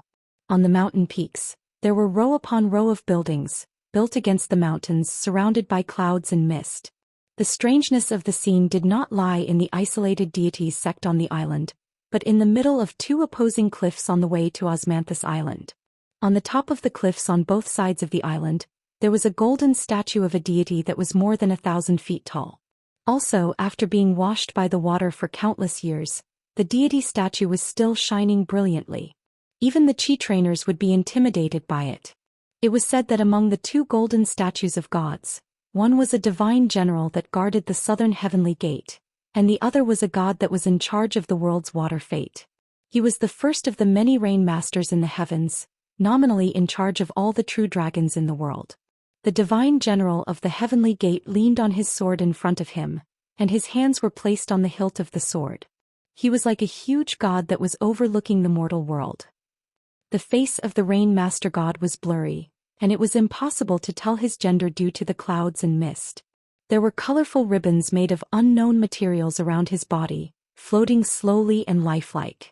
It made the god, whose golden body had disappeared for tens of thousands of years, look like he was still in the mortal world, in charge of the flow of water fate in the entire south. Qin Pinggan chose a long bench at the top of the mountain and sat cross-legged on it. He faced the 2 statues and drank slowly. The Qi cultivators around him were talking in the language of the Julu continent and the Tongye continent. Occasionally there were some old Dragon City dialect mixed in. Qin Pinggan naturally could not understand them. Fortunately, there was a Qi cultivator from the Fan family on the Osmanthus Island not far away. She looked like a young girl, but she was not dressed like the Osmanthus Island's Mississippi. Her voice was clear and she should be explaining the strangeness of the sea view to the passengers. She was describing the scene of the 2 gods in the language of the Aquarius continent. She talked about the origin of the 2 statues and the long history of the celestial sect. It seemed that someone asked why the ferry on the Osmanthus Island did not dock at the island. The Qi cultivator from the Fan family smiled and explained that although the ferry could pass through the island, the sect did not accept any ferry. If anyone dared to disembark without permission, they would be expelled on the spot or imprisoned in the prison on the island. In history, there were even tragedies of people being directly killed by the celestial sect. In the end, the young Qi cultivator smiled and said to the people at the top of the mountain that the next scene in half a day's time would be especially spectacular and should not be missed. Between the cliffs that the Osmanthus island slowly passed, there was suddenly an object that looked like an embroidered ball. It fell straight down and swept towards a young man who was admiring the scenery at the top of the mountain. That person subconsciously reached out and grabbed the embroidered ball. He looked up blankly, not knowing why the celestial sect would do such a thing. The young Qi cultivator from the Fan family was shocked. Then she shouted anxiously, "Young master, I heard from our seniors on the Osmanthus island that a lady from the celestial sect is looking for a husband. He has chosen you. This is a great opportunity that is hard to come by in 100 years. Young master, if you have not married, you must agree to it even if you are already." In short, only the direct descendant of the celestial sect can throw the embroidered ball to the fairy on the way. This kind of opportunity is really not to be missed. Young master, you must treat it with caution. Obviously, the young Qi cultivator held the embroidered ball in his hand and looked up at a certain spot on the cliff. He was going through a question and answer in his heart. Then the young man seemed to have passed the test. The embroidered ball that was wrapped with a ribbon suddenly stretched out. One end of the ribbon was tied to the man's wrist while the other end flew towards the top of the mountain. Just like that, it brought the man to a colorful pavilion at the foot of the statue on the top of the mountain. In the colorful pavilion, there was a beautiful lady with rosy cheeks. She held the end of the ribbon tightly in her hand. Beside her, there were a few ladies who had an extraordinary bearing and looked like celestial teachers. They were smiling as if they were giving their blessings to this heaven-made celestial couple. Qin Pingon saw all of this in his heart. Looking at the young man's meteoric rise, he was neither envious nor jealous. He also did not sigh with emotion about this world's opportunity. He was just a little absent-minded. The young man just now was standing more than 10 steps away. When the Qi cultivator from the Fan family asked if he was going to marry a wife, the man's expression obviously changed slightly. It was most likely that good fortune had come to him and he decisively abandoned his wife at home. Qin Pingon looked up and glanced in the direction of the colorful pavilion. He felt that the celestial lady who threw the embroidered ball might have a high cultivation level, but her eyesight was really not very good. Back at the small courtyard of the Gui family, the old swordsman laughed heartily. He drank wine and ate some side dishes. "I didn't expect that there would really be an embroidered ball thrown. It's a pity that it's not you. What a pity, what a pity. You must know that in the history of Osmanthus Island, it's not an exaggeration to say that it's a once-in-a-century occurrence of an embroidered ball being thrown from a colorful pavilion on the top of the mountain. It's a pity that you don't have such good fortune." Qin Pingon grimaced. The old man restrained his expression and said softly, "The 10 sceneries of Osmanthus Island actually contain big and small opportunities. Of course, it can only be encountered and not sought. It can only depend on fate. Just like the colorful pavilion and embroidered ball of the overseas immortal island. Who would have thought that a cave realm cultivator with mediocre cultivation aptitude would become the final lucky one?" The old man said seriously, "If it's the other 9 sceneries, you don't have to care. You don't even have the thought of trying your luck. It's all right. But for the next scene, you have to personally go to the foot of the mountain on Osmanthus Island. The closer you are to the sea outside the ferry, the better. Because if someone really encounters such luck, even a golden core or nascent soul cultivator would be envious of this great fortune." Qin Pingon said helplessly, "I'm not going to try my luck. It's more practical to practice swordsmanship in the courtyard." The old swordsman glared at him and said, "Go, you have to go. Even if it's a 1 in a million chance, you have to join in the fun. On the path of cultivation, you shouldn't expect everything to be smooth sailing. But you should at least have some hope. You can go and admire the wonderful sceneries and try your luck. Even if you don't have great luck, what's missing from you? You rascal. Remember, the word, what if, is what Qi refinement warriors are most afraid of and also what they dream of." Qin Pingon said carefully, "Mr. Ma, I'm not a Qi refinement warrior. I'm purely a martial artist." The old swordsman slapped his forehead and stood up. "I'm so angry. You can practice your swordsmanship by yourself these 2 days. I need to walk around and relax. It's so boring to be so quiet with you all day long." For the next 2 days, the old swordsman indeed did not show up. Qin Pingon practiced his swordsmanship by himself. After that, the old swordsman only returned to the small courtyard of the Gui lineage. He met Qin Pingon and said that Qin Pingon had practiced well and that he should continue to work hard. Then he disappeared again. Qin Pingon only thought that the old swordsman had to entertain himself and did not find it strange. Then he went to the fifth scenery of the cross-continent route of the Osmanthus Island, the Flood Dragon Gully. As the old swordsman reminded him again, Qin Pingon took it that he had half a day's rest. He first greeted Jin Su. Then at noon that day, Jin Su came to the entrance of the small courtyard and reminded Qin Pingon that he could go down the mountain to view the scenery. As he was an honored guest of the Fan clan, there was a special secluded road down the mountain in the Osmanthus Palace. There were few guests on the road. Qin Pingon and Jin Su walked side by side on the road. Little Miss Osmanthus Flower explained the origin of the Flood Dragon Gully to Qin Pingon. In that oceanic trench there were many flood dragons. Most of them were the descendants of the flood dragons with mixed bloodlines. Some of them were water flood dragons who would instinctively go to the sky above the continents to create clouds and rain. One round trip would take tens of thousands of miles. By the time they returned to the nest, they would be exhausted. Moreover, there were often flood dragons who were not bound by rules and without the deployment orders of the gods above. They used their supernatural powers and released rain and dew, which were often easily overrun. Therefore, they often became the evil flood dragons in the eyes of the world and were crazily chased by the local Qi cultivators. It was not only to enforce justice for the people but also to obtain the innate treasures of the flood dragons. Qin Pingon was shocked when he heard this. He quickly quickened his pace and went to the foot of the Osmanthus Island. He was born in the Lizhu cave where the last real dragon in the world died. Of course, he had to see the true appearance of the flood dragons with his own eyes. Could those spiritual creatures in the Flood Dragon Gully be counted as the descendants of the real dragon? Soon Qin Pingon came to the foot of the mountain. There were many small boats docked at the ferry port. The Qi cultivators of the Fan clan who often ferried the Flood Dragon Gully on the boats. Osmanthus Island guaranteed that the passengers could travel the oceanic trench by boat.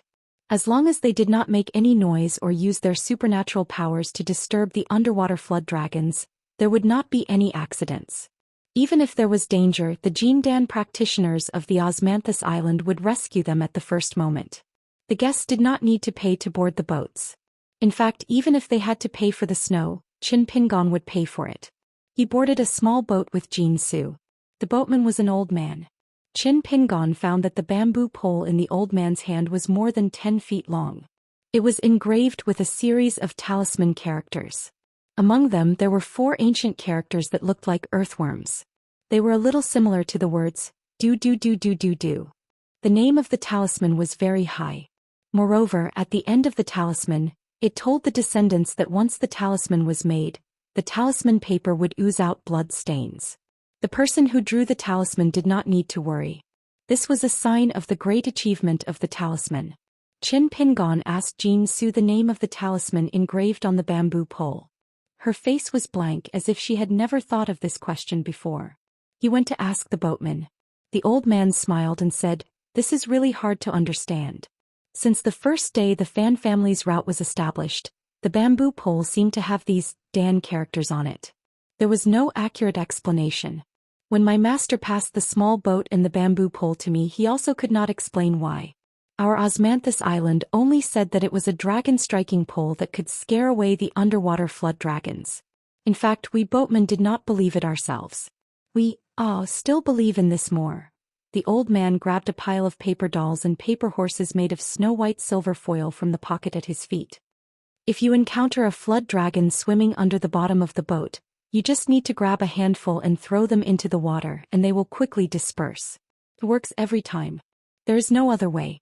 If we go around the Flood Dragon Ravine, our route will be more than 200,000 li longer. Fortunately, although the Flood Dragon Ravine looks scary and frightening, in fact for hundreds of years, our Osmanthus Island has always lived in peace with those flood dragons.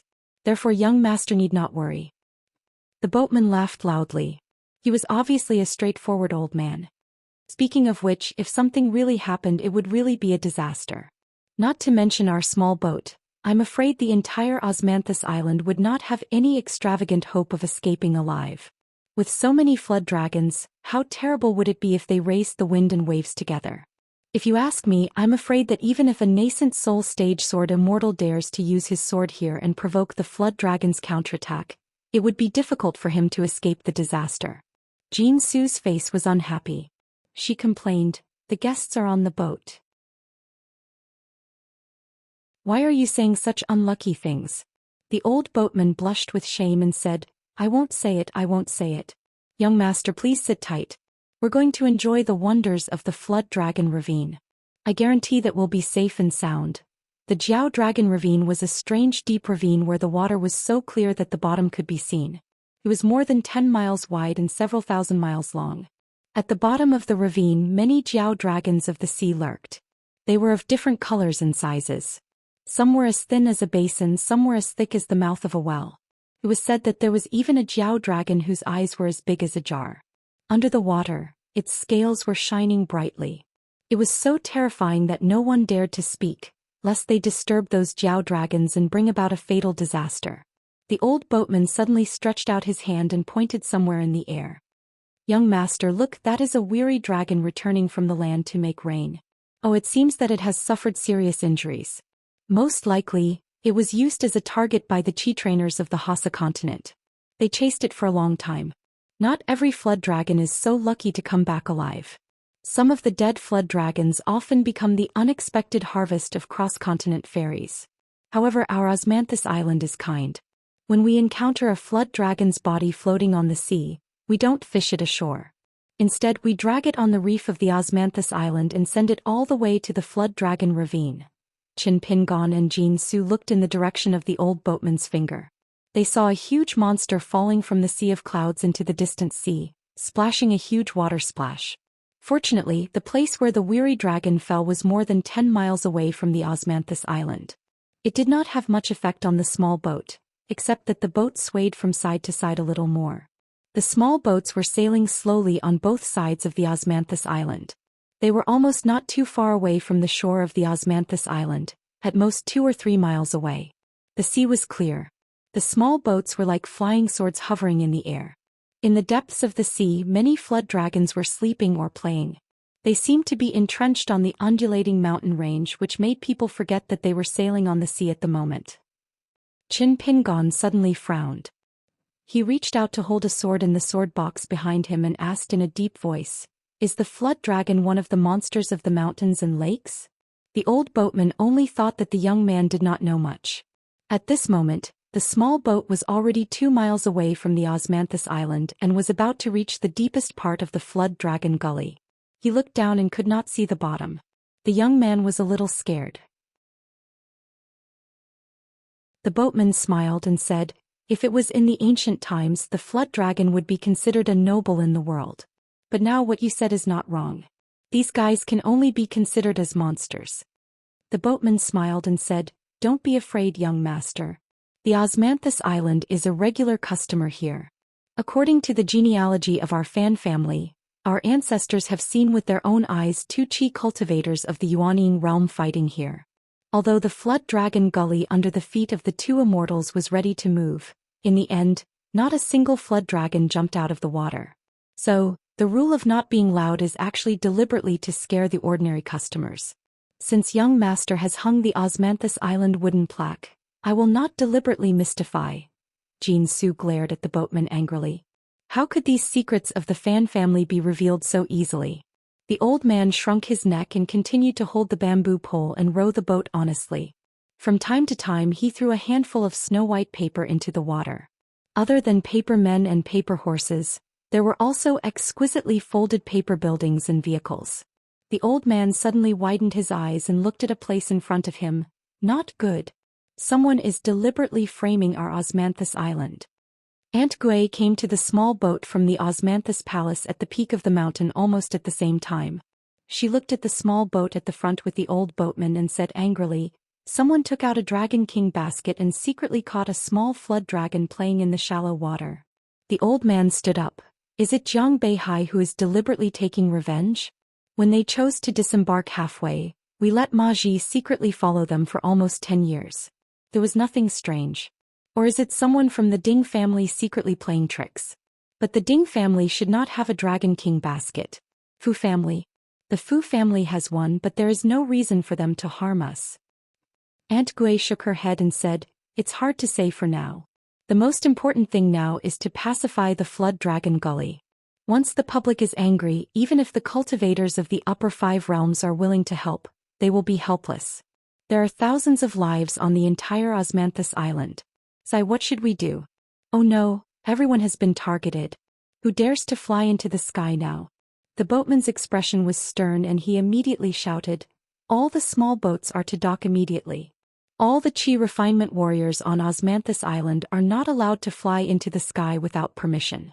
Otherwise, the Flood Dragon Gully will regard it as a provocation. Maji, please show us your skills, lest the guests think that we are exaggerating." Maji, the golden core swordsman, took out a long sword and threw it into the sky rapidly. It was as fast as lightning and was definitely faster than the speed of a golden core swordsman. However, when this flying sword was flying far away, it was pressed down heavily by an illusory claw from the Sea of Clouds when it was just a few miles away from the Osmanthus Island. The flying sword instantly exploded in the sky. After that, another sword was thrown out, but the outcome was the same. Aunt Gui turned her head and said to Jin Su and Chen Pingon gently, "The two of you return to the Gui lineage courtyard first. No matter what happens, you must remember to hold on to the roots of the Osmanthus tree tightly. Only then will you have a chance of survival." Jin Su tipped her toes and had already left the small boat. She landed at the ferry on the shore and turned back to take a look. That young man with a sword on his back seemed to still be standing in the small boat. When he finally returned, there was an additional bamboo pole in his hand. Jin Su asked, "What are you doing?" Qin Pingon replied, "Dragon striking pole. It might really be useful." Jin Su glanced at the young man as if she was looking at an idiot. She turned and flew to the top of the mountain. In an instant, it was as if the mountains had collapsed and the earth had cracked. The entire Osmanthus Island suddenly sank more than 1,000 feet along with the sea surface. With the Osmanthus Island as the center, the sea surface within a few miles of the Osmanthus Island sank inexplicably at the same time. As such, the Flood Dragon Gully, which was originally under the Osmanthus Island and the small boat, suddenly changed from the bottom of the sea to a tall mountain range hidden in the water. All the spiritual creatures of the Flood Dragon species stared at the Osmanthus Island. This was what it meant to be a real undercurrent surging. Aunt Gui floated forward and finally hovered in the air. She used an ancient language that everyone could not understand to communicate with a golden-scaled water flood dragon in the distance. The latter's eyes were cold and indifferent. The sword on Qin Pingon's back that was forged by Saint Wan Ju, demon subduing, was already trembling in its scabbard. According to Wan Ju's previous warning, Qin Pingon should be able to run as far as possible when encountering such a great demon. However, where could Qin Pingon run now? He did not run to the Gui lineage courtyard at the top of the mountain to hide, nor did he stand in place and wait for death. Qin Pingon looked at the bamboo pole in his hand that still maintained its emerald color. After thinking for a while, he sat cross-legged and placed the bamboo pole horizontally on his knees. He used his fingers to wipe away the inappropriate talisman characters on it. Then, relying on his memory, Qin Pingon took out the small snow all that Li Shixing had given him. He took a deep breath and moistened the brush. The tip of the brush was vermilion red as if it was dyed in thick ink. Qin Pingon smiled and placed the bamboo pole on the left side of the ground.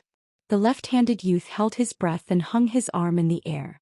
He held the brush that was engraved with the words, "Brush with Spirit," and began to inscribe the so-called seal-severing talisman, stroke by stroke on the bamboo pole. This was called treating a dead horse as a living horse. If it really did not work, he could only draw out the famous sword forged by the saint on his back and perform a magnificent feat recorded in ancient books. He could learn from the ancient sword immortals to slay flood dragons where there were flood dragons. After the talisman was completed, a bloody scene appeared on the emerald green bamboo pole. Qin Pingon's heart calmed down. He held the bamboo pole in his hand and tapped the ground with the tip of his foot. He jumped to a drifting boat that had not been tied to the ferry in time. He stood alone in the boat and took a deep breath. He stretched out his palms and patted the two sides of the boat. The boat shot forward like an arrow. Qin Pingon carried the bamboo pole on one shoulder and took off the blade's strengthening gourd with the other. He raised his head and drank wine. He said in his heart, seal-severing talisman. What seal will be cut? It's best if it's the ancient sword Immortal's dragon slaying, the dragon lock of our hometown's iron lock well. Whether it succeeds or not, it all depends on this. In the sea, flood dragons were circling. It was obvious that a great disaster was imminent and even Immortals could not escape. In the eyes of everyone on Osmanthus Island, it was an extremely cool scene. A small boat moving forward leisurely. Carrying the bamboo pole on his shoulder, the youth drank wine.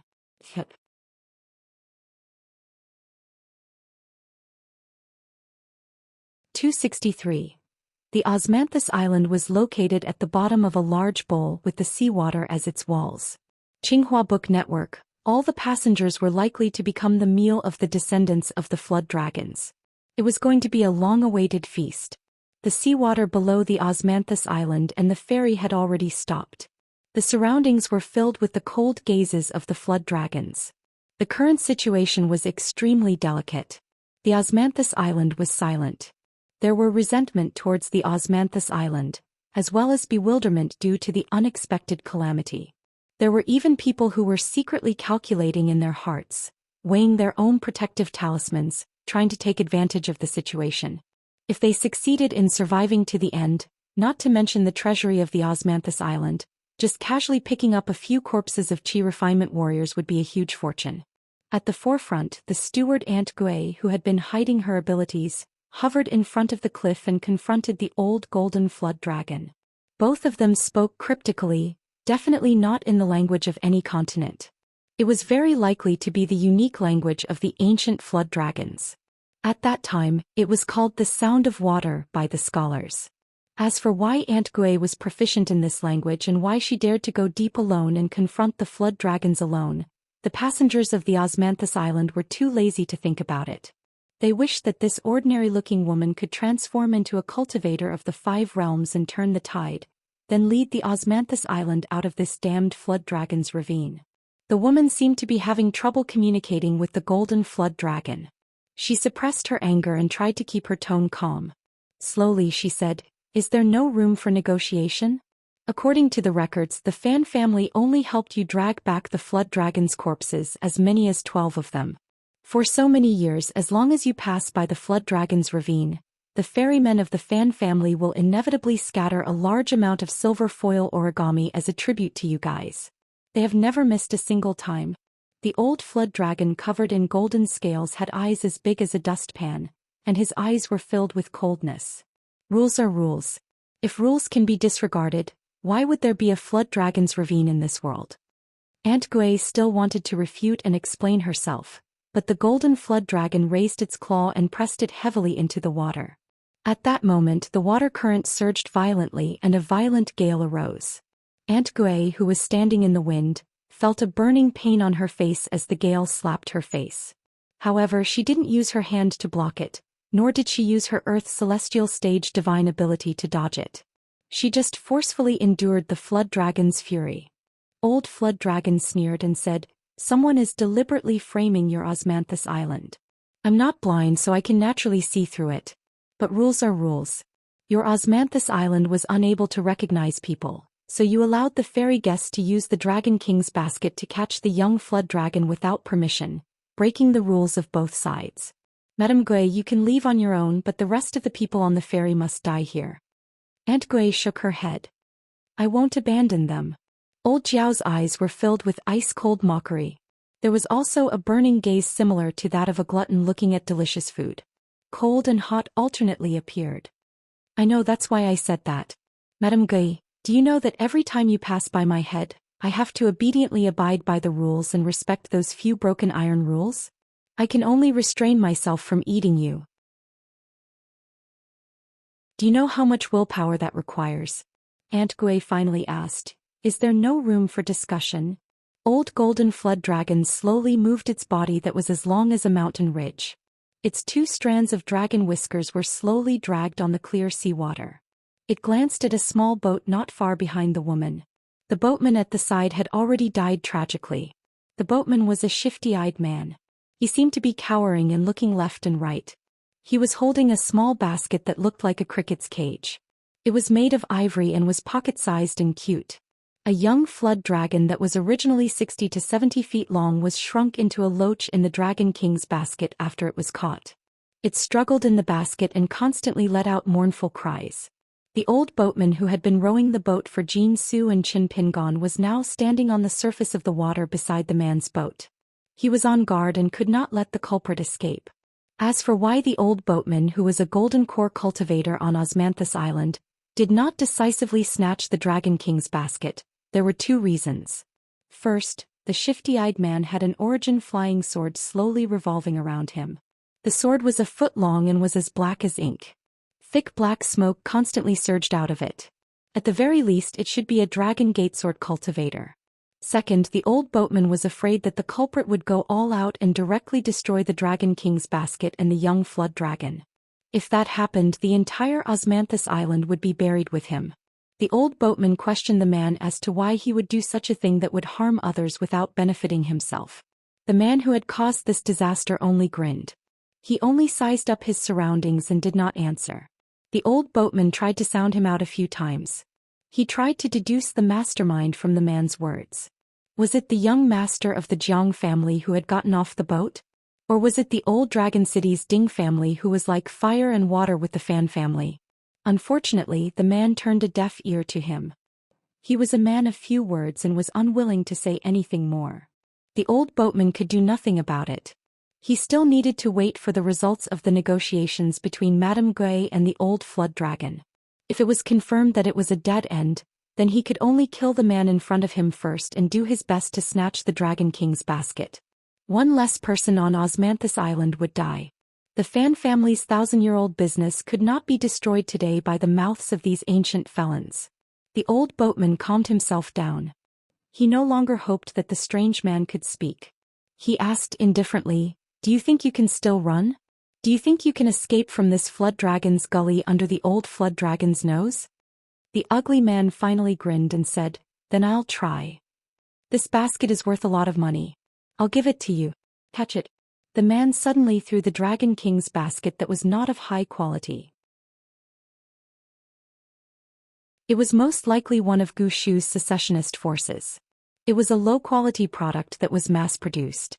However, with the passage of time, the Dragon King's basket had been plundered, collected, and destroyed. It became rarer and rarer. The Dragon King's basket was almost as rare as the blade's strengthening gourd. The old boatman did not immediately reach out to catch the Dragon King's basket to avoid being plotted against. Instead, he controlled his spiritual energy to suspend it in front of him. He focused his attention and became furious. It turned out that the man had secretly used some unknown method. The young flood dragon in the basket was on the verge of death. Its flesh was badly mangled and its bones were exposed. It was on the verge of death. The man laughed loudly. His natal flying sword turned into rolling black smoke to protect his body. Two of his fingers twisted out a golden talisman. "I'll toast your graves later. It's a pity that there is no more osmanthus wine in this world." The talisman flashed with a golden light and the man disappeared from the boat. The old golden flood dragon with shining scales shook its head. Its dragon whisker was like a long whip as it violently slapped the seawater. The dragon whisker had clearly hit an empty space near its body. But in the next moment, a figure, or rather two, plummeted from the clouds above the Jiaolong ditch. It was the male sword cultivator who had used the talisman to escape from the ditch. Even if the talisman was a priceless mind talisman, which ranked second among all the mind talismans in the world, no one in the Jiaolong ditch would be able to stop the talisman, even if the person who gave the talisman had spoken with certainty. The male sword cultivator had thought that his plan was flawless. When he threw out the Dragon King's basket, the young Jiaolong was about to die. Osmanthus Island and the Jiaolong ditch were like two armies confronting each other. Lady Gui was distracting the attention of the old Jiaolong. With the addition of the golden mind talisman, which was said to be able to evade the sword of the land sword immortal, he took the opportunity to escape the battlefield. Why not?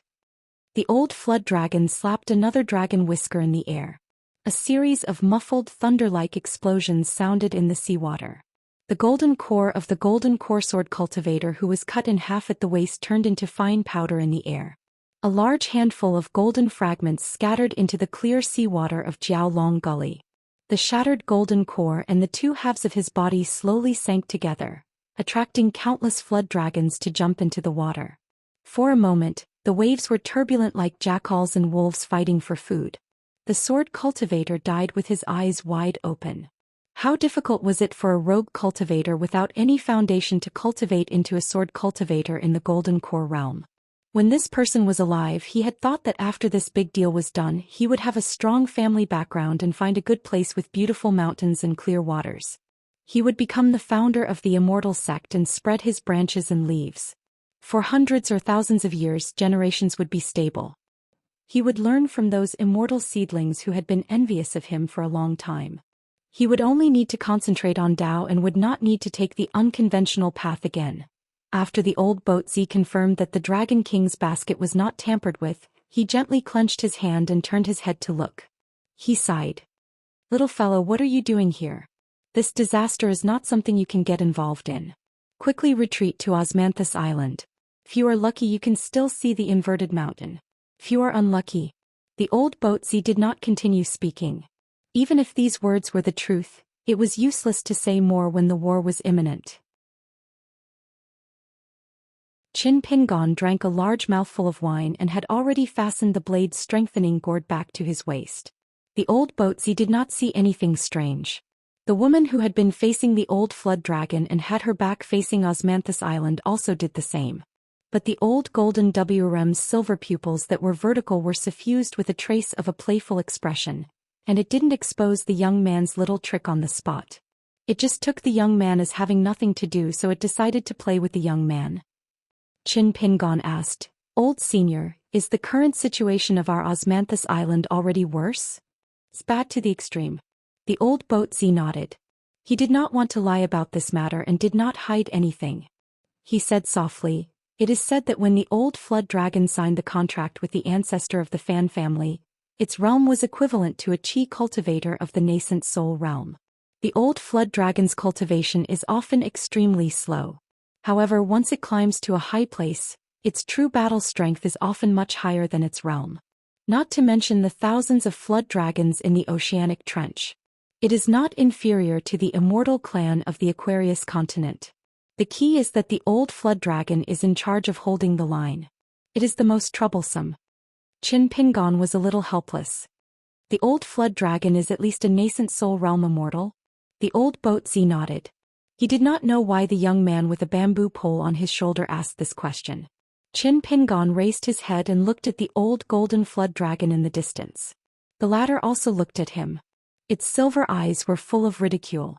It also deliberately glanced at the blade's strengthening gourd at Qin Pingon's waist.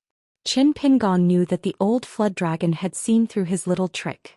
The mountain god Wei Pai, who personally handed over the ginger gourd, said that no one below the 10th realm could see through his trick on the blade's strengthening gourd.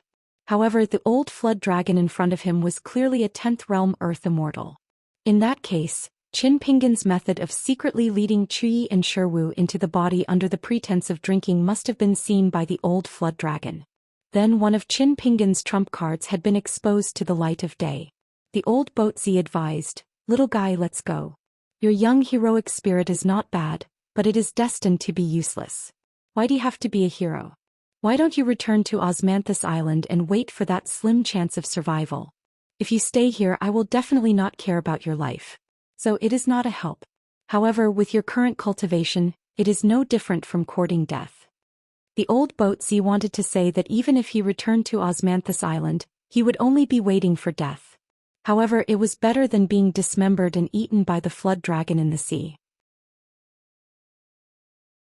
However, these words were swallowed back into his stomach. Qin Pingon took down the dragon beating pole and handed the bamboo pole to the old Boatzi. He explained, "Senior, this is the chopped talisman that I have modified. It came from the authentic alchemy works. According to the records, the complete talisman should have 8 ancient seals. Previously, your bamboo pole only had the 4 words, 'Do what you must do.' Actually, you have missed the Rain Master's edict. Moreover, the cloud pattern of the talisman was not small." The old man took a closer look and was stunned on the spot. Then without saying a word he reached out and took the dragon beating pole that had been passed down for generations. He looked at it carefully and rubbed the bamboo pole's talisman pattern with his palm. Its original name is the Chop Talisman. It lacks the 4 words Rain Master's Edict. This talisman's alchemy works, the cloud pattern and the true meaning of suppressing victory are indeed of high quality. Young man, are you a Taoist of the talisman sect? Are you a disciple of some great sect? Qin Pingon gently shook his head. He did not say that he was a martial artist. He only used a breath of pure vital energy in his body to imitate the scholarly Xixing from Fortune Street and drew the talisman in one breath. The old boat Z sighed deeply and said, "It's a pity that we only have this dragon-beating pole that has been restored to its original form. If there were dozens of bamboo poles with this Chop Talisman, together with an array master who was proficient in the gate Duanjia, we might really be able to intimidate this dragon. What a pity, what a pity." Aunt Gui had already floated back. When she saw the bamboo pole she was also a little surprised. However, she did not feel as regretful as the old boat Z. She indifferently shook her head and said, "It's useless. Although this talisman has a deep origin and is often engraved on dragon-locking pillars or swords, it is one of the tools that the ancient gods used to capture and whip the dragon. Even I have only taken a few glances at it in my early years. It can indeed suppress the dragon, but that old dragon's cultivation is profound and it is not too afraid of this. Firstly, the bamboo poles are not of high quality. Secondly, the requirements for the ink and brush of this talisman are also very high." After Qin Pingon handed over the bamboo pole, he used all his strength to secretly observe the old dragon. The latter's silver eyes seemed to reveal a trace of deep reminiscence. Very quickly it returned to normal. The 2 dragon whiskers slowly floated, flowing with brilliant colors in the sea. It was rumored that the demon binding rope was made from the golden whiskers of a 1,000-year-old dragon. Qin Pingon withdrew his gaze and suddenly said, "Aunt Ge Old Senior, can you help me delay for a while? I want to draw another talisman. If the 2 of you have other plans, just pretend that I did not say anything. Don't worry, I will try my best to draw this talisman on my own." Qin Pingon's voice was very soft, but the determination in his eyes was moving. A very important talisman. Osmanthus Island, Osmanthus Palace on the top of the mountain. A young noble guest was standing on the roof looking around. Beside him was an old woman who was worried. The young man wore a bright yellow gown. At first glance it did not seem very eye-catching. Moreover, it was similar to Qin Pingon's blade-strengthening gourd. There was also an expert who used a camouflage technique. If someone could break through the technique and look carefully, they would discover the trick. The gown was not made of silk or satin. Instead, it was made of countless yellowed bamboo slices. It was exquisitely and ingeniously woven. The bamboo slices were very thin but abnormally tough. Wearing the gown, it was not strange at all. Moreover, it allowed the owner to feel like he was in a small paradise at all times, greatly nourishing his cultivation. This was the true work of immortals. The gown was called Cool Breeze. It was a famous gown from the green immortal mountain of the Bamboo Sea Grotto Heaven. It was once a favorite of the monarch of a great dynasty in the Earth Divine continent. Following the fall of the dynasty, the treasured gown had been lost for a long time. She never thought that it would be worn by this young man. The young man spoke in the language of the Aquarius continent. "Granny Lu, even the 100-mile square talisman of the Jindan sword cultivator did not work. Does it mean that my 1,000-mile square talisman is also in danger?" The old woman sighed. The old dragon's cultivation is actually not frightening. It is only at the peak of the Yuanying realm. However, with the help of an expert, it has already turned this trench into a small world. It has turned into a saint and is overseeing this place. Its combat power is equivalent to a Jade Pure Realm cultivator. At the same time, it has all the advantages. The young man frowned. "Then what should we do?" The old woman smiled. "Young master, don't worry too much. Even if I have to risk my life, I will send young master out of this dragon trench. However, after that, young master must remember to go back the way you came. Go to the beautiful building on the cliff where the embroidered ball was thrown. Tell them your name and they will not dare to neglect you. At that time, young master can smoothly return to the White Snow continent and tell the ancestor about this matter. At that time, there will be heaven's punishment to raze this place to the ground and avenge this old woman." The young man complained, Granny Lu, life and death is such a big matter. How can you say it so lightly? I don't want you to die here. We still have to go home together. The old woman's face was still calm. She looked at the young man with kind eyes and smiled. I have no choice. I can't be full of sorrow and cry in front of young master. I'm already so old. I really can't do it. The old woman remembered something. She looked at the jade thumb ring in the young man's hand and said softly, Young master, this is an ancestral object. You must remember to hide it well. Don't take out the treasure in front of outsiders. When you go out, don't test people's hearts. People's hearts are things that cannot withstand scrutiny. Speaking until here, the old woman's wrinkled face was a little absent-minded. After all the old women in the world were once young girls. The bamboo-robed young man pointed at the boat. Granny Lu, look at that young man carrying the bamboo pole. He is about the same age as me. He is really powerful. He has courage and insight. He is handsome. I am much stronger.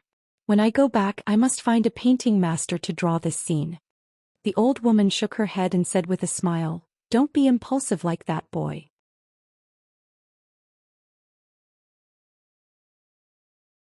For a moment, the pearl hairpin in her bun was askew and her hair was messy. Don't panic, don't panic. Master said it himself that there's always a one that can evolve all things in the world. Even the Tao ancestor has always been pursuing this word. It's the same for the real dragon. It's also the same for the real mystery of the Pearl Cave. It's also the same for the Great Wall of Sword Aura. It's all the same.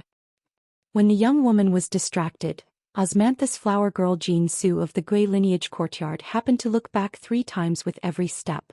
When she looked back, she saw the dangerous confrontation between her master and the old golden flood dragon. She saw the old ferryman who was most likely a gold core practitioner from Osmanthus Island. Of course, she also saw the young man with a sword on his back who was sailing forward and causing trouble. Jean Su knew that she shouldn't resent the young man who stepped forward bravely. But for some reason her anger towards the young man became more and more intense. It was to the extent that she felt that all the disasters she suffered today had to be blamed on this guy. Only then could she feel slightly better. Jean Su didn't want to think too much about it. She was even more unwilling to admit that the reason why she was so angry was not because the foreign guest named Qin Pingon did not do anything right. It was because of his stubbornness that made her timid and cowardly. She didn't even have the courage to stand beside her master and stand side by side with her master. On the line between life and death, some people were greedy for life but afraid of death. They judged the situation and retreated to avoid it. Some people were willing to sacrifice their lives for righteousness, facing difficulties and seeking to live through death. For the young people who had just started on the path of immortality, one might not be wrong and the other might not be right. On the sea outside Osmanthus Island, 2 small boats were anchored next to each other. The old ferryman tried to persuade her several times, but to no avail. In addition, deep in his heart he really didn't want to see the young man die here. He was a little angry and said angrily, Since Madame Gui said that the old flood dragon is powerful, why are you still here? Nonsense. The woman smiled bitterly and said, We're heavily surrounded. Other than a fish dying to break through, there's actually no other chance. The old man suddenly whispered, Madame Gui, you must live. The Fan family. The woman shook her head. I've made up my mind. She turned to look at the young man and asked softly, Qin Pingon, that talisman, is it really that important? Qin Pingon nodded vigorously. The woman took a deep breath. Since it's already like this, what else can we do? That old flood dragon is determined not to care about friendship, and uses the word rules to pressure me. Since Qin Pingon is willing to do something, then do it. The 2 of us can help you delay a bit of time. It's not difficult. Qin Pingon immediately sat on the small boat, his back facing the golden flood dragon. He connected with the flying sword 15, a green talisman paper slid out from his sleeve. It looked like a page torn from a sage's book. Qin Pingon's left hand held a small snow awl. He gently exhaled, but when the divine brush reached out to the talisman paper, Qin Pingon's heart was shocked. The tip of the brush was like a heavy snowfall, a pedestrian's feet deep in the snow, unable to move an inch. Qin Pingon's breath of pure martial qi was directly cut off just like that. Before, when he had written the golden talisman paper, the demon-subduing pagoda talisman, and the yang qi lantern talisman, Qin Pingon had never encountered such a situation. On the contrary, Qin Pingon was pleasantly surprised. Rather than suffering from internal injuries and shaking his soul, Qin Pingon still forced himself to take a breath of fresh air. His arms sank and the tip of the small snow all kept moving towards the talisman paper. You can do something, but you have to ensure that you don't make the situation worse. In front of the dilapidated temple in Huangting country, those young pugilistic men and women, for the sake of their warm-hearted and chivalrous character, almost spoiled the plans of the righteous Qi refinement warriors. They almost let the wild fox demon who had been causing trouble for many years escape. That was a lesson learned from the mistakes of good intentions. If this premise could be guaranteed, Qin Pingon felt that he had to do something.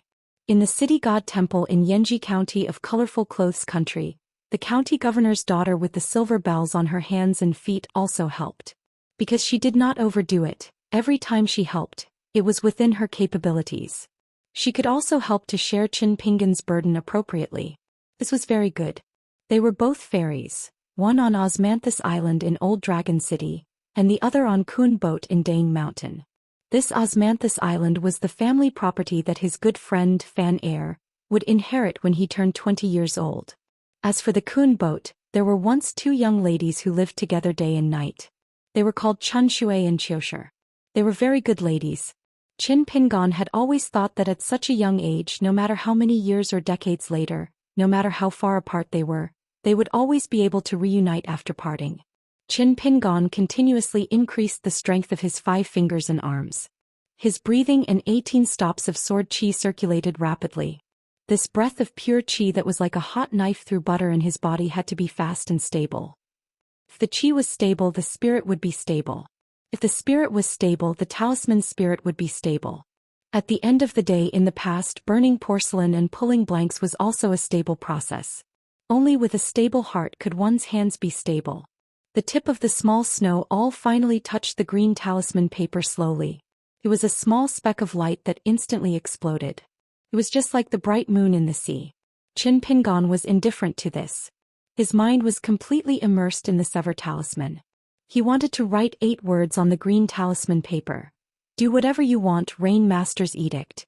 At this moment, the youth was sitting cross-legged on the small boat, completely immersed in his thoughts.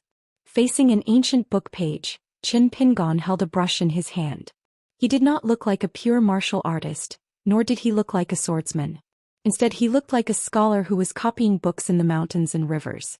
Whether this talisman was successful or not, he would think about it after he finished drawing it. For example, whether the mountain quaking fist was good or not, he would think about it after he practiced it 1,000,000 times. If he did not do something today, Qin Pingon felt that he had let down the fist he practiced, the sword he learned, the wine he drank, and the many people he knew.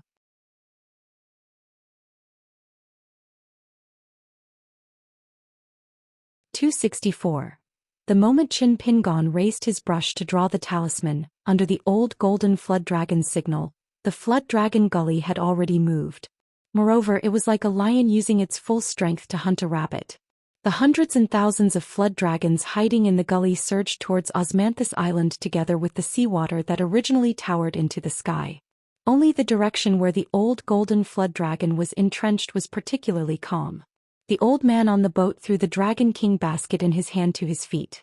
The life and death of a young flood dragon were no longer related to the overall situation.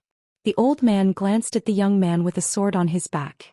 The young man seemed to be shrouded in the pure moonlight. The man, the brush, and the talisman were integrated into one. It was like a small world between the abbot. The old man praised in his heart. The young man was quite impressive. Although it didn't have much to do with the level of cultivation and the depth of cultivation, the old man admitted that he didn't have such a temperament when he was young. The old man quickly withdrew his gaze and said softly, "Madame Gu, Osmanthus Island is in danger. Qin Pingon and this talisman will be protected by me for the time being. Madame Gu, you just need to guard the ferry. Let Ma Ji and several stewards quickly tell all the guests on the mountain about the benefits. Don't hide your cultivation anymore. All the personal grudges, rewards, and compensation will be discussed after Osmanthus Island survives this disaster. The old flood dragon's attack this time is very strange. And judging by the means it used to kill the golden corsword cultivator, It has either broken through the level and reached the upper 5 realms, or someone secretly set up a matrix in Jiaolong Gully and turned this place into an existence similar to the Confucian Academy. Maybe a heretical master took a fancy to this enclave, which gave the old flood dragon the confidence to challenge the Confucian sage of the Hassa continent. But whether it is the pure jade realm or a pseudo-sage, once it attacks with all its strength, it will be difficult for you to deal with it alone without me. Madame Gui was a little hesitant. She didn't rush to Osmanthus Island. She even deliberately slowed down the speed of her speech to weigh the pros and cons during this period. In the long life of cultivation, Madame Gui knew that in the dilemma of being at a loss, it was better to do one thing right than to do 10 or 100 things right. The seawater on 3 sides crashed into the ferry at the bottom of the bowl, like a broken dam. On Osmanthus Island, except for the ancestral osmanthus tree at the top of the mountain, the remaining 1,000 osmanthus trees all shed their leaves at the same time. The leaves did not wait for the leaves to fall to the ground, but instead flew into the air together. It was not disorderly.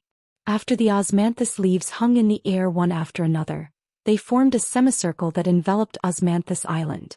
Then the osmanthus leaves were instantly burned to ashes and vanished into thin air. Only a mass of dark green spiritual energy was left on the spot, condensing into a sphere of various sizes. Between these large osmanthus leaf spiritual balls, strands of dark green threads were produced in all directions, pulling and connecting with each other. The sea water was turbulent and the ferry was like a small boat. The spiritual energy contained in the osmanthus leaves were interconnected, and it was like a large net thrown out by the boat with all its strength. However, this net was not cast to catch fish but to shelter from the rain. When the seawater crashed into the large net, the waves surged, but not a single drop of water penetrated the large net and landed on Osmanthus Island. The ferry only shook slightly. Moreover, when the ancestral osmanthus tree showed a mysterious posture of rapidly growing branches and leaves, the ground at the top of the mountain cracked and many gullies appeared, revealing the old osmanthus tree's coiled roots. The entire Osmanthus Island began to slowly rise, as if it was resisting the impact of the seawater. It floated in the air and forcibly left the Jiaolong ravine.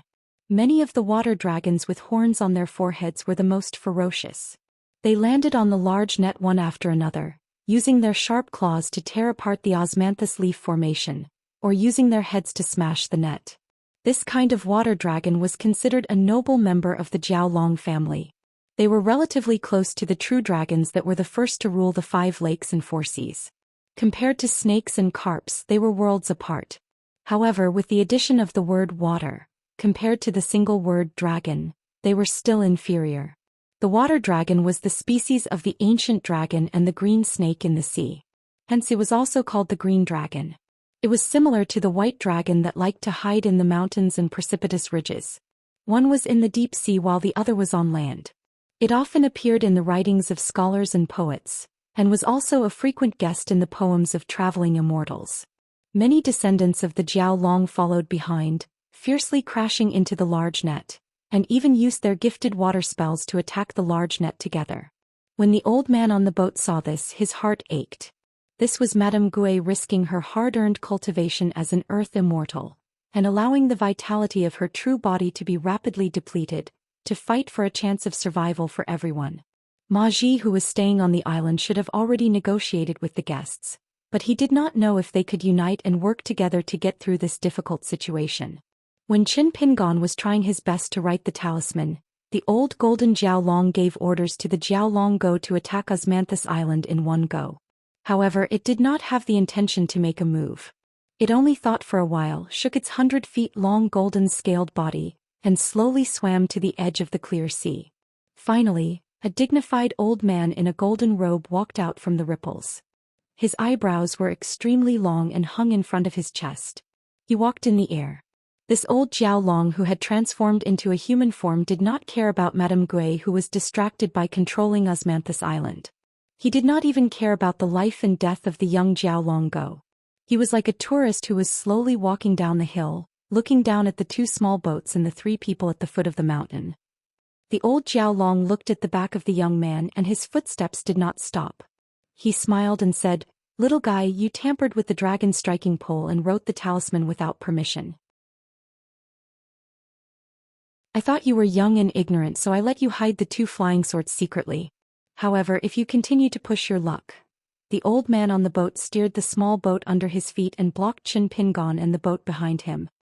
He raised his head and looked at the old beast whose temperament had changed greatly and sneered, "So what if I push my luck? Do you want me to stretch out my neck and ask for a more comfortable death? I beg you, evil beast, to swallow it whole, don't chew it slowly." The old Jiao Long glanced at the old boat and said with a smile, "You've broken the rules, so you'll die no matter what. As for how you die, it's actually not important.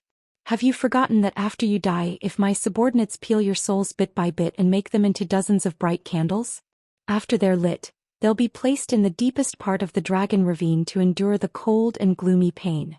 This crime is even more unbearable than being torn apart by horses and cut into pieces on the execution grounds of the mortal world. Especially for old Jindan stage cultivators like you, the higher your cultivation, the better the quality of the candles." At this point, the old man in the golden robe sighed and stopped. He put one hand behind his back and 2 fingers of his other hand twirled the long golden eyebrows hanging in front of his chest. He said helplessly, "Little guy, this Fan family's boat and I have helped you stall for so long, and you still haven't finished drawing the talisman of the Rain Master's edict? Are you a disciple of the Taoist talisman sect, and you're becoming more and more useless? Or are you not skilled enough and your talisman drawing skills are not good enough? Or is it that this talisman is too powerful and the talisman paper is too precious, causing your drawing to be a little awkward? It's okay, I haven't seen or experienced the talisman of the talisman for many years, and I miss it very much, so I can still afford to wait. Young man, take your time, don't rush." Madame Gui sighed. The old man in the boat had a similar state of mind. This was the horror of a sage ruling over a part of the world. It was like the Confucian sage overseeing the palace and the academy, the immortal sage overseeing the Taoist temple, the Arhat overseeing the temple, and the warrior sage overseeing the battlefield. The pale Madame Gui said sternly, "Aren't you afraid that the scholarly sage of the Hassa continent will hold you accountable for such violent acts?" The old dragon looked at her with pity and said, "Madame Gui, oh Madame Gui, you shouldn't stay in Old Dragon City, such a muddy pond. You've been trapped in a cocoon of your own. You've been doing nothing for so many years and you don't pay attention to the outside world. How would you know that under the general trend, those who obey will prosper and those who oppose will perish? Madame Gui, although I've been coveting your real body for many years, I can give you one last chance because of your good background. What do you think?" Madame Gui sneered and said, "If the scholarly sage is here, would you still dare to talk nonsense? Not to mention the sage, I'm afraid that even a gentleman is enough to make you tremble in fear?" The old man in the golden robe smiled and shook his head. "Things are different now. That's why I said that you're too narrow-minded, Madame Gui. Forget it, people who walk different paths cannot work together. After eating you, I can smoothly enter the pure jade realm. At that time, even if the scholarly sage of the Qin family of Engin leaves the academy and comes here to hold me accountable, what can he do to me?" The old man grinned and his smile was creepy. "I know that you still haven't given up and think that I'm deliberately mystifying before. You still think that you're lucky enough to let the young man draw that talisman to scare all the dragons except for me. Look, I've still fulfilled your wish. Now, do you still think that I'm bluffing?" The old man took a step forward and instantly came to the side of the boat that Qin Pingon was on. Qin Pingon was like an old monk who didn't care about worldly affairs as he slowly drew the talisman. Madame Gui and the old man in the boat moved at the same time. Madame Gui threw out a osmanthus branch and it landed on the bow of the boat. Madame Gui chanted, "Take root in the blue sky," and the osmanthus branch instantly grew into a small osmanthus tree. The branches and leaves swayed and clusters of golden osmanthus flowers bloomed. The fragrance of the osmanthus tree filled the nose.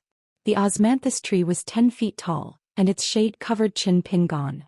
The old man's hands quickly formed a seal, and he silently chanted an incantation. He stomped heavily on the boat that he was standing on, and his palms were pressed against each other.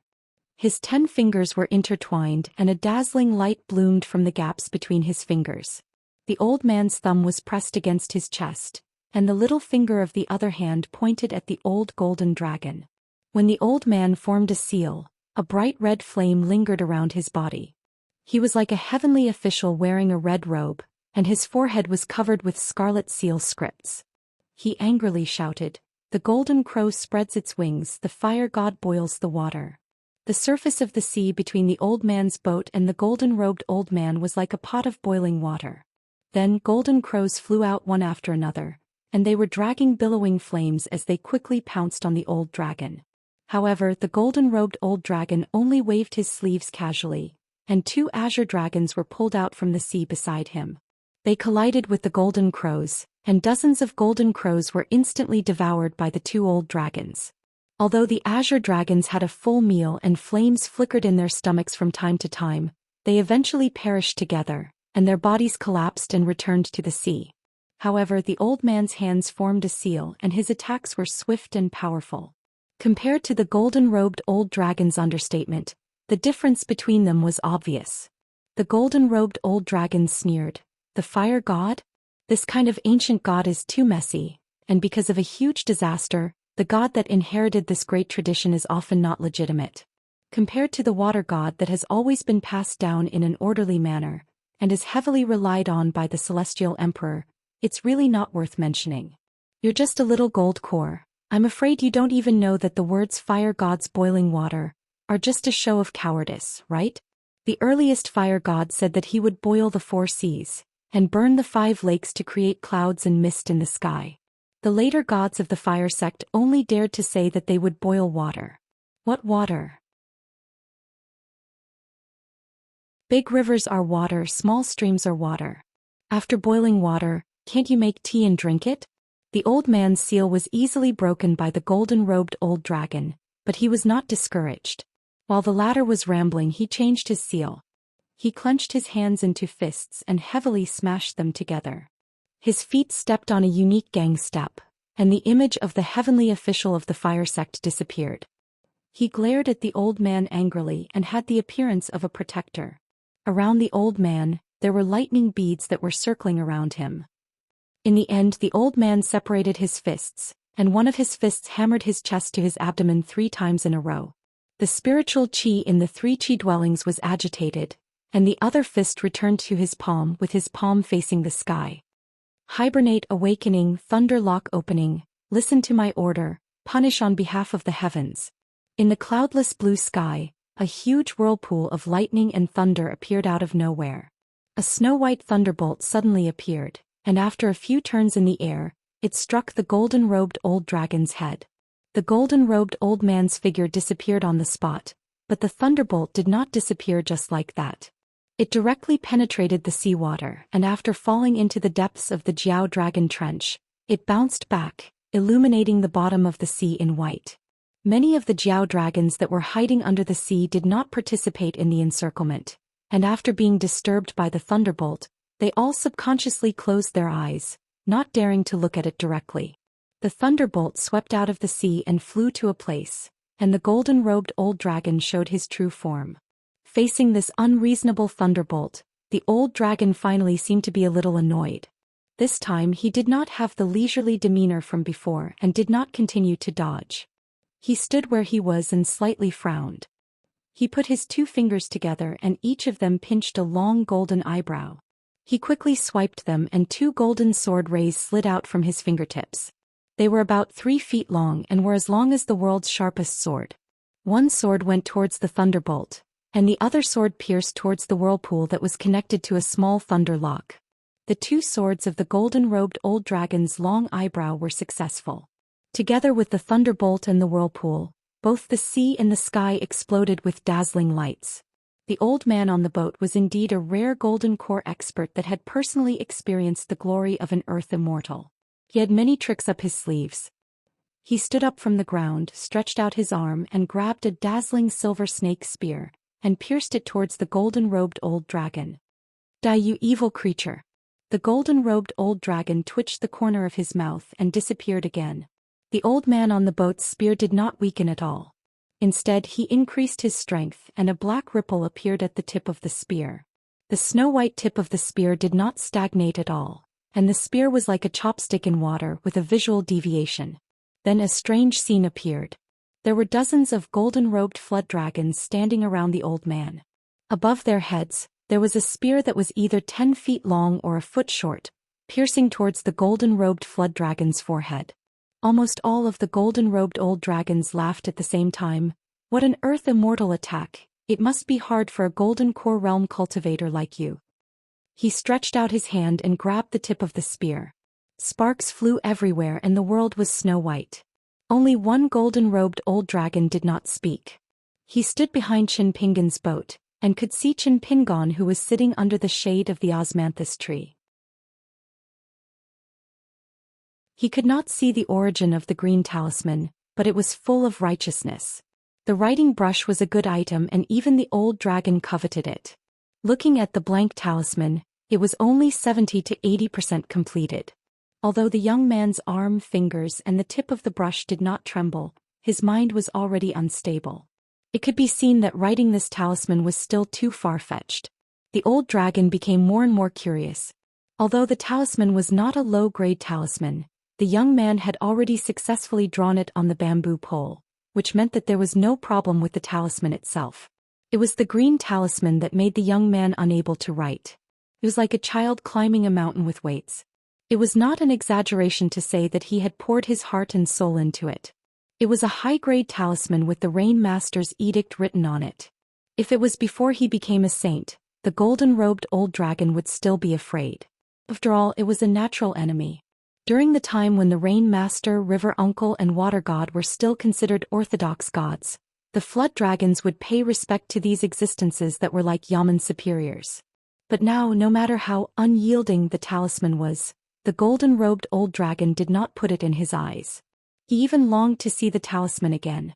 After all, during a long period of humiliation, the old dragon was young at that time, but what he saw and heard was incomparably unforgettable. The old dragon wanted some old fellows of the same age who were not willing to follow him in the depths of the flood dragon ravine to see this profound talisman with their own eyes. Perhaps it could give these dispirited old fellows a sense of courage and vigor once again. As long as the complete flood dragon ravine was tied into a rope, it was not something that one or two immortal mansions could compare to. Dozens of golden-robed old dragons crushed the tip of the spear at the same time. This was the natal item of the old man on the boat. He immediately fell on the boat and vomited blood. Except for the old flood dragon who was silently staring at Qin Pingan's talisman, the rest of the old flood dragons whose ferocity had been aroused, burst out laughing and stomped their feet almost at the same time. There was not much noise under their feet, but the formation of osmanthus leaves that protected Osmanthus Island was like a weak city gate that was heavily hammered by countless siege chariots. It was shaking violently and was in imminent danger. Once the formation was broken, those flood dragons would rush into the island instantly and engage in a melee battle with these evil creatures who were born with strong bodies. Not to mention the ordinary chi refinement warriors, even the sword cultivators with the greatest killing power and the military cultivators who were the strongest in Henglian were not willing to do so. Many of the chi refinement warriors of the middle five realms who were unwilling to take out their trump cards suddenly had a drastic change in expression. They no longer dared to hold back and took out their magical weapons and spiritual weapons. For a time, Osmanthus Island was overflowing with lights and colors. They rushed to the sky one after another to help Lady Gui and the ancestor Osmanthus resist the stomping formation of the old golden dragon. However, when the chi refinement warriors on the island attacked with all their strength, some of the big figures in the flood dragon ravine who had been watching from afar finally used their magical power of water and sprayed towards Osmanthus Island like a rain of arrows. Therefore, even with the help of the chi refinement warriors, Osmanthus Island was still at a disadvantage. At this critical moment, there was actually a tall and thin old man who flew over from the sea outside the flood dragon ravine. However, he was obviously hesitating whether to take the risk or not. It was the nascent soul retainer beside the young master of the Jade Grey sect. In the end, he chose to wait and see. Lady Gui had no choice but to go to Osmanthus Island. She really did not expect the formation to be so fragile. Qin Pingan's Dao talisman could no longer be taken care of. Once her body and soul were separated, the formation of Osmanthus Island would not be able to withstand the next attack. By then, even if the talisman was successfully drawn, Osmanthus Island would have already been breached. The unscrupulous flood dragons would be unstoppable and they would only be defeated miserably. Lady Gui flew away and turned to the old man helplessly. "Take good care of Qin Pingan."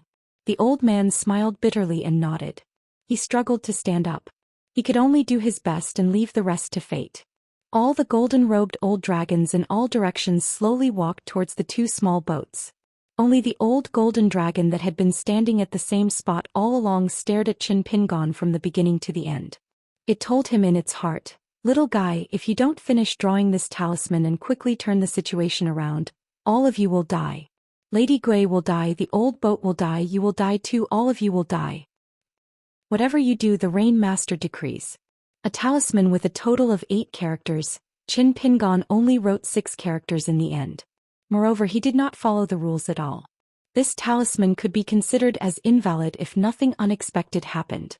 Actually, although it took Qin Pingon a long time to finish writing the first 4 characters, it was much longer than drawing talismans in the past.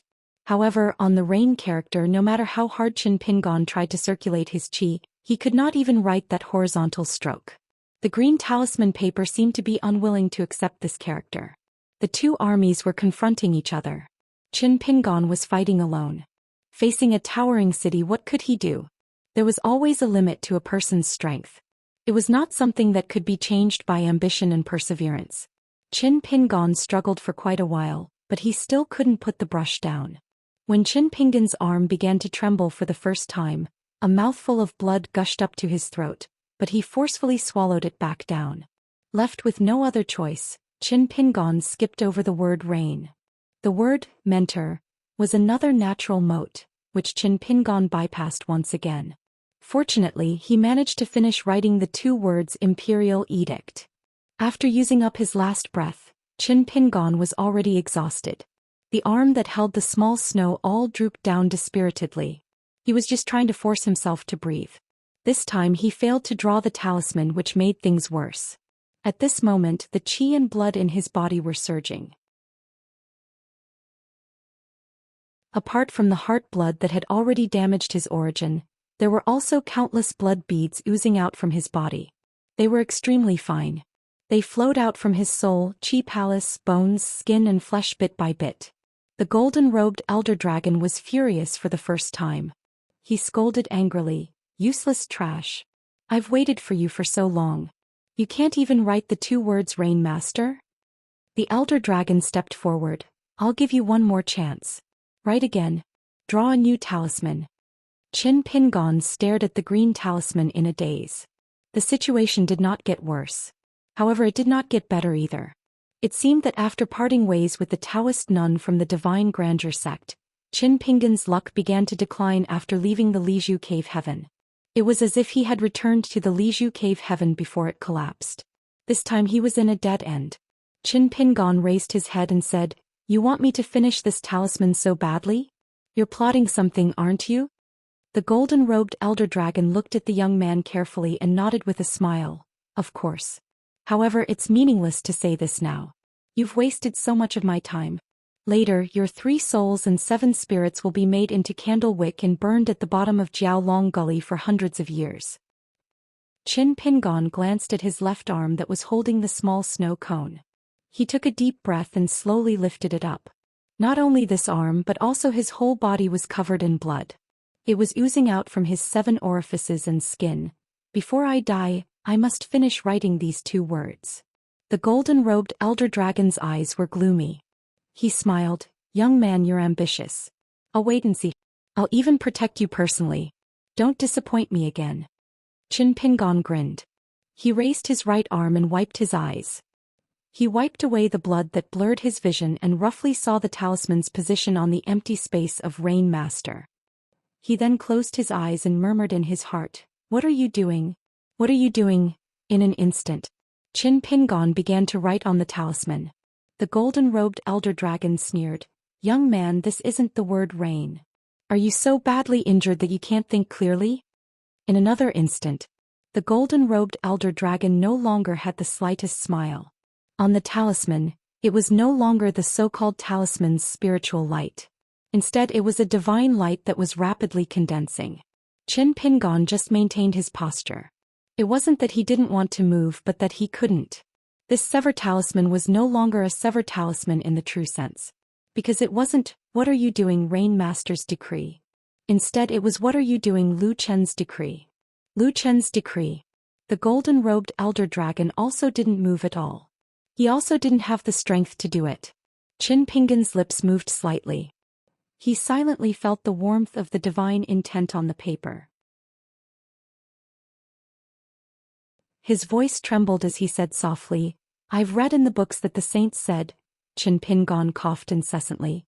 He finally said the second half of the sentence, "The hidden dragon is in the abyss." These 8 words were not inferior to the 8 words on the talisman in the slightest. A total of 16 words. When they landed in the Flood Dragon Ravine, it was like a bolt from the blue. "Yes. We obey the decree." Voices sounded from the depths of the Flood Dragon Ravine. They rose and fell without end. The world was silent. Dozens of golden-robed elder dragons fused into a single figure. He lowered his head and cupped his fists, but his face was filled with a sinister smile. Before receiving the decree, die. Above the Flood Dragon Ravine, a golden sword light as thick as a mountain fell from the sky. It fell directly on the youth's head. Some people could save him, but they weren't willing. For example, the nascent soul-old woman beside the youth. Some people wanted to save him, but for the sake of the Fan family they could only choose to retreat. For example, Madame Gray. Some people were helpless and didn't hesitate to exchange their lives for the youth. For example, the old boat that was close by. Even more people were just watching the show. The situation was already decided. What was there to be nervous about? At this moment, Qin Pinggan seemed to have seen through the hearts of people, but his expression was neither sad nor happy. A pair of seals slid out from his sleeve. The mountain river seal stopped above his head. After the golden sword light shattered, the mountain river seal was gone. All that was left was the watermark. On the great Tao. One person walked straight.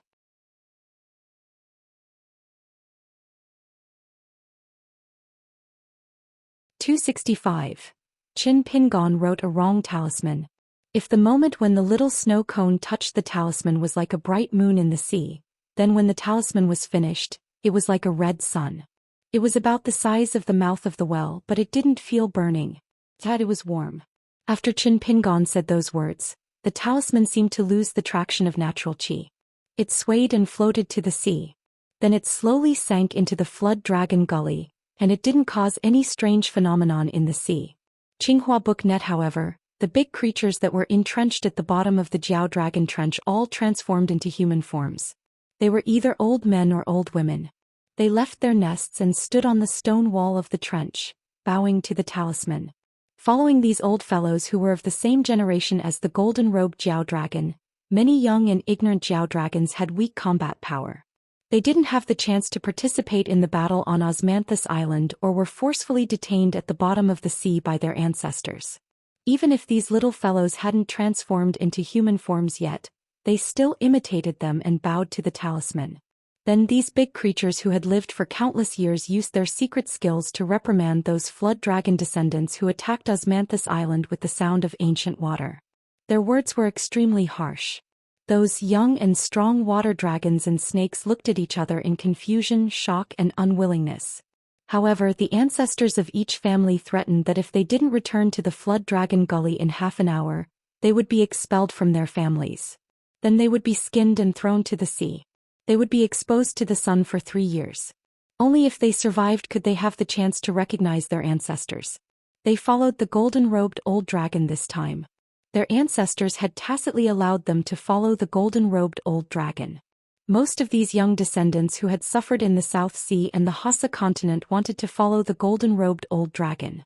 They hoped that one day they could go to the Hassa continent and kill all the Qin family descendants and Qi trainers who were guarding the coast. But now the ancestor gave the order and the golden-robed old dragon had no objection. They had to jump up and leave the sky of Osmanthus Island. They rushed to the sea. After entering the water, they went back home to ask the ancestor for a fair explanation. After that, the golden-robed old dragon cut the young man who ruined his 100-year plan with his sword before he received the decree.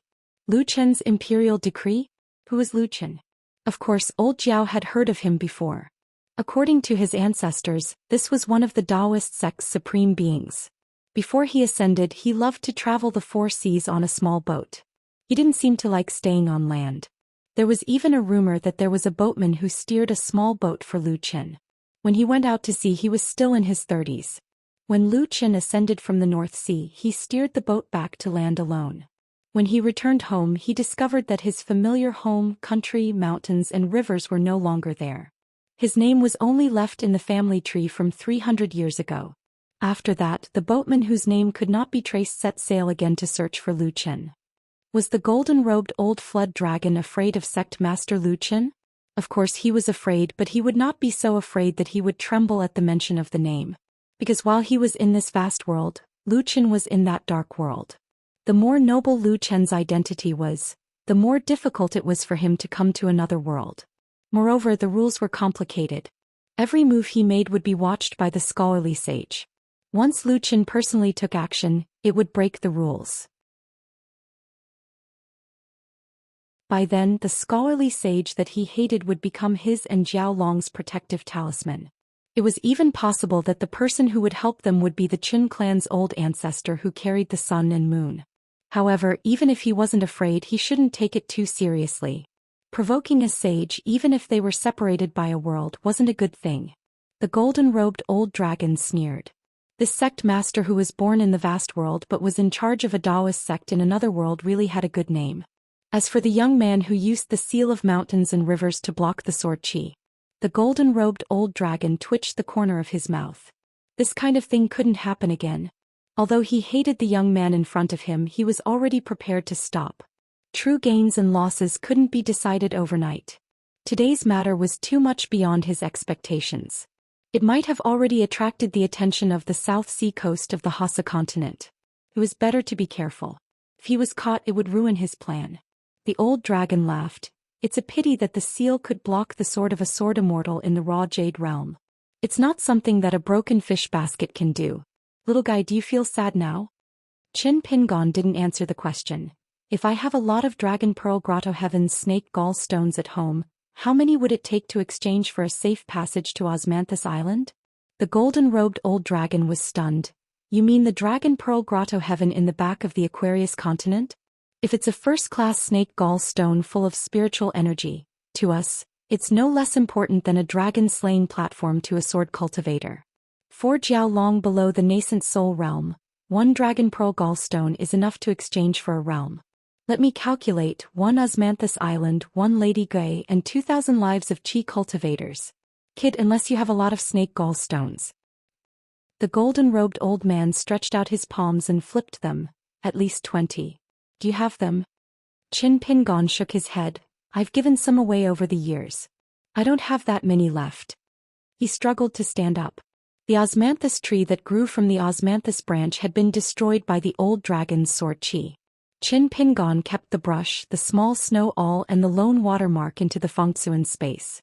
With a tacit understanding, the flying swords number 1 and number 15 quickly flew out of the turbulent Qin Pingon and returned to the blade's strengthening gourd.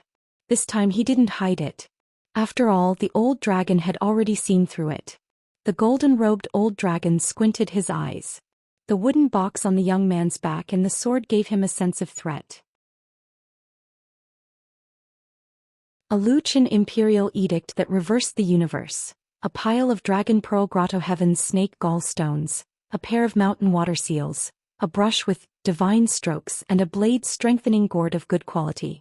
Moreover, it was surnamed Qin. The golden-robed old dragon was more and more certain that it was a wise decision to stop at the right time. What a pity, what a pity. If he had killed this guy with one sword, there would be no future trouble. As for the various twists and turns that would happen afterwards, he wasn't afraid at all. In terms of cultivation realm, a false saint like him didn't dare to be careless. But in terms of backing, he didn't think he would lose to anyone. Old Flood Dragon saw the old man who had injured his primordial spirit standing behind the youth with a wary expression. He smiled and said, "Don't worry. That Sever the Lock talisman is a big deal. With my guts I can only attack once." The old dragon retracted his gaze and looked at Qin Pingon again. "Since you have the snake gallstones, why didn't you say it from the beginning? Why did you have to fight and hurt the relationship between both sides?" Qin Pingon asked back, "Are you joking or are you serious?" The golden-robed old dragon's face was gloomy. The old man sneered. "At that time, you were so sure of victory that you couldn't wait to kill and steal the treasure. Why would you sit down and talk business with a young man? The golden-robed old dragon ignored the golden core old man's taunts and glared at the young man. You are too smart. You won't live for long. Qin Pingon turned and said, Old Senior, return to Osmanthus Island first. I have some words to say to this beast, to Senior Old Dragon alone. The old dragon shook his head and said, Where there is life, there is hope. Qin Pingon, you're still young. It is hard to say whether these setbacks will be a blessing or a curse. If you don't use them, you won't be able to let go. He didn't know if it was an illusion, but the old man felt that the young man in front of him seemed to be immersed in the talisman's divine will, unable to pull himself out. Qin Pingon smiled. Old Senior, I know. Qin Pingon wanted to cup his fists together to express his gratitude, but he could only lift his right hand. His left hand that was used to write could not bend. Qin Pingon clenched his right hand into a fist and gently tapped his chest. When I return to Osmanthus Island, I will treat Old Senior to a drink. The old man hesitated for a moment and then nodded. He returned to the adjacent boat and slowly sailed back to Osmanthus Island. After the old dragon left, Qin Pingon slapped the blade's strengthening gourd. Chu 1 and Chu 15 each hovered over the young man's shoulder. Then he brought out the water seal once more. The old golden dragon laughed. What, do you want to fight me to the death? Qin Pingon grinned. When speaking to some fellows, if their fists aren't hard enough, they won't be able to listen no matter how good the reasoning is. That Severlock talisman from before is proof. From this, it can be seen that the reasoning I came up with is effective against you. Let me ask you a question. What rules did the Fan family and Madame Gui set with you that allowed you to righteously kill over 2,000 people? The old dragon was a bit impatient. He gloomily said, Do you think this rule is unreasonable? He unintentionally stomped his foot, isolating this place from the outside world. Then he smiled and said, Then have you ever thought about how many lives have been lost when we, the Flood Dragon Gully bloodline, were migrated to this place to take root? After so many years, do you know how many lives have been lost because of the **T rules set by the scholarly sage? Qin Pingon asked back, If you think the scholarly sage's rules are wrong, does it have anything to do with whether the rules you set are right or not? Taking a step back, even if the sage is wrong, can you follow him and make mistakes? Besides, if you have the ability, go and quarrel with the scholarly sage. What's the point of venting your anger on the fairy on Osmanthus Island? The old dragon laughed. What's the point? It's just spitting out a mouthful of resentment. It's far from enough. Qin Pingon said, It seems that the scholarly sage was wrong for not slapping you to death. The old dragon wasn't angry. Instead he laughed. Kid, what are you trying to do by going around in circles with me? Are you trying to intimidate me with your backing? Are you threatening me that one day your ancestor or your teacher will come and cause trouble for me in the Jiao Dragon Valley? Qin Pingon shook his head. I don't have any relatives at home and I don't have a teacher. The old dragon suddenly felt a bit confused. Are you looking for death? The old dragon nodded. It's strange, I actually believed what you said. Well, since you don't have any elders or a teacher to back you up, then I have some guts, enough to kill you. The old dragon's actions were swift and decisive. His golden robe fluttered without any wind. He stretched out his hand and a golden light appeared in the sky. Then it slowly descended, pulling out a golden thread. Qin Pingon didn't notice this at all. He took a step forward and walked to the front of the boat. He looked down at the depths of the sea as if looking for the seal-severing talisman and said softly, Lu Qin, I know you are watching this place and I have also guessed some of your intentions. But I used your name to beat back the enemy and you used it to plot against me. In this matter we are even. However, I'll have to trouble you to tell Alliance of the Sky that the one who killed Qin Pingon is at the Flood Dragon Gully of the Southern Sea. After saying this, Li Xianxia said. Qin Pingon heavily punched his chest with his right fist. Previously, when he punched his chest with the old man on the boat, it was to calm his mind so that he could say these words to Lu Qin. But now with this punch, it caused his heart to be in turmoil, and even his talisman's divine will was completely scattered, and it turned back into the mountain-shaking fist intent. In the end, Qin Pingon didn't give Lu Qin any chance to use the Supreme Dao technique to talk to him. Qin Pingon still couldn't lift his left hand. After the 5 fingers of his clenched right hand loosened, he reached over his shoulder and reached out to hold the sword that was supposed to be given to a girl. Qin Pingon suddenly loosened his hand and took off the ginger bottle from his waist. This time he drank only because he drank. He no longer drank to change the breath of the warriors on the battlefield or to cover the traces of Chui Wu and Chui Wu. After drinking, Qin Pingon casually threw the sword-nourishing gourd onto the small boat at his feet, and said silently in his heart, "Alliance Mr. Qi Miss Ning, I'm sorry." At first he thought of writing a lock-severing talisman so that he would be qualified to negotiate with the old golden flood dragon, and use all the snake gallstones in exchange for driving out of the flood dragon gully on Osmanthus Island. He had thought that when he arrived at the inverted hanging mountain he must give Ma Ji, the Jindan sword practitioner, a few grains of grain rain money. He also thought that before he got off the boat he must ask the Fan family for a map of Osmanthus Island. When he got off the boat and went to the inverted hanging mountain, he would secretly take the mountain water seal that Mr. Qi gave him and gently cover it. Many thoughts flashed through Qin Pingon's mind. At some point the golden sword energy that was as thin as a hair in the sky had disappeared. The old golden flood dragon's face was slightly pale. Although he was doubtful and extremely unwilling to believe the words of the young man, what if? He couldn't help but turn his head to look in the direction of the inverted hanging mountain. He wanted to say something but stopped on second thought. But the next moment the old golden flood dragon's face was full of surprise. He nodded slightly and laughed out loud. The golden sword energy appeared in the sky again, but this time it was not just a wisp, but threads, like slender water lotuses floating in the sea of clouds, swaying gracefully. On an inverted mountain, a tall man in a Taoist robe was standing on the edge of the cliff, looking into the distance. He did not see the flood dragon gully that he had casually set up, nor the top of the cliff where the two gods were confronting each other, nor the young woman in a green robe who sat on the shoulder of the Rain Master Immortal drinking wine, but in the sea of clouds, an elegant man in a green robe with a long sword at his waist. He had set off from the sea near the old dragon city and would soon arrive at the flood dragon gully. This man had been away from the world for too many years. The reason was very interesting.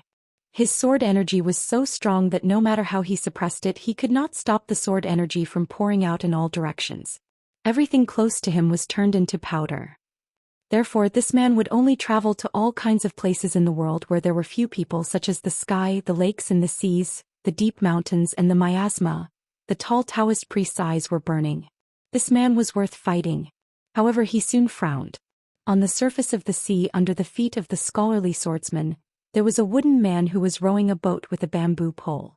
In an instant the boat traveled thousands of feet and was as fast as lightning. It was not at all inferior to the world-renowned sword immortal above him.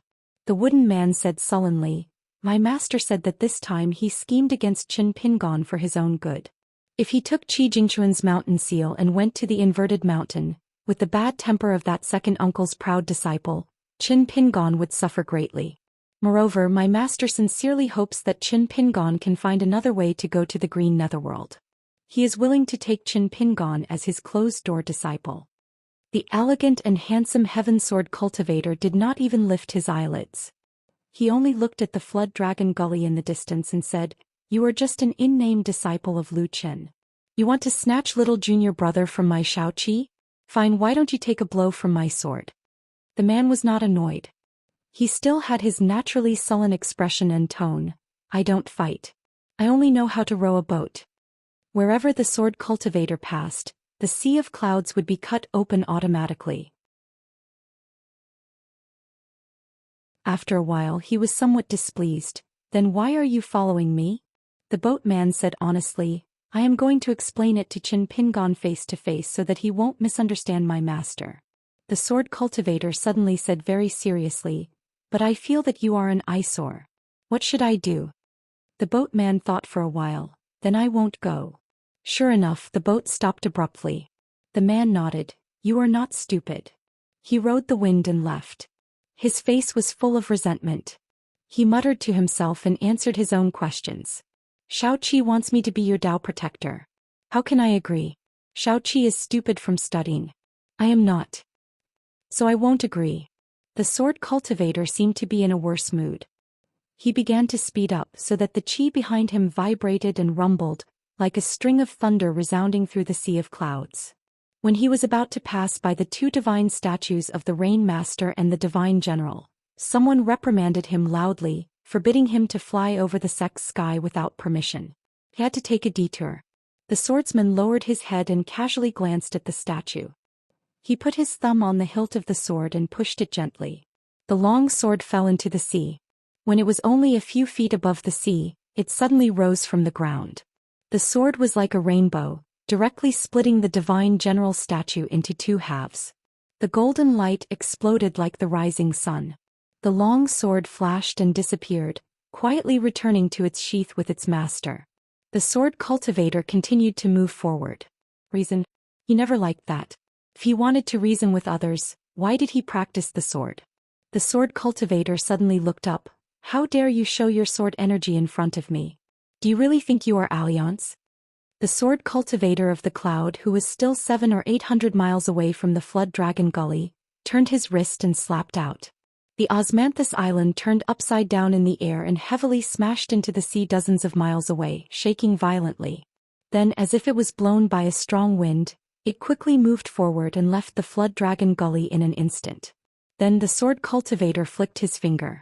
The flood dragon gully was like a gate to heaven. Snow-white sword chi constantly poured down like a waterfall. In a flood dragon ravine, the flood dragons that were nearer to the surface of the sea did not know what the snow-white flood that was poured into the sea was at first. Then, when they came back to their senses, they were already skeletons in their original positions. As for the golden sword energy summoned by the golden-robed old flood dragon, it was like a few withered branches facing a flood. It had long been washed away, not leaving a single drop. The snow-white flood formed by the sword energy kept flowing into the flood dragon gully. But the golden-robed old flood dragon and Qin Pingon on the boat were still safe. Inside the flood dragon gully, the sword energy was at its peak and corpses were everywhere. The golden-robed old flood dragon stood dazedly on the spot, his face ashen. Wasn't this just in case? Wasn't this 10,000? A scholarly sword cultivator came to the edge of the flood dragon gully and stepped on the sea surface, slowly moving forward. The sea water was invaded by the sword energy and instantly boiled, turning into clouds. So, the sword cultivator was still flying in the air. He glanced at Qin Pingon and said expressionlessly, "Little Chi wanted me to be your Tao protector, but I didn't agree. Just like when Mr. wanted me to protect Little Chi, I still didn't agree. Why do you need a Tao protector when you choose your own Tao?" He had a helpless expression, but there was a smile in his eyes. "But you are half my junior brother, I can't deny this. And this time, you dared to take responsibility for your own life and death. I think it's pretty good. Anyway, it suits my taste, so I came to see you. Mr. and Little Chi, one is so old and the other is not young. If they are bullied, they can only blame themselves for being stubborn. But you are still young. It doesn't make sense for you to be bullied like this." The sword cultivator said casually. The golden-robed old flood dragon's more than 300 chi residences exuded snow-white light bit by bit. His face was ferocious and full of pain.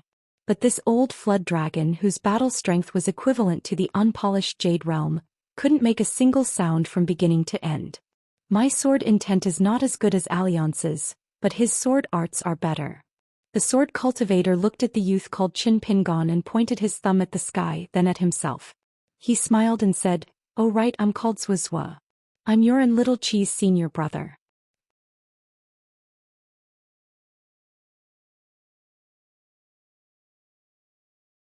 (266). On the surface of the flood dragon ditch, Qin Pingon stared blankly at the green-robed sword practitioner who called himself the eldest senior brother. The young man frowned and his lips trembled. Then he lowered his head. The sword practitioner with the strange name said angrily, "Are you going to cry?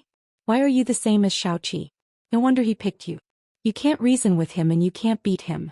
Every time you hide and cry, your tears falling down." The sword practitioner suddenly said sternly, "Raise your head." Qin Pingon raised his head blankly. The man questioned, "Why did you change your mind at the last moment? Why did you choose to use your fist instead of your sword? Answer loudly, don't be shy." Qin Pingon blurted out subconsciously, "Your swordsmanship is too bad. It's not embarrassing. Your fist technique is not bad. It's not satisfying if you don't use it. Bah. How dare you say that your martial arts fist intent is not bad?" The man's face was full of anger. He turned his head and spat fiercely. He did not have Qi Jingquan's elegance, nor did he have Al Liang's amiability. It seemed that this sword immortal named Left and Right, the most rebellious disciple of the sage of literature in the past, did not look like a scholar at all. However, the hidden smile in the depths of the man's eyes grew thicker and thicker, but his face turned cold. He raised his arm again and pointed his thumb behind him. Let's not talk about this Jiaolong gully. Let's talk about the statue on the island. I thought it was blocking my way, so I chopped it with my sword. Let's talk about this stinky ditch. I thought those evil creatures were an eyesore, so I washed them with my sword energy. What do you think? Qin Pingon answered honestly, it should be considered unreasonable. But when he remembered that this person was Mr. Qi's senior brother, he quickly added, should be? The man sneered and said, you're so polite. What should be considered? It's the truth. He put his palm on the hilt of the long sword at his waist and asked, you know that I'm a scholar, but I study swordsmanship more than reading books. Why is that? Qin Pingon shook his head. He had only heard of Alliance and Cui Dong occasionally mentioning this person. The former did not say too much and only said that he was the best swordsman among the old Xiaoxi's disciples. The latter gnashed his teeth in anger. A person who betrayed his master and betrayed his sect seemed to have an irreconcilable hatred for his former fellow apprentice. In the end, in Qin Pingon's mind, Zhou was like a hidden dragon in the clouds, unreachable and unpredictable. The sword cultivator from the orthodox Confucian school waved his hand. There's nothing for you to do here. Cultivate well in the future and don't let down little Qi's high hopes. If you do badly one day, I might come and make trouble for you. The man hovering in the Jiaolong gully pointed a finger at Qin Pingon. No matter how high your realm is, it's just a matter of one sword strike. To him, it had always been right and proper for a senior brother to teach a junior brother a lesson. Was it reasonable? He was too lazy to think too much about it. Being a senior brother was the principle. At this moment, the sea of clouds suddenly lowered, and a golden Dharma form that was hundreds of feet tall appeared. It was a middle-aged Taoist with a fishtail crown on his head. You are the disciple of the sage of Wen, the sword cultivator? I heard that many people recommend you as the best swordsman in the world. Even the inverted mountain and the Great Wall of Sword Qi have many admirers. The sword cultivator in green looked up. You sound a little unconvinced. The tall Taoist laughed heartily. I don't care about your swordsmanship. I just don't like you. How about we find a place to have a good fight? The sword cultivator smiled. You stinky cow-nosed Taoist. You're not good at anything, but your luck is better than mine.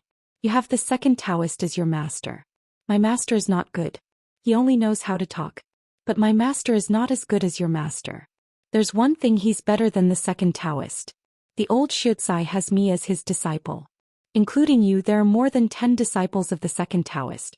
The man in green stretched out a finger, raised it high and shook it gently. But he didn't give up and looked up. For example, you brought out such a big Dharma figure. So what? In front of my sword? It's not enough. Before the man finished speaking, from the sea huge waves were set off.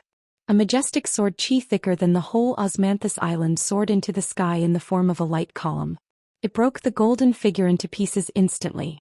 The small boat under Qin Pingon's feet, which was caught in the crossfire, bobbed up and down with the waves. He turned his head and looked at the snow-white sword Qi that was surging like a bull. Previously, he thought that Wei Jin of the Wind Snow Temple had broken the wedding dress ghost's curtain of darkness. At this moment he realized that he was too ignorant. One of the golden body Dharma appearances was broken into pieces, but there was still a bell-like voice that came from the sky. I don't want to take advantage of you. With that guy here, neither of us can fight freely. Why don't we go to the sea area of Fengshan Island? Unknowingly, the old golden flood dragon whose more than 300 Qi residences had been filled by the sword Qi had lost the chance to keep them from exploding. It turned out that the Taoist Gao, who was thousands of miles away, had used some kind of magic to reach out a white jade-like finger from the void and touch the forehead of the old golden flood dragon when the golden figure was destroyed by the sword Qi. In an instant the old golden flood dragon withered and his heart died. From the inside to the outside, most of his body turned into ashes and disappeared. Only a golden robe was left floating on the sea surface, and some half-step immortal items condensed by Yuanying were left. The sword cultivator didn't care about this at all. He just waved his hand and slapped the remains of the old golden flood dragon into Qin Pingan's boat. Keep this junk.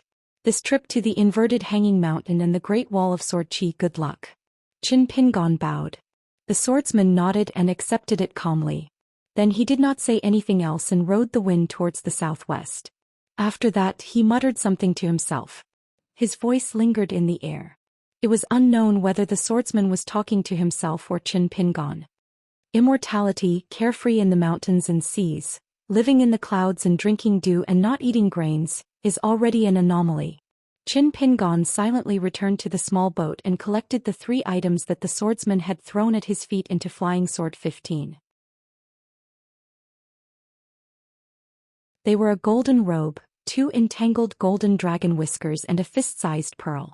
It had a dim luster and was slightly yellow. It was similar to the saying that a person's pearl would turn yellow when they were old. Qin Pingan looked around and gradually calmed down. Looking up, it was a sunny day. Qin Pingan rested for a moment. He picked up the bamboo pole with the real seal engraved on it and got up to chase after Osmanthus Island. He felt a little awkward. He hoped that the ferry wouldn't go to the inverted hanging mountain in one go and leave him in the vast sea. Qin Pingan opened his eyes wide and looked into the distance. If it was before, Qin Pingan would think that Osmanthus Island wouldn't do such a thing. But now, Qin Pingan didn't realize that he would have such thoughts. Unknowingly, he was distracted. The sword cultivator, who was flying freely and unrestrained by heaven and earth, suddenly stopped and looked back at a place where Qin Pingan was destined not to be able to see him. What the man saw was the young man from Dali. But in his heart he was thinking of an old friend. That person once said, "I don't want you to be Qin Pingan's Tao protector, and I know that you won't agree. But I, Qi Jingchun, don't have many friends in my life. In the whole world I can only look for you. I can only look for you." The man felt aggrieved when he thought of this. He sat down cross-legged and hovered above the sea. He clenched his fists and rested them on his knees. His sharp sword aura flowed and the sea water beneath his feet churned violently. But the fog couldn't get close to this sword cultivator. The Qi refinement warriors in the world were all envious of those sword cultivators who were born with amazing talent and were given the title of Khanate sword embryo. But this man learned the sword very late and was never a Khanate sword embryo. So when this man appeared in the Central Plains, he didn't just suppress, but crushed countless senior sword cultivators. He was especially merciless towards those so-called Khanate sword embryos. He mocked them and spread the word. Countless sword cultivators with extraordinary talent had their sword hearts shattered and their Tao severed. So much so that all the young sword cultivators of the Central Plains couldn't help but feel apprehensive after being praised as Khanate sword embryos. They felt that these words were scolding them. This sword cultivator was called Left and Right. No one in the world could surpass Left and Right in terms of swordsmanship. Even though the man was in a daze, his eyes were still as bright as ever. He stared at the young man's clear eyes and felt that he was too similar to the arrogant junior brother he was familiar with when he was young. Relying on the fact that he was smart and was doted on by his teacher, he talked about a set of sage principles that were linked and impeccable. After admitting defeat in the debate, he even added, "I don't think senior brother is sincere in admitting defeat. This is wrong." It was really annoying. He hated the teacher bragging about how good he was at fighting. Then there was Shao Qi, who read extremely fast. The sound of him flipping the pages and the way he reasoned. He only liked the grand occasion when the teacher participated in the debate between the 3 sects twice. That kind of aura of a teacher who stood aloof from the world and a scholar who was like the sun in the sky. He liked Qi Jingchun. Every time he traveled to the famous mountains and rivers with him, he would climb the mountains and write essays after drinking.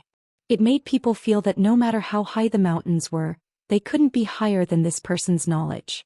But even today the old scholar had no way out. He had disappeared into heaven and earth. Shao Qi was no longer in this world. Alliance had also left the world. The man still thought that whether it was the teacher Shao Qi or even the seemingly free Alliance, they all lived 2 tiring lives. They were not as good as him. Because he was never bothered to reason with others. If he couldn't beat them, it was useless to reason with them. If he could beat them, there was no need to reason with them. It was enough to have a sword. The man sighed, stood up, and continued to go to the Wind God Island in the Southwest Sea.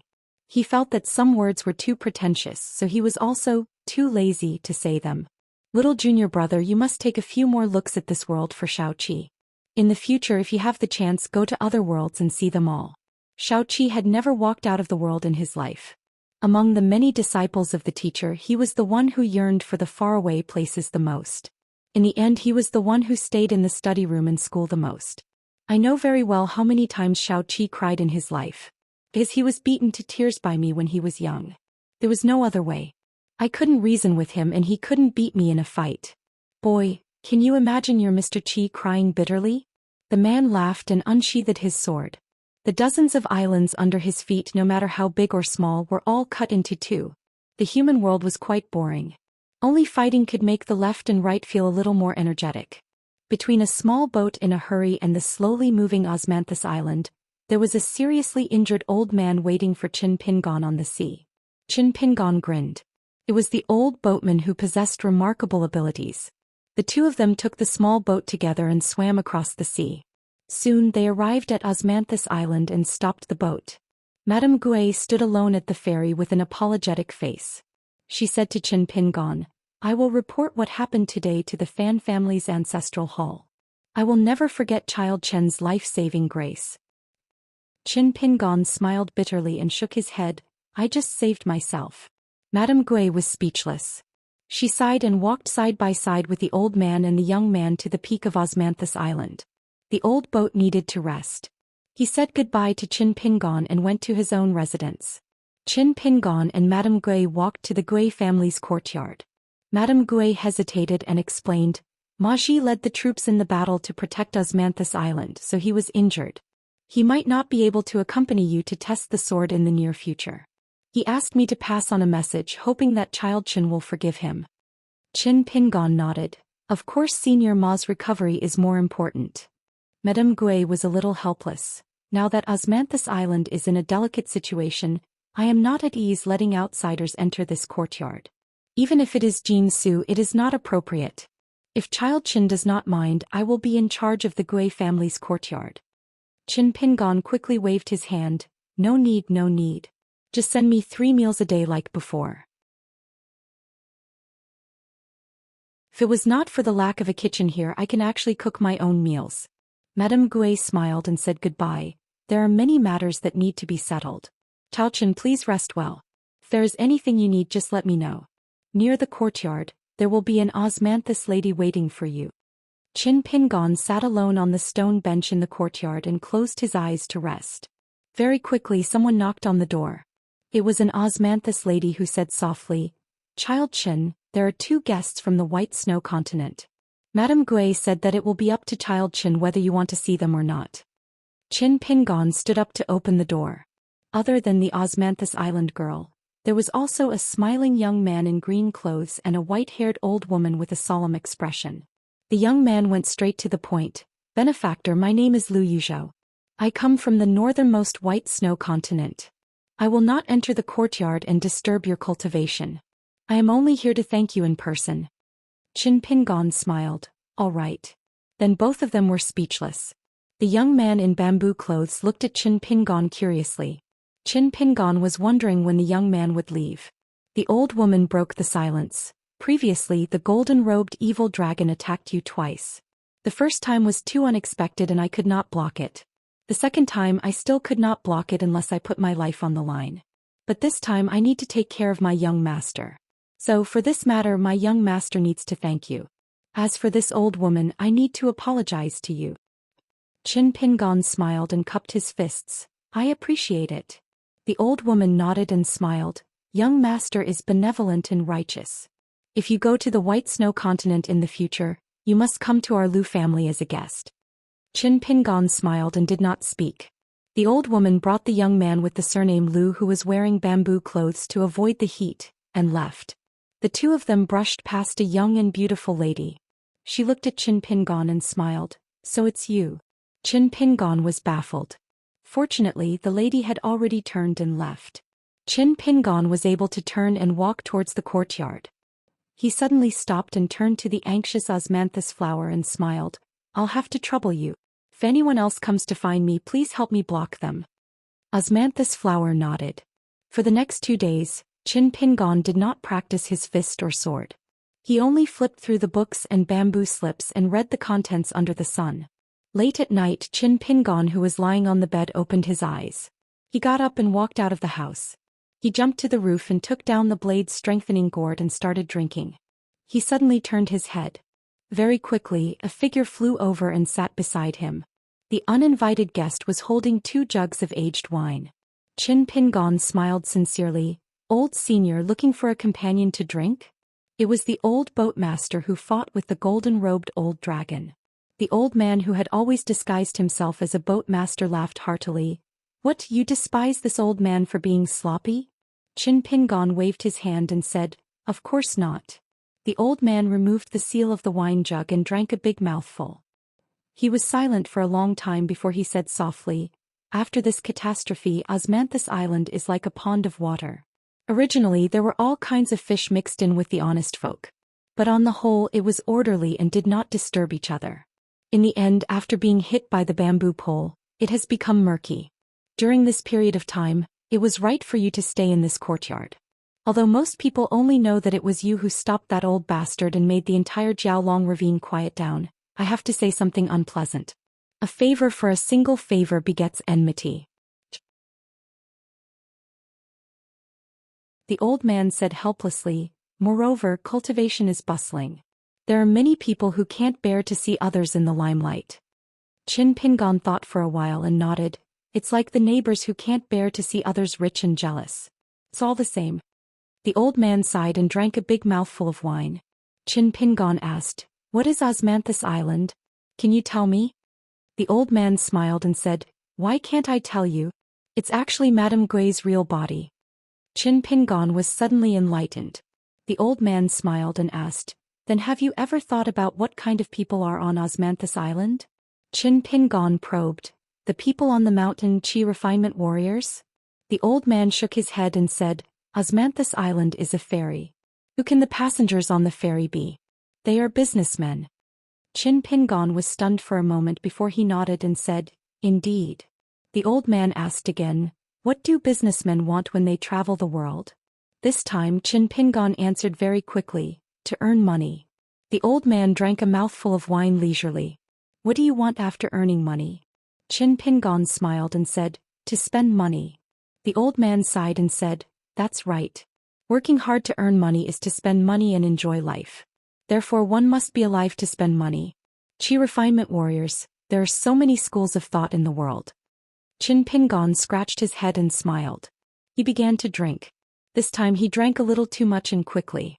He simply leaned back and lay comfortably on the roof. Old senior, I'll tell you something from the bottom of my heart. Can you not spread it? Moreover, if I say it and you hear it, it might be a little troublesome. It's not a good thing. The old man sat cross-legged with his body leaning forward. He shook the wine jar with both hands and the wine in the jar that was still half full made a splashing sound. The old man smiled and said, Just say what you want to say. If you don't say something drunk after drinking, it'll be inappropriate. Then why drink? Lad, don't think that I'm much older than you. I'm actually stupid and bold. Moreover, I've lived for so long. If not for the fact that I wanted to see Master, I wouldn't have persevered until today. Besides, there's not much difference whether you say it or not. I was beside you at that time and heard everything clearly. Isn't that why I'm here to cheat you of your drunken words? Qin Pingon pointed to the sky. I met a young Taoist master in my hometown in the past. Back then we were quite close. It's that Zhou Xian. In the previous battle he schemed against me twice. Could also be 3 times. I'll only say that I'm sure of the 2 times. The first time was when I was blessed with good fortune. I couldn't write the words Master of Rain, so I decided to write Zhou Xian. The second time was when I was facing the golden-robed old dragon alone. Back then Qin Pingon placed the sword-nurturing gourd on his stomach and placed his hands under his head as a pillow. That feeling was very strange. It was as if I could see and hear everyone's state of mind, heart lake and inner thoughts. Just like what you said, old senior, I'm indebted to you. Back then I realized that 90% of the passengers on Osmanthus Island were apathetic or gloating. They even wanted me to die on the spot. Of course there was also a lot of jealousy. I couldn't understand why it was like this until you said that this is Osmanthus Island. Everyone here is businessmen. Furthermore, everyone wants to live. When I thought about it, I realized that that's right. I've been living my whole life. That's how I got to where I am today. Qin Pingon grinned. I have a friend who is a swordsman. He's very impressive. Lu Qin schemed against me, so I tricked him. I purposely asked him to help me pass on my last words. Lu Qin would either ignore his pride and pretend that he didn't hear it. Otherwise, he could only hold his nose and pass on my last words to that friend of mine. Then he would be beaten up by my friend.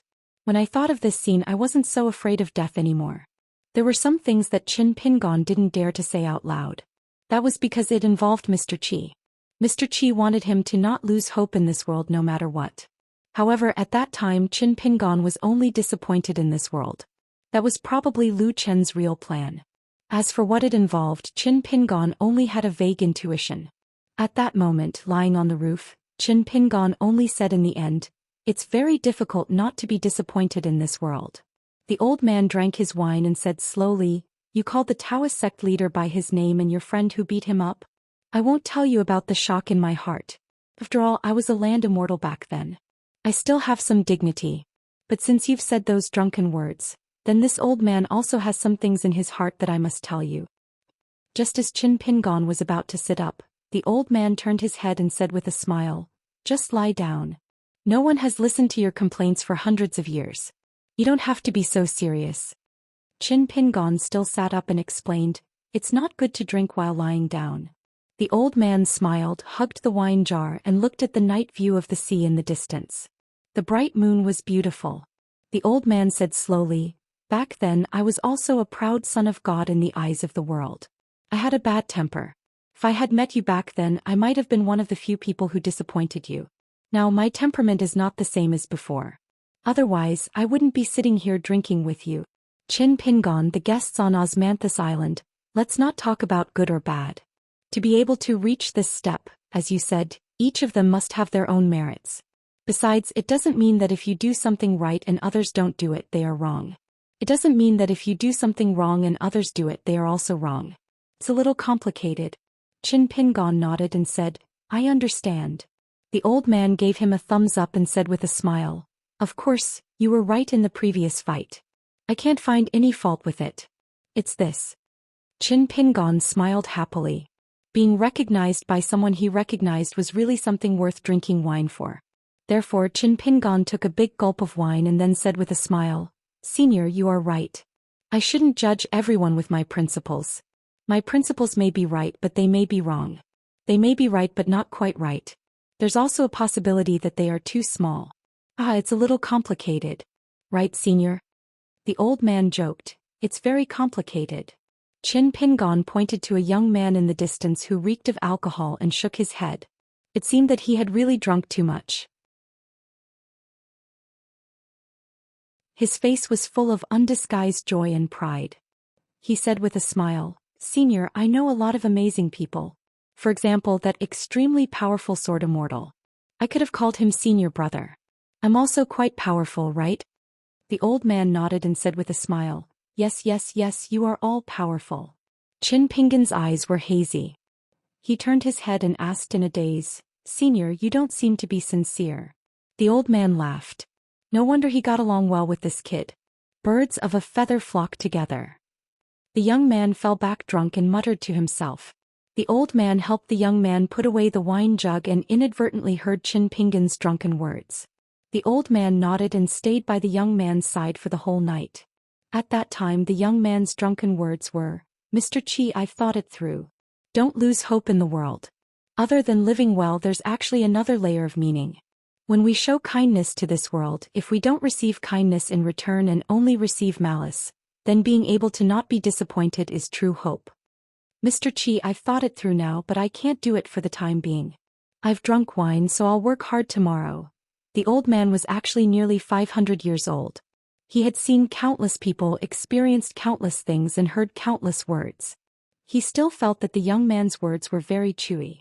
It was just right to drink with wine. 2 jugs were not enough. Inside the blade strengthening gourd inside the flying sword 15. There was an introductory Confucian classic that the old drunkard gave to Qin Pingon. The coarse words began to move on their own. Finally, on the title page, rows of brand new words appeared. In order. The first chapter in order. The second chapter in order.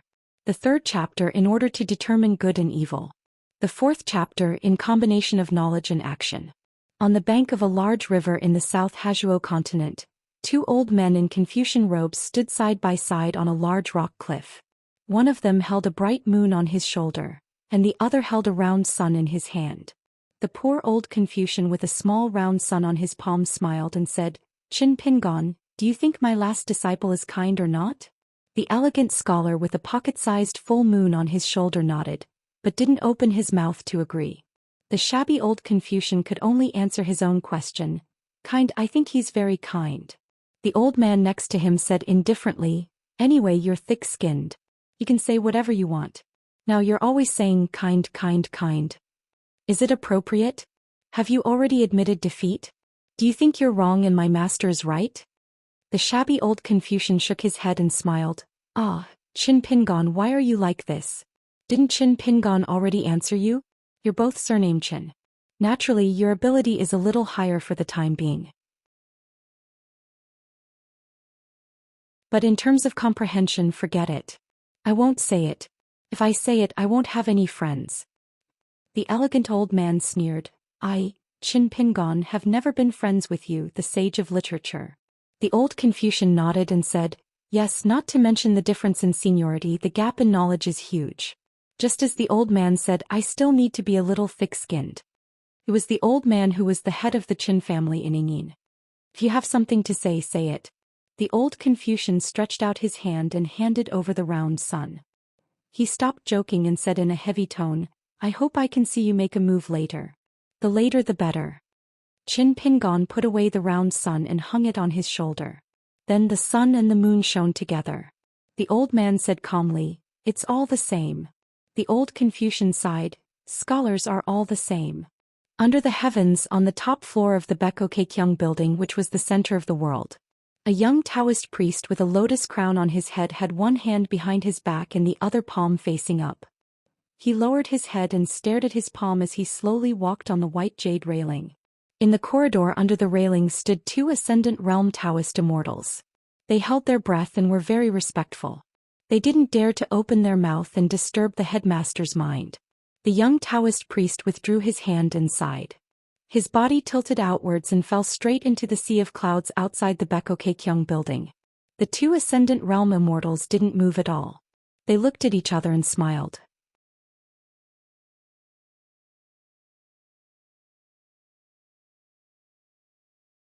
267. When Qin Pingon woke up on the roof, he found that he was covered with a piece of clothing and the sword nurturing gourd was beside him. If it was in the past, Qin Pingon would have jumped off the roof to check the locust wood sword case that was placed on the table last night. But today Qin Pingon only slowly put away the clothing and folded it carefully.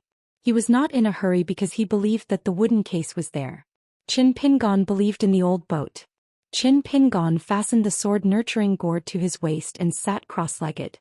He turned his head to look to the east. The morning glow was bright like silk. Compared to Qin Pingon's state of mind when he left Jiao Long Gully to chase after Osmanthus Island, the difference was like heaven and earth. One was restless and erratic, while the other had a horse hitching post in his heart. Qin Pingon stood up and covered his eyes with his hands, admiring the scene of the morning glow. He had once read in a travel book about mountains and rivers that the morning glow would scatter and shame the clothes rack. He really didn't know how scholars could come up with such a beautiful image. Qin Pingon suddenly turned his head to look outside the small courtyard. There was a young girl dressed in osmanthus flower attire. She was standing under an osmanthus tree with sparse shade. She was bored to death. She raised her head to look at an osmanthus leaf and pointed at it. She was probably guessing the number of leaves. Qin Pingon followed her line of sight and looked carefully. He grinned and said loudly, "Miss, there are 32 leaves." The young girl blankly turned her head. When she saw the little sword celestial on the roof carrying a case, her cheeks turned red. It seemed that the morning glow in the sky would also favor some beauties. Osmanthus flower celestial, who was discovered to be lazy, held back her shyness and asked, "Does young master want to eat breakfast now?" Qin Pingon smiled and said, "Okay, I'll have to trouble miss to bring more. I'm hungry." Osmanthus flower celestial blinked her eyes. The figure floated down to the small courtyard and disappeared without a trace. The young girl's mood suddenly became better. A few days ago, although this little sword celestial was polite, she was still very afraid. She always felt that if she did something wrong or made a mistake, even if he would definitely not complain to Aunt Gui, she would definitely be remembered by him. So she was a little afraid of him. He had told her not to see anyone, so she obediently blocked many visitors. She braced herself to reject group after group of immortals on the mountain. She did not know how many supercilious and disdainful looks she received. After eating breakfast, Qin Pingon began to practice his fist in the courtyard. He spent the morning practicing the mountain-quaking fist. In the afternoon he practiced the sword alone. It was still an illusion that he was holding the sword. His main attack was the avalanche style. This was because Qin Pingon felt that this sword technique was very carefree. After reaching the fourth realm, his spiritual qi began to be restrained. The 6 steps of the mountain-quaking stance looked light as a feather, like a swan stepping on snow and mud. However, every subtle and hurried pause, the fist intent and gang qi poured out especially quickly. When he turned to sword practice, Qin Pingon realized that the qi flow of both sides was completely different. However, the meaning was similar. This made Qin Pingon feel more at ease. This was because he realized that diligent practice of the fist was cultivation. Moreover, one could cultivate many paths. When Li Shixing was drawing talismans in front of the bamboo house in Luapa Mountain, he said that drawing talismans was cultivation. Alliance was beaten down to the mortal world with one punch. On the Kun boat he also said that the extreme of fist practice was sword practice. In that case, Qin Pingon would continue walking down the path of the fourth realm of the martial Dao.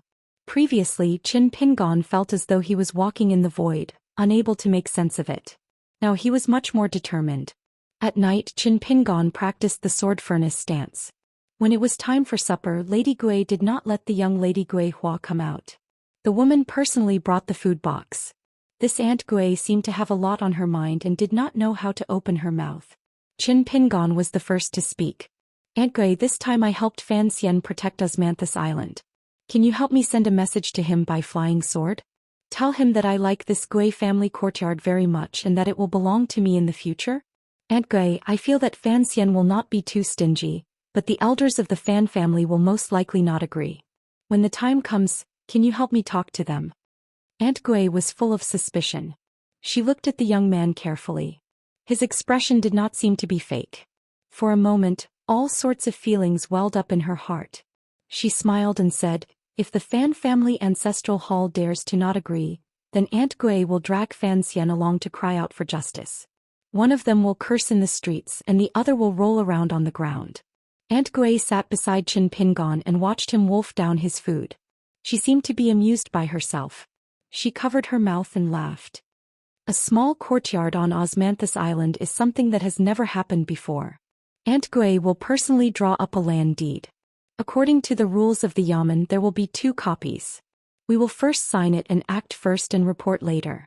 When the time comes, let Fan Xian throw it into the ancestral hall and run away. Who cares if those old men are willing or not? Qin Pingon smiled. Aunt Gui, there is no need for a land deed. I do not need it with you. Aunt Gui stared into the young man's eyes. You really do not need it? Qin Pingon looked at her and nodded. Yes. The woman sighed softly. Suddenly she pulled the young man into her embrace. This Madame Gui, who had an ordinary appearance but a graceful bearing, laughed softly. Although you are about the same age as Fan Xian, that time when you picked up the bamboo and went boating you were heroic. Today you are like this. Sigh, the hearts of all the women in the world are about to melt. Qin Pingon was still holding his chopsticks. His body was crooked and he looked a little like the old willow tree with a crooked neck by the Ironfu River. He did not think too much about it. He only felt that Madame Gui was praising him, but what was so good about him? Qin Pingon really did not understand. Especially when it came to whether a woman's heart would melt or not, what was so particular about it? Was it another example of a scholar? Moreover, Aunt Gui's way of expressing her friendliness and kindness was indeed a little inappropriate. Fortunately, the age gap between the two of them was too big. He believed that even if outsiders saw it, they would not think too much about it. The woman had already let go of Qin Pingon and was smiling faintly. She looked at the young man's unblushing face and his blank eyes. Aunt Gui narrowed her eyes. The woman, who had always been dignified, revealed a charming expression for the first time. She joked, "Aya, so you're just like little Fan. A child." From the beginning to the end, Qin Pingon was a little embarrassed. He could only lower his head and eat, occasionally drinking wine. Aunt Gui smiled and stood up to leave. In the end, she saw an old man carrying wine at the door with a playful smile. He was full of the smell of alcohol. He swayed the wine pot and strode into the courtyard. He was shouting something about wine for Uncle Juan, getting rid of worries and happiness, toads and rabbits moving, and the osmanthus tree swaying in the shade. Madame Gui smiled helplessly. She did not take it to heart and slowly walked away. The shade of the osmanthus tree followed her all the way. The old man Zhou Xi's drunken state was suddenly swept clean. With a stern countenance he said, "Qin Pingon, my Shifu suddenly came to Osmanthus Island. He specifically asked for your name and surname, saying that he wanted to pass on a message to you. Are you going to meet him? I can only be sure that my master is not a bad person. He has always been merciful. However, I cannot be sure that such a good person would not do something bad. The reason why he did not want to climb the mountain and come to this small courtyard." The old man suddenly felt a little embarrassed. Logically speaking, as a disciple I should be a revered one. However, this kind of thing, forget it, I will tell you. My master was once the first boatman of Osmanthus Island's ferry. Whether it was the dragon pole or those folding paper carriages and tall buildings, they were all rules that he passed down. However, after that my master disappeared very quickly. He only appeared once 500 years ago and took me in as his disciple. I can see that. My master has some feelings for Madame Gui. Unfortunately, I do not know how he angered Madame Gui. She did not allow my master to step foot on Osmanthus Island in this lifetime. The old man suddenly said, "I guess that my master is the boatman recorded in the Taoist ancient books. He goes out to sea for hundreds of years. He is the person you are talking about. Therefore, when he came to find you this time, I will only help to pass the message. Qin Pingon, you should think about whether you want to go or not." Qin Pingon thought for a while and nodded, "I will go. That Lu." The old man quickly winked and stopped Qin Pingon from speaking. He lowered his voice and said, "If someone calls you by your name, a saint with great Taoist power will be able to sense it. Think about it. Why are ordinary people often warned not to call the names of the deceased elders? Is it just out of etiquette? It's not that simple." Qin Pingon nodded and went down the mountain with the old man. The old man joked, "Aren't you afraid that I have bad intentions?" Qin Pingon pretended to be mysterious and said softly, "I can sense whether others want to harm me or not. Senior, does this mean that I have the potential to be a saint?" The old man could not help but laugh. Saints and chi cultivators of the upper 5 realms were actually 2 different kinds of people. If one wanted to become a saint, especially the saints of the 3 sects of the 100 schools of thought, even if it was only a 10th realm saint, it was probably more difficult than other chi cultivators to reach the jade pure state. After going down the mountain and approaching the familiar ferry, Qin Pingon and the old man were a little surprised but felt that it was reasonable. Madame Gui stood at the ferry, her sleeves fluttering in the wind. She seemed to be detached from the world, as if she was stopping a middle-aged man from docking. Madame Gui was the owner of this small world on Osmanthus Island. Naturally, she knew that the 2 of them were close and did not want to be entangled with them. She spoke sternly and said angrily to the middle-aged man with a dull expression, "Hurry up and leave. If you want to chat, go to the sea. Don't even think about setting foot on Osmanthus Island. Otherwise, I will fight you to the death." The middle-aged man with a simple appearance was the boatman who was rowing the boat beside the swordsman. He should also be the teacher of the old man beside Qin Pingon. The middle-aged man was a taciturn man, but this Madame Gui at the ferry port was his Achilles' heel. Seeing this woman was so unreasonable, and it was the first time she was so fierce to him, the simple and honest man felt that the sky was falling and the earth was splitting, and that life was so boring. Therefore he was also anxious. Throwing away the bamboo pole, he repeatedly stamped his feet and howled, "Ma, wasn't it because I was deeply hurt after being rejected by you that time? After getting drunk, I secretly went to hug the osmanthus tree a few times. That's also because I couldn't control myself. It's pardonable. Don't you know what kind of person I am? Even my husband says that I'm honest." Madame Gui was so angry that she sneered, "Yo, your plan is linked. First you use emotions, then reason, and finally you use your backer. You're so good. Who taught you this set of words?" The courage that the man had gathered with great difficulty was all gone. He said in a low voice, "Shao Qi from the Xingui zone." Madame Gui stretched out her hand and scolded angrily, "You are a man. Do you have any sense of responsibility and loyalty? Qi Zhen helped you to come up with a plan and you betrayed him like this? You did not even hesitate. Get lost." The middle-aged man looked as if he had been punished by the heavens. He sat down on the boat and shook his hands and feet. He shouted, "How can I live? Life is meaningless." Old boatman stopped in his tracks, unwilling to take another step forward. He covered his face with his hands and refused to look at his master. His master was so deranged that it was a great humiliation for him to be a disciple. The old boat suddenly turned around. Let's go. If I continue to look my broken heart, even if I was lucky and was not broken by Lao Jiao, I will have to return it to my master." The man shouted at the old boat, "Little bucket, why didn't you greet your master when you saw him?" Old boat Z, whose childhood nickname had been exposed, stopped in his tracks and sighed. But after turning around he resolutely refused to look at his master. With lightning speed he bowed and said, "Long live master. This disciple bids farewell." Then he hurriedly ran up the mountain. Qin Pingon walked all the way to Madame Gui's side. Both of them nodded and smiled. Qin Pingon squatted on the shore of the ferry and looked at the man who looked at him and Madame Gui. Qin Pingon felt a chill down his spine. He thought that there was something wrong with the man's eyes. Why did it seem like the eyes of the women in Clay Bottle Alley and Apricot Blossom Alley who looked at their man and Gukan's mother? Qin Pingon suddenly understood. He looked like an honest person, how could he be so petty? No wonder Madame Gui did not like him. Qin Pingon asked, "Is there anything you need from me?" The middle-aged man then roughly repeated what he had said to the sword cultivators left and right side. Before he spoke, the man lightly stomped his feet and the bamboo pole jumped up. He held it in his hand and slammed it on the deck of the boat. In an instant the man used his shocking supernatural powers to create two small worlds. The small one was between him and Qin Pingon. The larger one encompassed the entire Osmanthus Island. With this, even the Taoist priests of the Inverted Mountain and the sages of the South Saw continent would not be able to find this place. After all, he was the eldest disciple in name of the chief Lu Qin. He was unwilling to take on the sword cultivators left and right. He was similar to a scoundrel in front of Madame Gui. In this vast world he only had the title of Boat in the rare books. However, this did not mean that his abilities were not strong and his skills were not high. Madame Gui knew the background of this person, so she did not find it strange.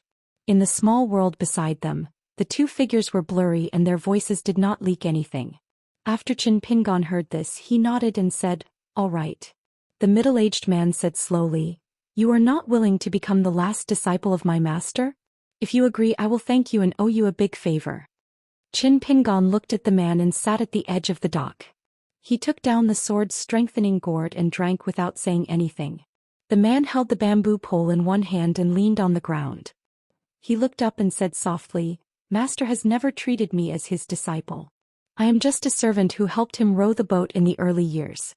Although his direct disciples would take the initiative to look for me when they came to this world and were willing to call me senior apprentice brother, I know that Master has always despised me for being slow and lacking in talent. I can't even give up the word love. Hence, I have searched the sea for countless years, wanting to follow Master's footsteps to that world and formally become his disciple. However, Master is not willing to see me. But if you are willing to agree with Master today, as long as Master is in a good mood, he will see me." Qin Pingon languid smiled and said, "Then do you know that the disciple your master wants is the current me, not the me after I become his disciple?" The man reached out and patted his head. He still did not understand and said angrily, "I am confused by your words. What's wrong? Why do all of you Mr.'s disciples speak so strangely? So irritating.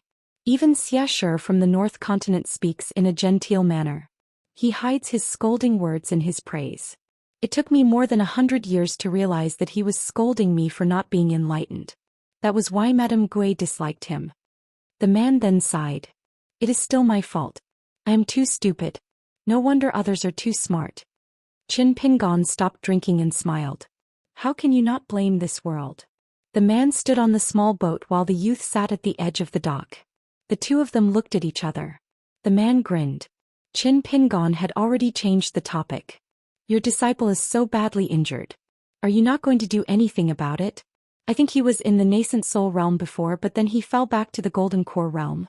The man said angrily, I am his master, not his father. I am already 500 years old. Do you still want me to poop and piss? Qin Pingon put down the blade's strengthening gourd. He extended a finger from his left hand and hovered it in the air. Then he pulled his right hand to the right and stopped. There was an invisible ruler between his two fingers. The logic I speak of is on this end. The logic you speak of is on this end. Both of them seem to make sense, but your logic cannot refute mine. Do you know why? Because your logic should not have gone so far. Qin Pingon's right hand slowly moved to the left and pointed to the middle. Then he pointed to the left and the right again. He smiled and said, if your logic is only near here and standing here, it may be true. You can deviate a little from the left and the right. But when the logic is standing at the right position, how can you measure the weight and size of the logic? Do you know about Taoism? It's not the yin-yang technique, but the technique of divination. With the addition of legalism and these two smaller rulers, it'll be useful. The man said calmly, don't you think of ruining my path. He held the bamboo pole in his hand and knocked on the deck again. Qin Pingon smiled brightly. Because he was right again. Qin Pingon smiled and stood up. He no longer tried to be mysterious and make things out of nothing. In his dream last night he had a dream where he read books for the whole night. It was mysterious and mysterious. He seemed to have realized that he was being teased. The man was a little annoyed and scratched his head. He did not vent his anger on Qin Pingon. Qin Pingon blinked his eyes. Madame Gui is watching. How do you think she will see you when you treat your disciple like this? Don't you think this makes sense? The man seemed to be enlightened. His eyes lit up. He hesitated and took out a stack of golden books that were tied together with simple straw ropes. It was not easy to pick this up from the bottom of the sea. Pass it to Xiao Shuibao. Remember to pass it to him in front of Madame Gui. Can you do it? Qin Pingon nodded. Of course you can. I will even put in a few good words for you. The man smiled and said, then I won't record the fact that you schemed against me in the account book. Qin Pingon took the golden books. He did not even look at them and carefully kept them in his sleeves. He glanced at the woman who seemed to be a foot away but was actually not in the same small world. She was looking at the bright moon on the sea with a dazed expression. Qin Pingon retracted his gaze. He was a little curious and asked softly, your seniority is so high and you have lived for so many years. Why do you only love Madame Gui? And you clearly know that your path is blocked by the word love. Look at you, you are still enjoying it? The man was poked in the heart and said angrily, what does it have to do with you? Qin Pingon carried the wine pot and walked around the shore. He asked, Madame Gui can't hear us, right?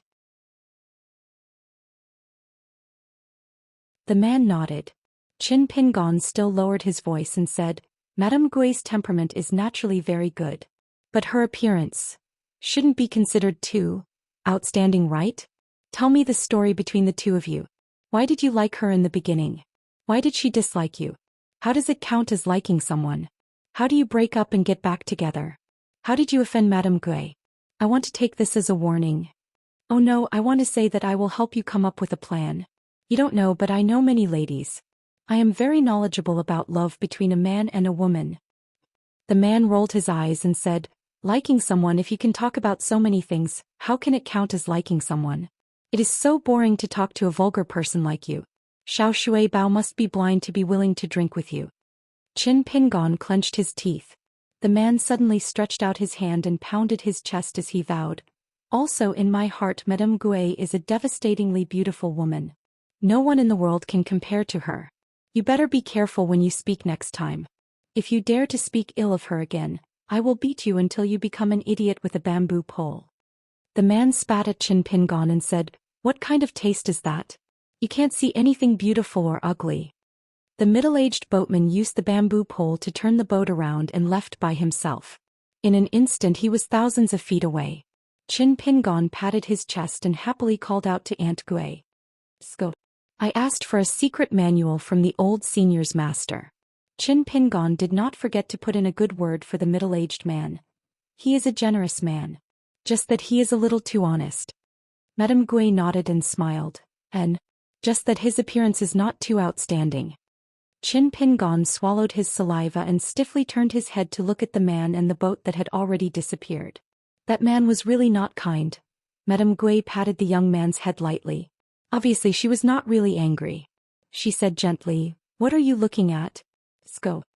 The two of them walked side by side along the mountain path. Madame Gui casually asked, "We will reach our destination in another month. Qin Pingon, do you know anyone in Inverted Hanging Mountain?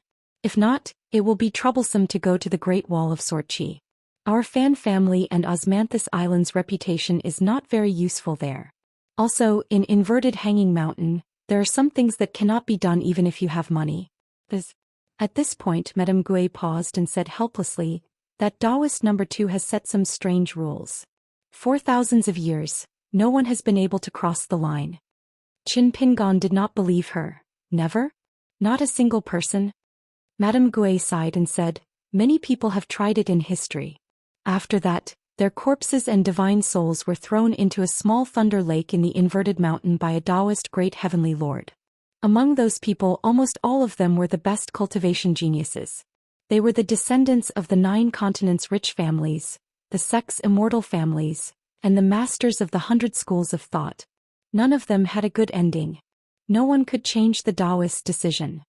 It seemed that when the golden body Dharma form appeared at Flood Dragon Gully, the Taoist's real body in Inverted Hanging Mountain also used a special ability to isolate heaven and earth so that Osmanthus Island would not be able to see the truth. Qin Pingon was very worried. He roughly described that Taoist's appearance. Madame Gui was shocked. "How do you know this great heavenly lord of Inverted Hanging Mountain?" Qin Pingon grimaced and smiled bitterly. At this moment, a white rainbow cut across the night sky and flew over Osmanthus Island. He said, "Everyone on Osmanthus Island who climbs Inverted Hanging Mountain will not have to pay a toll. If anyone wants to go through Inverted Hanging Mountain to go to the Great Wall of Sorchi, they will also not have to pay a toll." Qin Pingon suddenly raised his arm and clenched his fist. He laughed heartily. He won.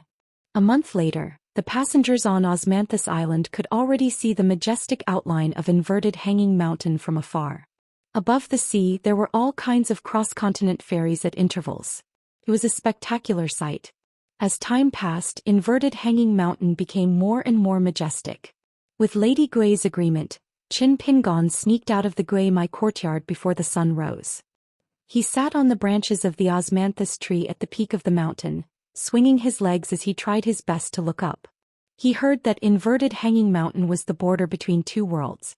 Qin Pingon was a pure martial artist. He was not a long-travel grandmaster who could control the wind. He could only walk step by step or take a ferry. From the northernmost Dali of Aquarius continent to the southernmost Old Dragon City, it was already so far. If he walked from one world to another, it would sound very, very far away. Qin Pingon sat on the branch and laughed as he casually punched out. His body was swaying left and right. Under the tree there was a young lady who came to the peak of the mountain early in the morning. She sighed and muttered, "I still feel that this fellow is stupid."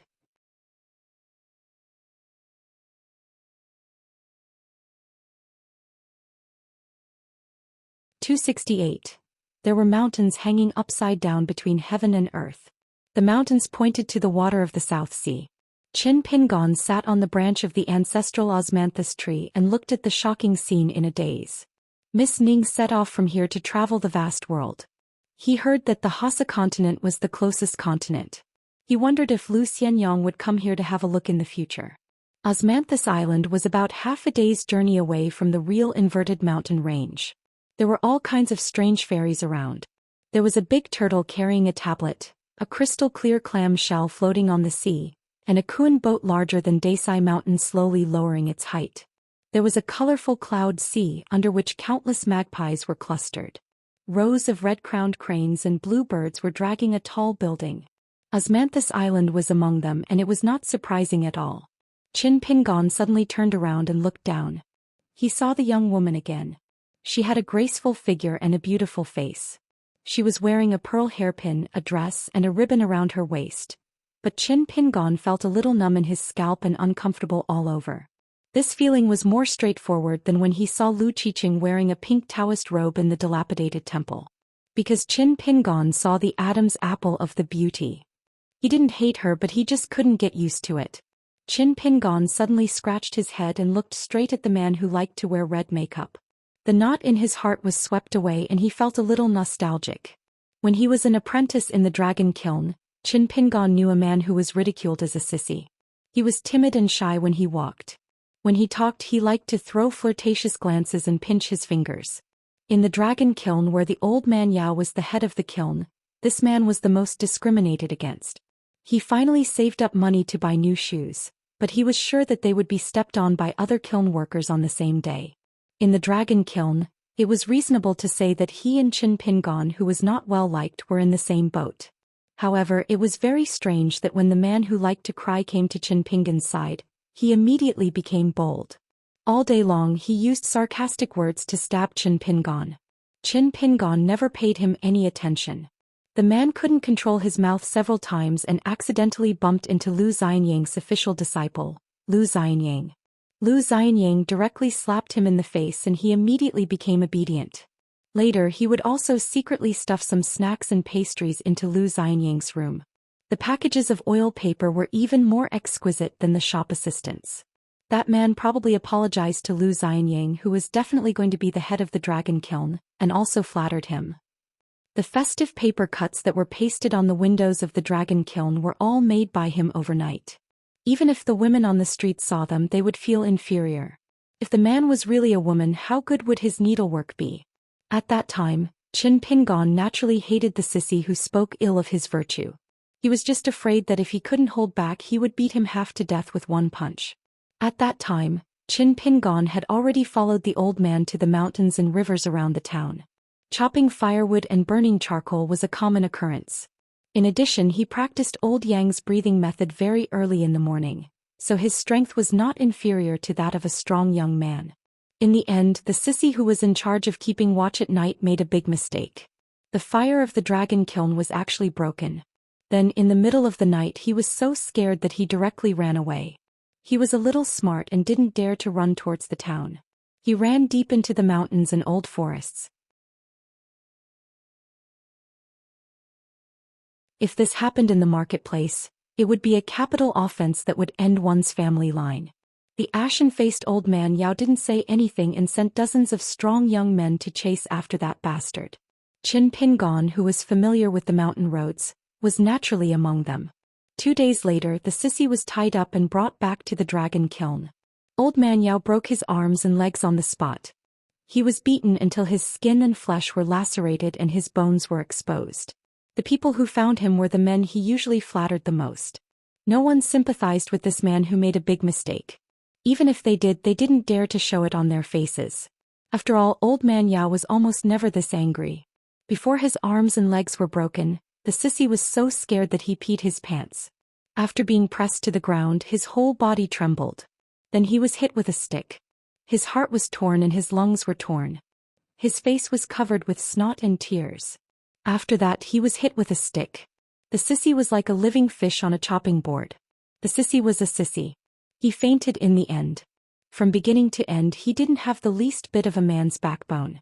In the end, the sissy wasn't beaten to death. After lying in bed for half a year, he stubbornly survived. During this time, many of the kiln's apprentices took care of him. Qin Pingon was no exception. Many people weren't happy with this hard work and looked for Qin Pingon to do it. Qin Pingon was the easiest to talk to in the dragon kiln. In the end, it was Qin Pingon who the sissy disliked the most, who took care of him the most. However, the two didn't talk all day long. In the end, they didn't like each other. Qin Pingon just picked herbs and boiled them every day. The sissy would occasionally be lost in thought. He would stare blankly at the old window paper that had turned white after being exposed to the wind and rain. Perhaps he was thinking about the day when he could work in the fields. He must take advantage of the time between work to replace the new and beautiful window paper, bright red. However, the sissy, who had clearly survived a great disaster, gritted his teeth and walked back to the world of the living from the gates of hell. In the end he still died. He died with a single sentence. It was an unintentional remark from a kiln worker. At that time, Qin Pingon was boiling medicine at the door with his back to the kiln worker and the sissy. The former laughed and said, "Sissy, your clothes were tattered that day, revealing your white buttocks. You really look like a girl." At that time, Qin Pingon didn't feel that there was anything wrong with it. The words that the men of the dragon kiln used to scold the sissy were much more vicious and ruthless. Sissy almost never quarreled with others because he didn't dare to. Most likely he would only grumble behind someone's back. "You dare to scold me?" "Believe it or not, I'll blow up the graves of your ancestors." In the end, after such a casual remark, the sissy, who could already sit up on his own, chatted a lot with Qin Pingon for the first time that day. Most of the time it was him talking. The taciturn Qin Pingon patiently listened. When they talked about window paper, Qin Pingon sincerely praised him for cutting the window paper well. He laughed. Then that night, a sissy whose courage was smaller than a needle's eye, actually used a pair of scissors to pierce his own throat. He didn't forget to cover himself with a blanket so that people wouldn't enter the room and see his dead state. No one even dared to carry the corpse out. It was too horrifying and unlucky.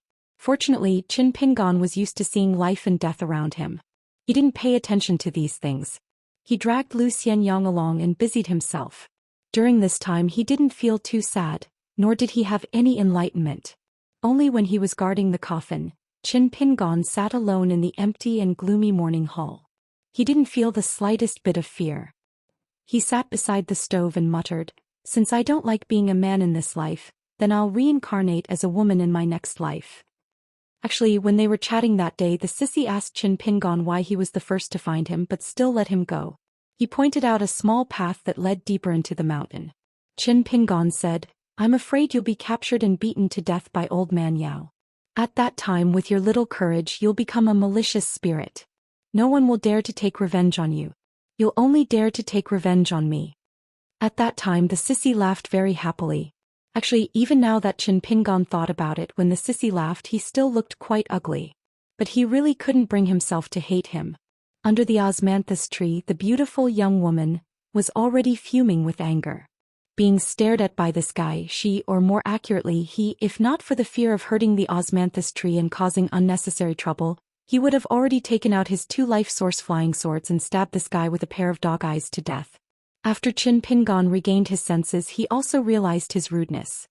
He cupped his hands and apologized, "Sorry, I was a little distracted."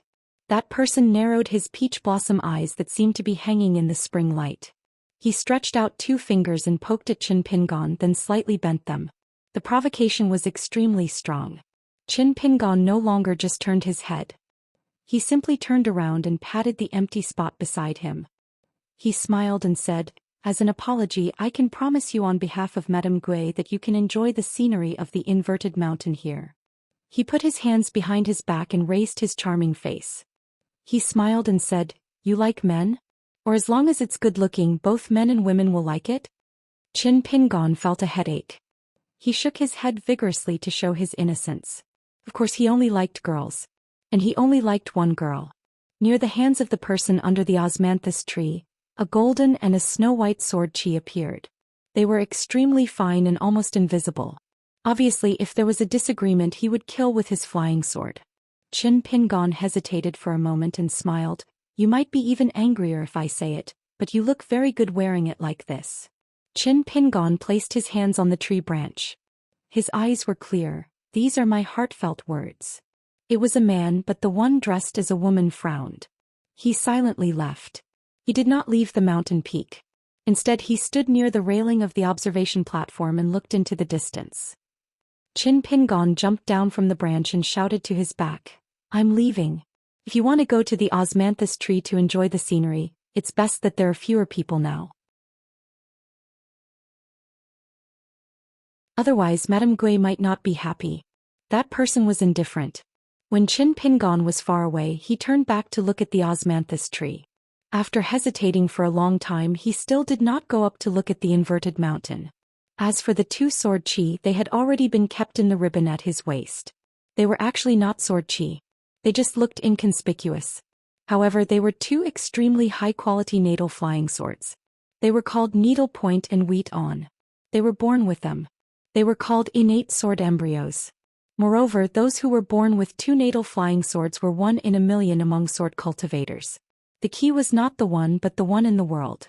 The key was that the quality of the natal flying swords was shockingly good. Therefore, his master said that he must have the potential to become a sword immortal in the upper 5 realms. Otherwise, he would not have taken him in as a disciple. However, his master did not say how many years it would take for him to reach the Jade Pure realm. He did not ask because he was not interested at all. He was more obsessed with the Great Tao deduction technique. Unfortunately, his master said that he would not go far on this path and would not be able to inherit his master's mantle. Including his master, all his senior and junior brothers encouraged him to practice the sword Tao. He actually knew that it was not that they really hoped that his sword Tao would reach the peak and be the champion, but that they harbored ill intentions and wanted to see him make a fool of himself. The reason was simple.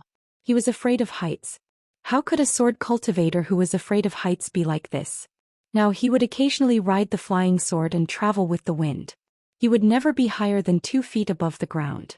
He glanced at the osmanthus tree branch that the fellow was sitting on and felt that he was actually stupid. Qin Pingon returned to the small courtyard of the Gui lineage. The golden core sword cultivator Ma Ji was already standing in the courtyard, welcoming him with a smile. It turned out that Qin Pingon took the initiative to find the courtyard where Ma Ji was recuperating and asked when he could continue to test the sword. 3 days later, the small courtyard of the Gui lineage returned to its original state. Ma Ji helped Qin Pingon test the sword while Jin Su was in charge of 3 meals a day. Occasionally, Madame Gui would come to the small courtyard, but she did not disturb the two of them. She would just sit quietly for a while and at most boil a pot of tea for the two of them before leaving. During this period, Qin Pingon took out the talisman paper that was used to hide the ghost. Madame Gui held it in her hand and quickly shook the ghost in white out of the talisman paper. Then the ghost in white, who was aggressive in the city god temple of Colorful Clothes Nation, saw Madame Gui of the nascent soul realm, old Josie who had fallen from the earth immortal realm to the golden core realm, Ma Ji who was a sword cultivator of the golden core realm, and an enemy, Qin Pingon. If the ghost was not already dead, her soul would have been scattered again. In the end, with the help of the fake saint Madame Gui of the small world of Osmanthus Island, the ghost swore a soul oath to be loyal to Qin Pingon for 60 years. As a reward, she could walk out of the talisman paper that would lose its soul bit by bit without spiritual energy and live in the scholar tree sword case. This was because ancient scholar trees had always been known as the scholar tree house. Not only did the spirits of plants prefer scholar trees that were more than 1,000 years old, otherworldly items and ghosts were also like this. Previously, when they were close to the inverted mountain, old Josie suddenly found Qin Pingon and brought him to the ferry at the foot of Osmanthus Island. When Qin Pingon arrived there, he found a young flood dragon climbing on the ferry. Its head was on the shore and most of its body was submerged in the sea. It looked at Qin Pingon with eyes full of curiosity and gratitude. Old Josie squatted on the shore and said in amazement, "This poor little guy, if it were us, it would only be 6 or 7 years old." Madame Gui did not want to make things difficult for this innocent little guy, so she only left the Dragon King's basket and set it free. Unexpectedly, it seemed to have no home and soon caught up with Osmanthus Island. However, it did not dare to get too close. It whimpered all night and wandered around Osmanthus Island. Now that we are getting closer and closer to the inverted mountain, the little guy probably knows that it will definitely die if it goes any further. Even during the day it is howling very loudly.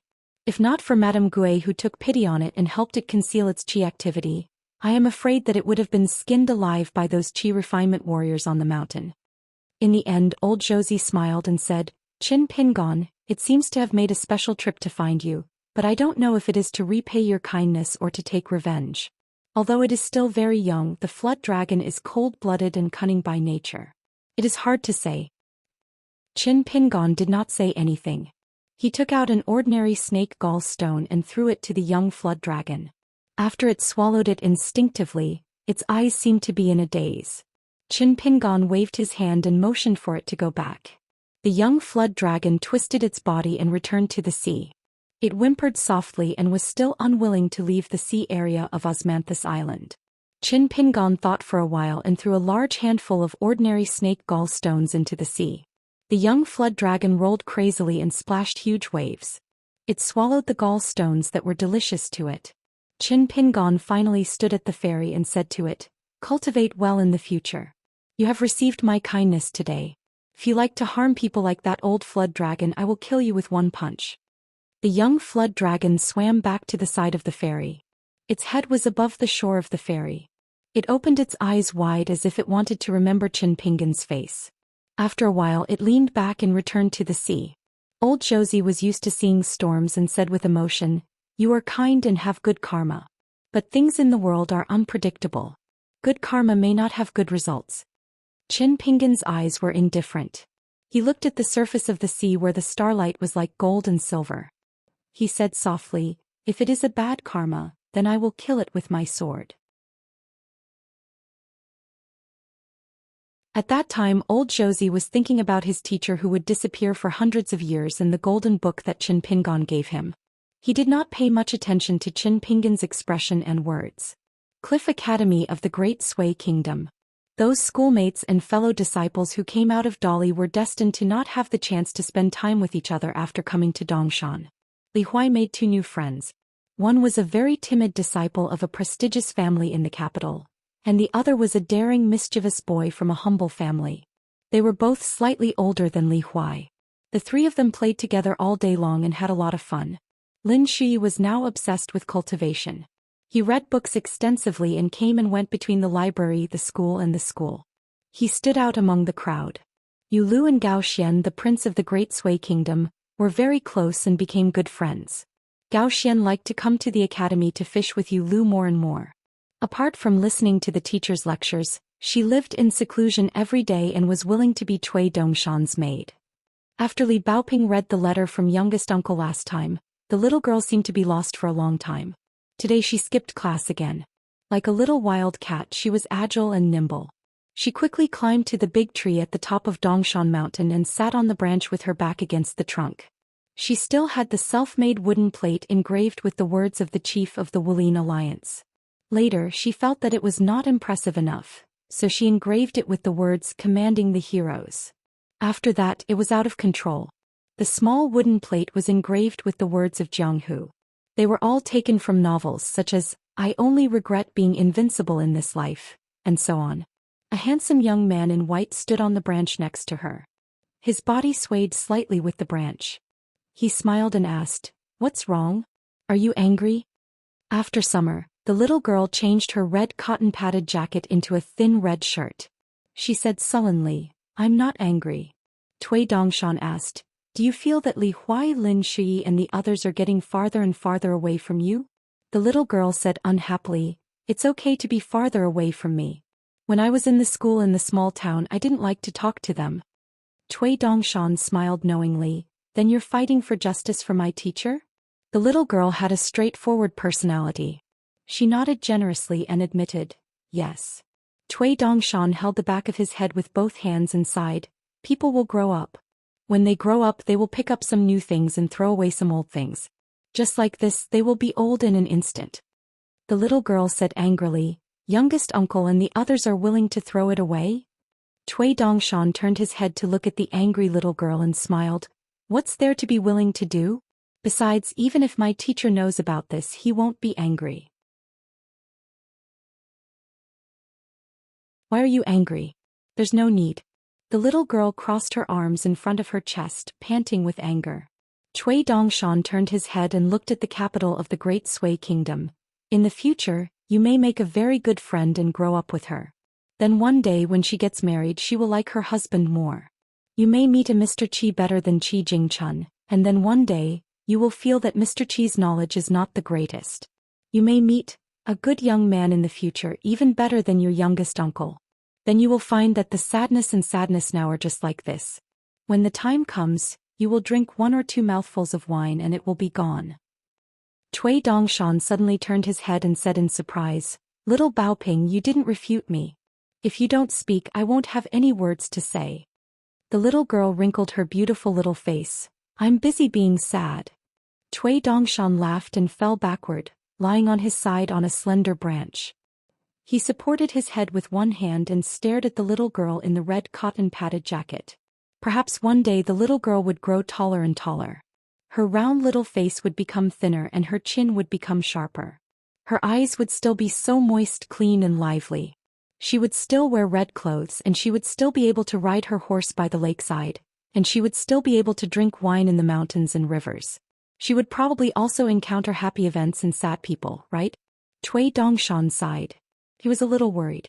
Such a good girl really fell in love with his teacher one day, it would be very worrying. But if one day she didn't like his teacher the most, it seemed that it would be even more regretful.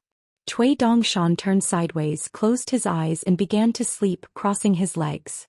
As for those people who met by chance and lost their hearts, even if Cui Dongshan was just a young man now, those frustrations and experiences were accumulated in his heart, no less than those of the Dali imperial tutor Cui Dong. There was something he didn't tell the little girl. Cui Dong, old Cui Dongs was Wu Mao Xiaodong and even Qi Jingchun, grew up little by little under the shelter of the old scholar. But in the end, everyone hoped to walk out of that incomparably big shelter. Those who walked out were better, but those who couldn't, their hearts would slowly change. Not far away, the little girl in red put away the wooden tablet and carefully took out a picture scroll from her arms. On the scroll, there was a young man standing under the osmanthus tree, smiling at her. The little girl was no longer worried and her face was full of smiles. She said cheerfully, "Young martial uncle who learned how to drink is so handsome. When I grow up, I must let young martial uncle take me to Jianghu." The more the little girl thought, the more excited she became. She turned her head and asked loudly, "Cui Dongshan, is it difficult to drink?" Cui Dongshan decisively refused. "You can't drink." Li Baoping said angrily, "Why?" Cui Dongshan said bitterly, "Teacher can't bear to scold you but will directly kill me." Li Baoping sighed, shook her head and said with pity, "So pitiful." Cui Dongshan glanced at the smiling little girl. "Little Baoping, when you comfort people in the future, please put away the gloating smile on your face." Li Baoping made a gesture of holding a seal. Cui Dongshan sighed and muttered, "Good intentions don't pay off." Between the inverted mountain and the sea, there was a river that looked like water and clouds hanging in the air, so that all the fairies could climb the mountain. Many fairies that could ride the wind needed to descend to the sea first, and couldn't directly approach the inverted mountain. Osmanthus Island stopped for a moment at the ferry at the bottom of a river. They just symbolically handed over the elixir letter, which was similar to a customs clearance certificate, and did not pay the exorbitant toll. They began to walk along the upward-sloping river to the inverted mountain. The inverted mountain had a radius of 100 miles. As a lonely peak in the human world, it could be said to have a vast territory. There was a tall Taoist with a face like a middle-aged man standing on the edge of a cliff. Behind him stood a thin old Taoist with a sage-like demeanor. He held a horsetail whisk in his hand, and the golden and silver threads were full of the whiskers of flood dragons. The old Taoist asked softly, "Master, do you need me to destroy Osmanthus Island?" The tall Taoist smiled and said, "What's there to be ashamed of? I'm not your grandmaster who has never lost in his life." While the great Lord of Heaven was talking Qing Ming Tian, there was once a Taoist priest who was punched from the heavens beyond the heavens into the mortal world under the heavens.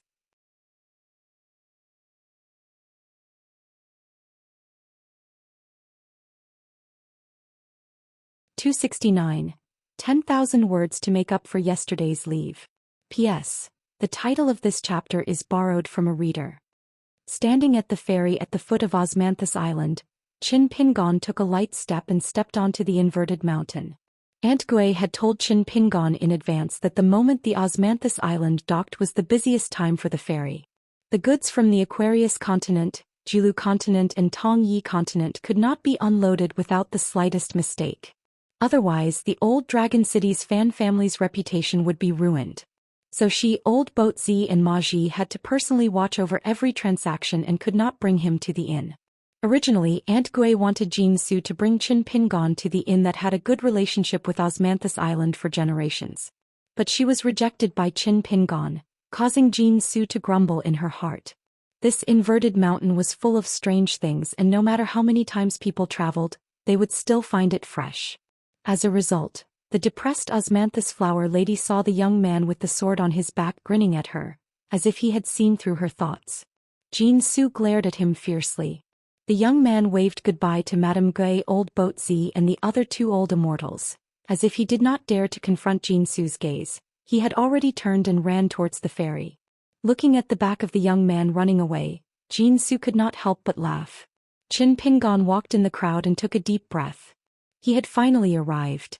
Going through the inverted mountain to the Great Wall of Sword Chi was not something that could be done anytime and anywhere. Other than the green wooden pass token to enter the inverted mountain, the hundreds of people from Osmanthus Island who needed to pass another level received an additional jade token. At the same time, they were informed that they would pass the level 3 days later. After an incense stick of time, it would be the next group of people's turn. Qin Pingon walked down the boat, the white jade token engraved with the word "Ya" hanging from his waist. Aunt Gui told him that the inverted mountain had different scenery and shops. He could take advantage of these 3 days to walk around more. If he liked a magic weapon and did not have enough money, he could borrow it from the inn's shopkeeper. The shopkeeper would agree to it if it was less than 10 grains of grain rain money, and according to the old rules, it would be credited to Osmanthus Island. This ferry by the cliff was called the Catch and Release Ferry. The name originated from an ancient pavilion with a long history near the ferry. The plaque hanging from it read, "Catch and Release Pavilion." It was written by the previous sect master of a certain orthodoxy. There were 9 buildings on the inverted mountain which belonged to the Taoist sect of this world. The other high-rise buildings, courtyards, shops and other land had been sold to guests from all over the world. 8 of them were the Zhuofang Pavilion, Jingjian Pavilion, Xianxia Pavilion, Leizhe Terrace, Lingjizhai, Dharma-Yin Hall, Saber Room and Elk Cliff. They stood in the 8 directions of the inverted mountain, including the lone peak in the center which was a total of 9 territories. Compared to the inverted mountain with a radius of more than 100 miles, the Taoist sect of the second disciple of Taoist ancestor, whether it was the size of the territory or the number of disciples, was not too exaggerated in the inverted mountain. Child Qin. Someone shouted behind Qin Pingon. Qin Pingon looked back and saw that it was the young man in green who called himself Lu Yuzhou. The latter ran all the way to Qin Pingon and asked a series of questions. "Child Qin, where do you live on the inverted mountain? Do you have a place to meet? If not, why don't you go to my place? My family has a house here near a place called Jingjian Pavilion. It is said that the house is quite big. I have always wanted to thank you, why don't you give me a chance?" Qin Pingon shook his head and smiled. "No need, Osmanthus Island has already arranged for me. Stay at the Stork Inn." The young man from the northern snowy mountain continent was disappointed, but he was still unwilling to give up. "If that's the case, can I look for you to play later? This is my first time here, I want to walk around. Let's go together?" Qin Pingon was stunned. The old woman said helplessly, "Young master, we just met by chance. It is unreasonable for you to be so intimate. Not to mention that Child Qin doesn't dare to agree. Even if it was me, I wouldn't agree." Qin Pingon smiled and didn't say anything. The young man's expression dimmed. "All right, Child Qin, I live in the Yuan Ruan residence. If you are free, you can look for me. Just say that you are looking for Lu Yuzhou, he is my friend." Qin Pingon nodded. "That's not a problem." Qin Pingon, Lu Yuzhou and the old woman turned their heads at the same time. A beautiful woman was standing near the 3 of them. She looked like she wanted to say something but stopped. The old woman's face was full of smiles, like a withered tree in spring. She asked with a pleasant expression, "Little immortal master, do you have any difficulties?" However, he ignored the old woman and stared at Qin Pingon. He said, "Hey, can you lend me a grain of money? I will return you 3 to 5 in the future." Qin Pingon handed over a grain of money. That person took it and left with a smile. The young man Lu Yuzhou said softly, "Child Qin, is he your friend?" Qin Pingon shook his head. "I don't know him." Lu Yuzhou was surprised. "Then why did you lend him money? Do you know that the beautiful ladies in the world are the best at deceiving people? Child Qin, allow me to say one more thing. A grain of money, no matter how little it is, you can't roam the Jianghu like this." Qin Pingon grimaced and left. "A grain of money is little? A beautiful lady?" The old woman couldn't help but laugh. "Young master, didn't you see that the beautiful lady was actually a man?" Lu Yuzhou was dumbstruck. he said softly. I was just peeking at the lady's face and figure. I didn't dare to look too much. The old woman could only refute. Young master, he is not a lady. Lu Yuzhou waved his sleeves and strode forward. He looks so good, I will treat him as a lady. Qin Pingon didn't rush to the Stork Tavern. Instead he followed a group of people to the nearby pavilion. When Qin Pingon approached the overcrowded pavilion, he couldn't help but feel a little disappointed. He felt that the pavilion didn't live up to its name. The pavilion was extremely small, not even as big as the Mountain River Pavilion of Sword Saint Song's home in Colorful Robes Nation. There were already more than 100 people inside and outside the pavilion. Qin Pingon stood on his tiptoes and looked at the small pavilion. He planned to go to the Stork Tavern. Qin Pingon was just about to leave when a familiar voice rang out behind him. It was as feminine as his appearance. Not going to the pavilion for a while? He stood side by side with Qin Pingon. Qin Pingon turned around and smiled. It's too crowded. I don't dare to go in. I'm afraid I won't be able to come out. He pointed at the three women not far in front of him, as if they were also hesitating whether to enter the pavilion or not.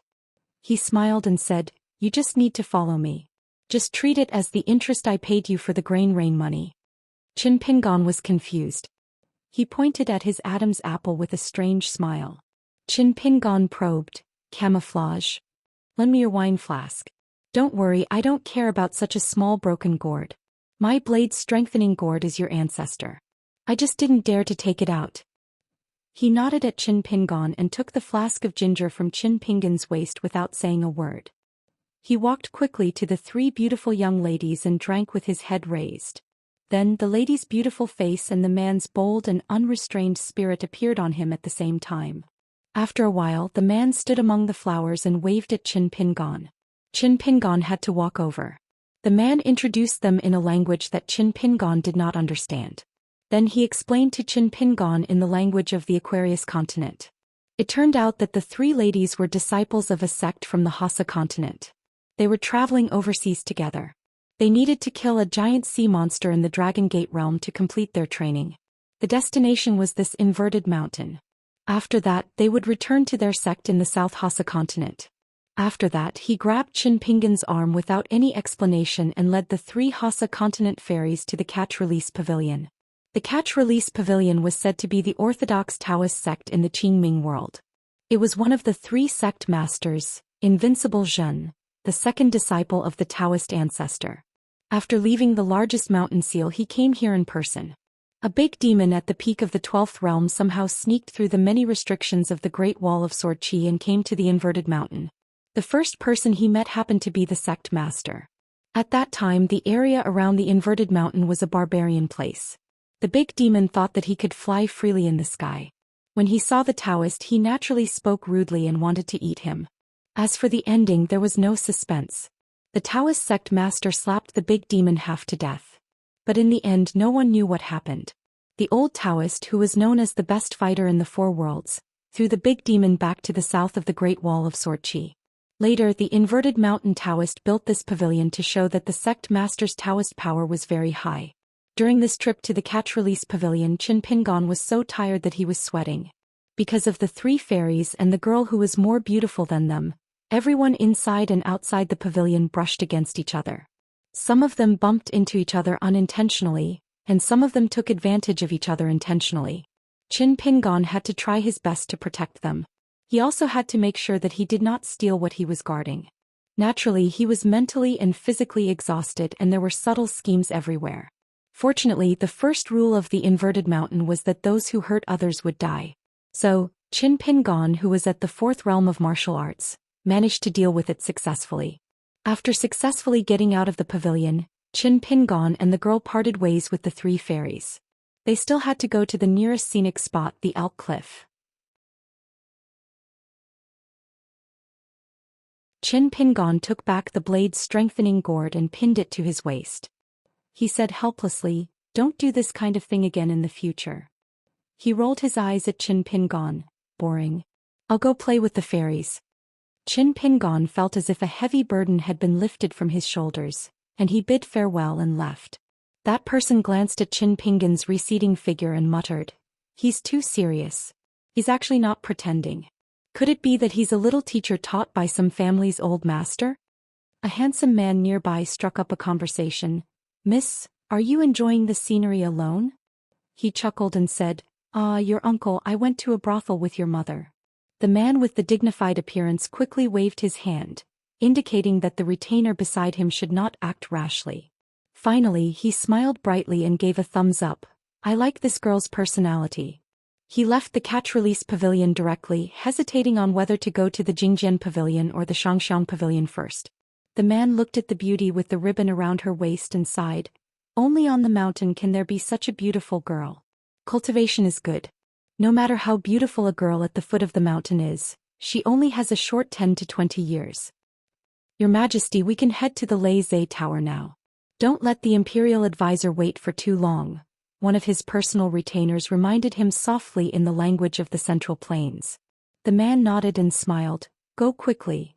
The man who was addressed as Your Majesty, and the retainer didn't seem to think that it was right for an emperor to let the imperial tutor wait. The group hurried to the Zhou Tower. The Zhou Tower was a platform with 99 steps. It looked like a giant bowl of dew, and the lightning within it was thick and viscous. Rumor had it that the second brother of the Taoist sect had used his supreme divine power to scoop up a handful of water from the ancient thunder lake that had only been recorded in written records and then placed it on the inverted mountain. Every time the great heavenly lord, a direct disciple of the Taoist sect, killed various immortals and demons who did not abide by the rules, he would imprison their souls here. The Zhou Tower was sealed today and no one was allowed to come close. At this moment there was only one person who was tall. He bent his knees and half-squatted beside the Zhou at the highest point. His elbows were on his knees and his chin was on his arms. A sheathless longsword was suspended in the Zhou and half of it was exposed. When the longsword entered the Zhou, the entire Zhou Tower boiled. This person was probably refining the sword. An old Taoist holding a horsetail whisk stood at the bottom of the platform. He smiled warmly and his face was full of pride. As the third in command of the inverted mountain, the old Taoist was the natural enemy of all the dragons in the southern sea. In the past 1,000 years he had killed countless dragons, and the Taoist had forged a half-immortal weapon into a horsetail whisk.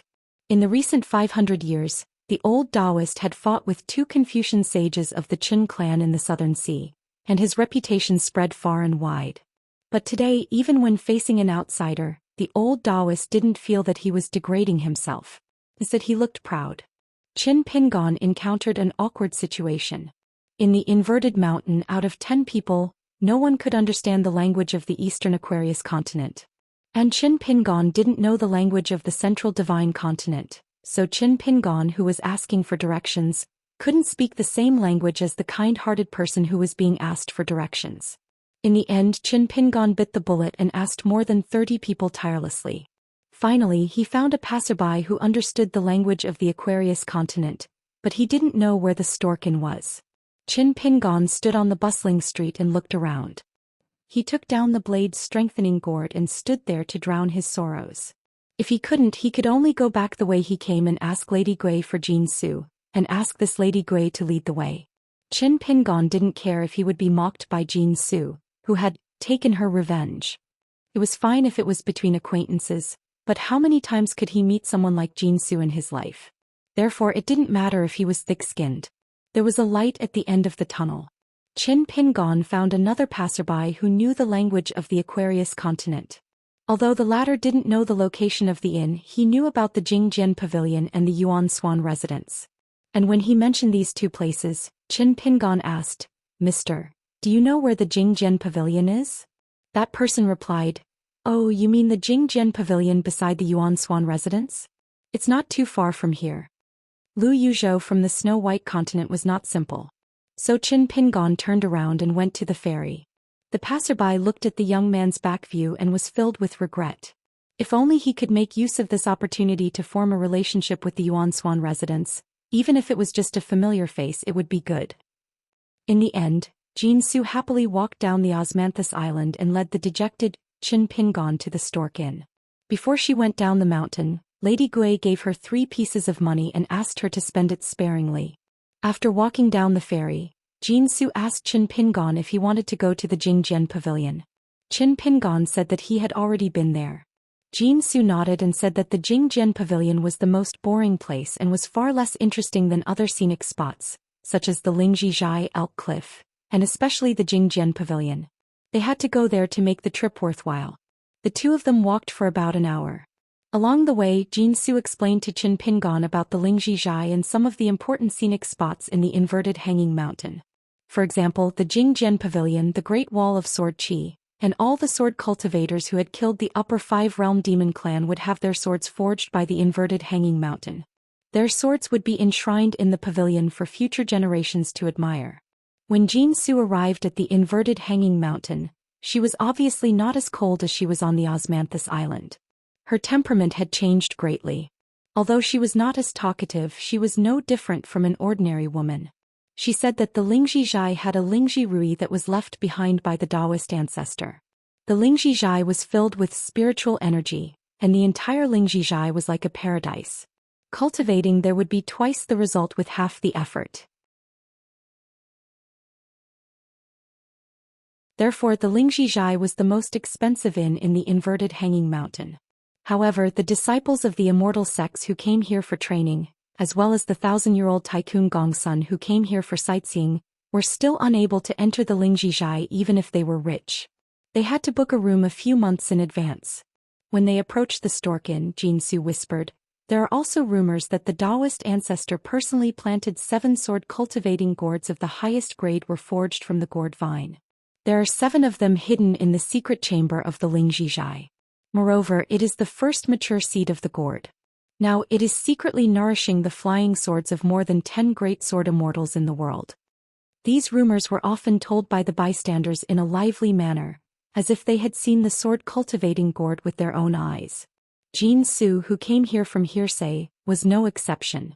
In fact, the second Taoist who was in charge of the inverted hanging mountain's golden rule and jade law, never divulged any secrets about the sword-cultivating gourd and the sword immortals in the world. They only said that the Lingjizhai did not have such a miraculous thing, so people should not think too much about it and not spread false rumors. Qin Pingon thought of the silver sword cultivating gourd that Alliance gave to Xiao Baoping.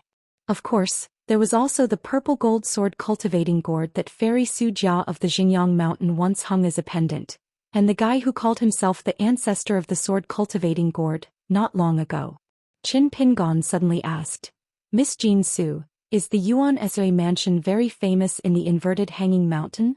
Jinsu nodded and said, "Of course, the Yuan Ezui mansion under the name of the Lu family of the White Jade Continent is one of the 4 private mansions in the inverted hanging mountain.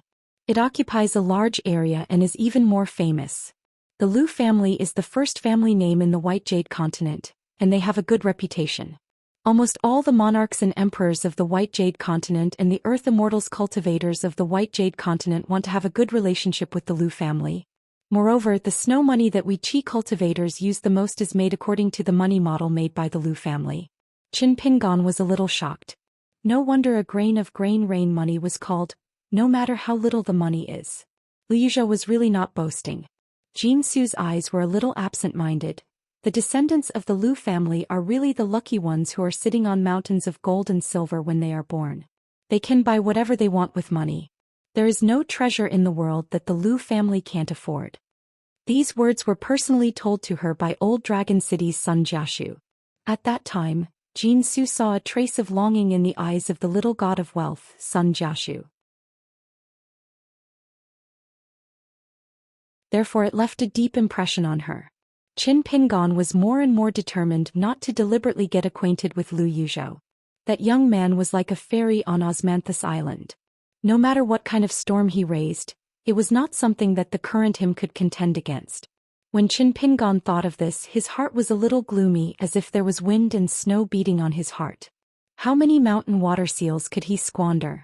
Now there was only one water seal left. No matter how many reasons he had to do so, no matter if he met with the same situation, Qin Pingon would still step forward bravely. Losing a mountain seal, Qin Pingon still could not let go of it. It was just that Qin Pingon could now completely put away these negative emotions. He would no longer be like that time when they parted at the temple in the mountains, where he was so silent that the bearded man and the young Taoist sensed his abnormality and worried them all the way. The stork inn was at the end of an alley. The innkeeper was a young man who did not smile. Even when facing Jin Su, who he had seen several times, he did not smile.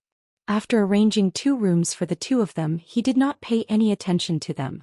Jin Su explained in a small voice, "The innkeeper is a son who inherited his father's business. In the past, the stork inn was very big. Half of the alley belonged to the inn. In the area of catching and releasing people, it had some fame. Later on, there was an accident. At that time, our Osmanthus Island seemed to have helped, but the innkeeper's father still passed away. It can be said that the family has fallen and only the current situation is left." Qin Pingon silently remembered this in his heart. Compared to the owner of the dusty medicine shop, Xing Dafeng, the innkeeper in the world could actually be considered a good innkeeper. The innkeeper's house in the inverted mountain was no different from the town inns Qin Pingon had visited when he was traveling the mountains and rivers. It was just plain and clean. Jin Su knocked on the door and entered. After sitting down, she began to plan the itinerary for the next 2 days with Qin Pingon. She already had a well-thought-out plan. Tomorrow she would first go to the Dharma Glabella Hall, Jingjian Pavilion, Lingjizhai and Shidao Room. The day after tomorrow she would go to Xianxia Lu Elk Cliff and Lei Zhe Terrace. The lonely peak in the center was a forbidden area. Although she would pass by it, she could only take a few glances from afar. Qin Pingon asked if there were any shops that traded rare and exotic items. Jin Su said that Lingjizhai was one. There was also a Baozhai that opened on the opposite side to compete for business. These 2 places were rolling in money every day. They only recognized the goods and not the people. It was very stable. Therefore, the vicious mountain and lake cultivators liked to come to the inverted mountain as long as they had a harvest. Not only could they avoid being hunted by all parties, but they could also openly sell their treasures in exchange for money and a good life. On the several islands near the inverted mountain, there were many decent cultivators stationed all year round. They kept a close eye on the inverted mountain in order to observe some of the bandits hiding in the inverted mountain. These people who took refuge under the rules of the inverted mountain were, without exception, heterodox cultivators whose hands were stained with the blood of countless people. They had made a name for themselves in various continents. Qin Pingon asked about the exact location of the inverted mountain that led to the Great Wall of Sorqi.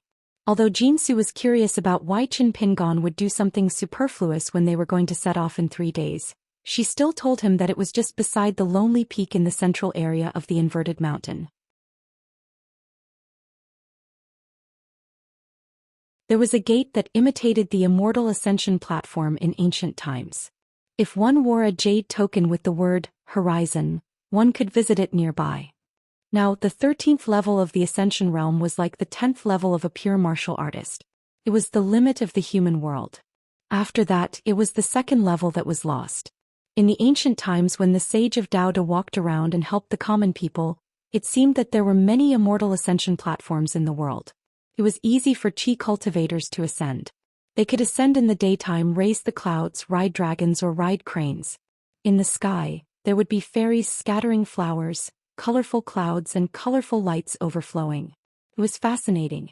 Qin Pingon and Jin Su agreed on the time to set off tomorrow morning. Then he left the inn alone and went to the foot of the lonely peak where the great Lord of Heaven cultivated. Qin Pingon pondered about 9 places along the way. Catch and Release Pavilion, Worship Sword Pavilion, Xianxia House, Thunder Terrace, Lingji House, Dharma Glabella Hall, Saber Room, Elk Cliff and the Lonely Peak. The number was the same as the Xiongtown Tower, 9. Maybe it was also a formation that the sage used to suppress fate.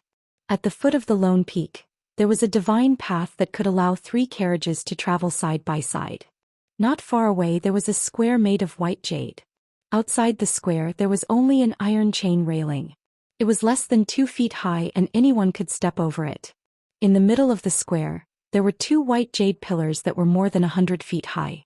In the middle of the pillars, there were ripples on the surface of the water that was as calm as a mirror. There were not many people in the square. There were only 20 to 30 people. Regardless of age, gender, or age, they all had a jade token with the word "Ya" on their waists. Many naughty children passed through the square and ran around, playing with each other. There was no Taoist in charge of guarding the square. Qin Pingon hesitated for a moment and carefully stepped over the railing. There was no movement, Then he was slightly relieved and slowly walked to the two pillars. Qin Pingon found that with every step he took, there would be flowing lights under his feet. When he looked up, he found a little Taoist boy in a loose Taoist robe sitting on a futon next to one of the pillars. He was reading a book. If there were children of similar age to him, the little Taoist boy with a fishtail crown on his head would wave his sleeves and the children would float away as if they were riding on clouds. The children were never tired of it, and the little Taoist boy was never annoyed and kept waving his sleeves. Qin Pingon did not dare to imitate the children and break into the mirror without permission.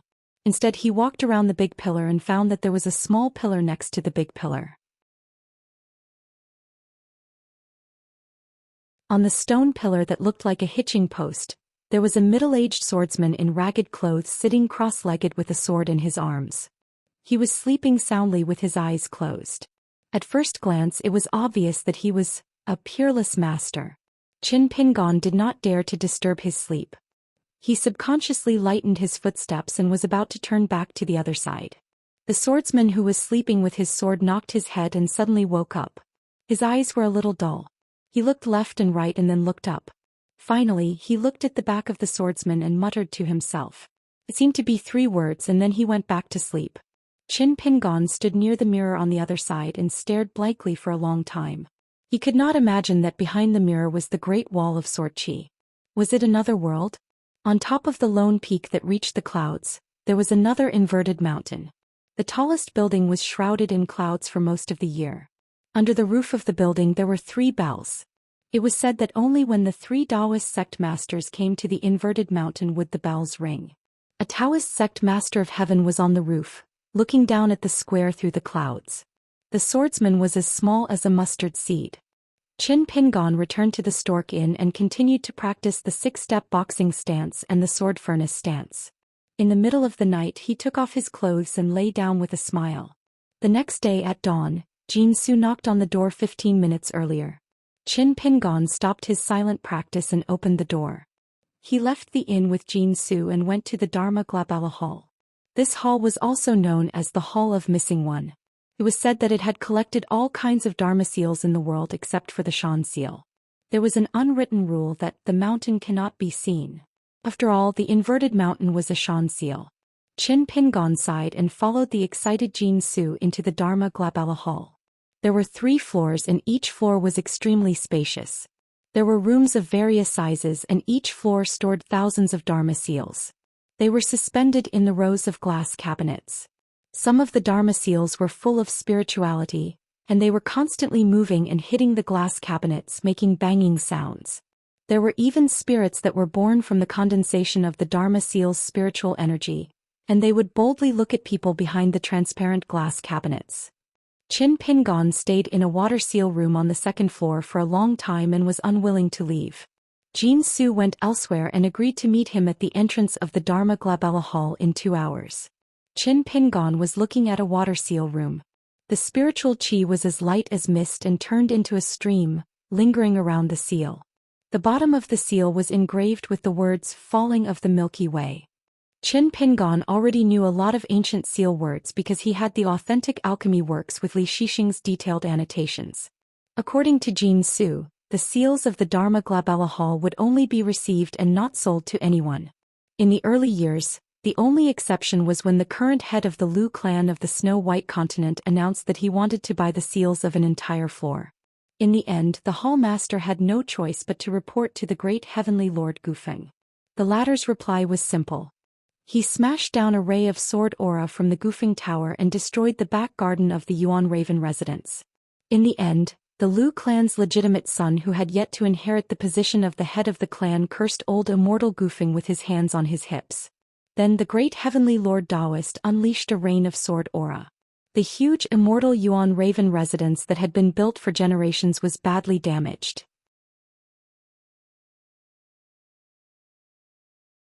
He directly destroyed the formation of the Yuan Raven residence that was said to be able to block 100 swords of sword immortals.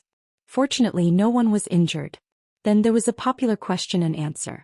The young man's expression didn't change. He just turned around and asked the old manager if the Heavenly Lord's domineering behavior was in accordance with the rules.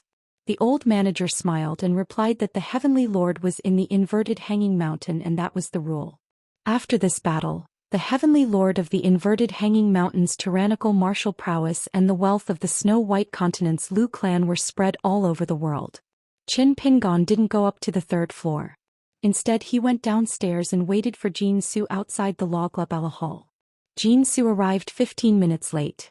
When he saw the young man with a sword sitting on the stairs in a daze, he said apologetically, "I'm late. There's a seal on the third floor that gave birth to an extremely mysterious spirit. It can transform into the person it looks at. It's very fun. There's a lot of people queuing over there. Qin Pingon, I'm sorry." Qin Pingon stood up and patted his butt. He smiled and said, "We're not in a hurry." Almost at the same time when Jin Su called out Qin Pingon's name for the first time in the inverted hanging mountain, the two gatekeepers at the foot of the lone peak, the little Taoist boy who was reading a book and the middle-aged man with a sword, opened their eyes at the same time. Then one of them stood up from the praying mat and walked out of the plaza towards the Xianxia Inn. The man with a sword turned around, bent his finger and flicked the mirror once. However, the man suddenly smiled and twisted his wrist as if he was fishing for something. He took back the flick of his finger. He continued to doze off. There were no restrictive spells or spells on the inverted mountain. With just a single step, the little Taoist boy was able to travel a few miles. Eventually, he came before a pavilion that was shrouded in purple smoke and walked into it. When the Taoist priests saw the little Taoist boy, they bowed and greeted him respectfully. Some even addressed him as Grand Uncle Master or even Grand Uncle Master.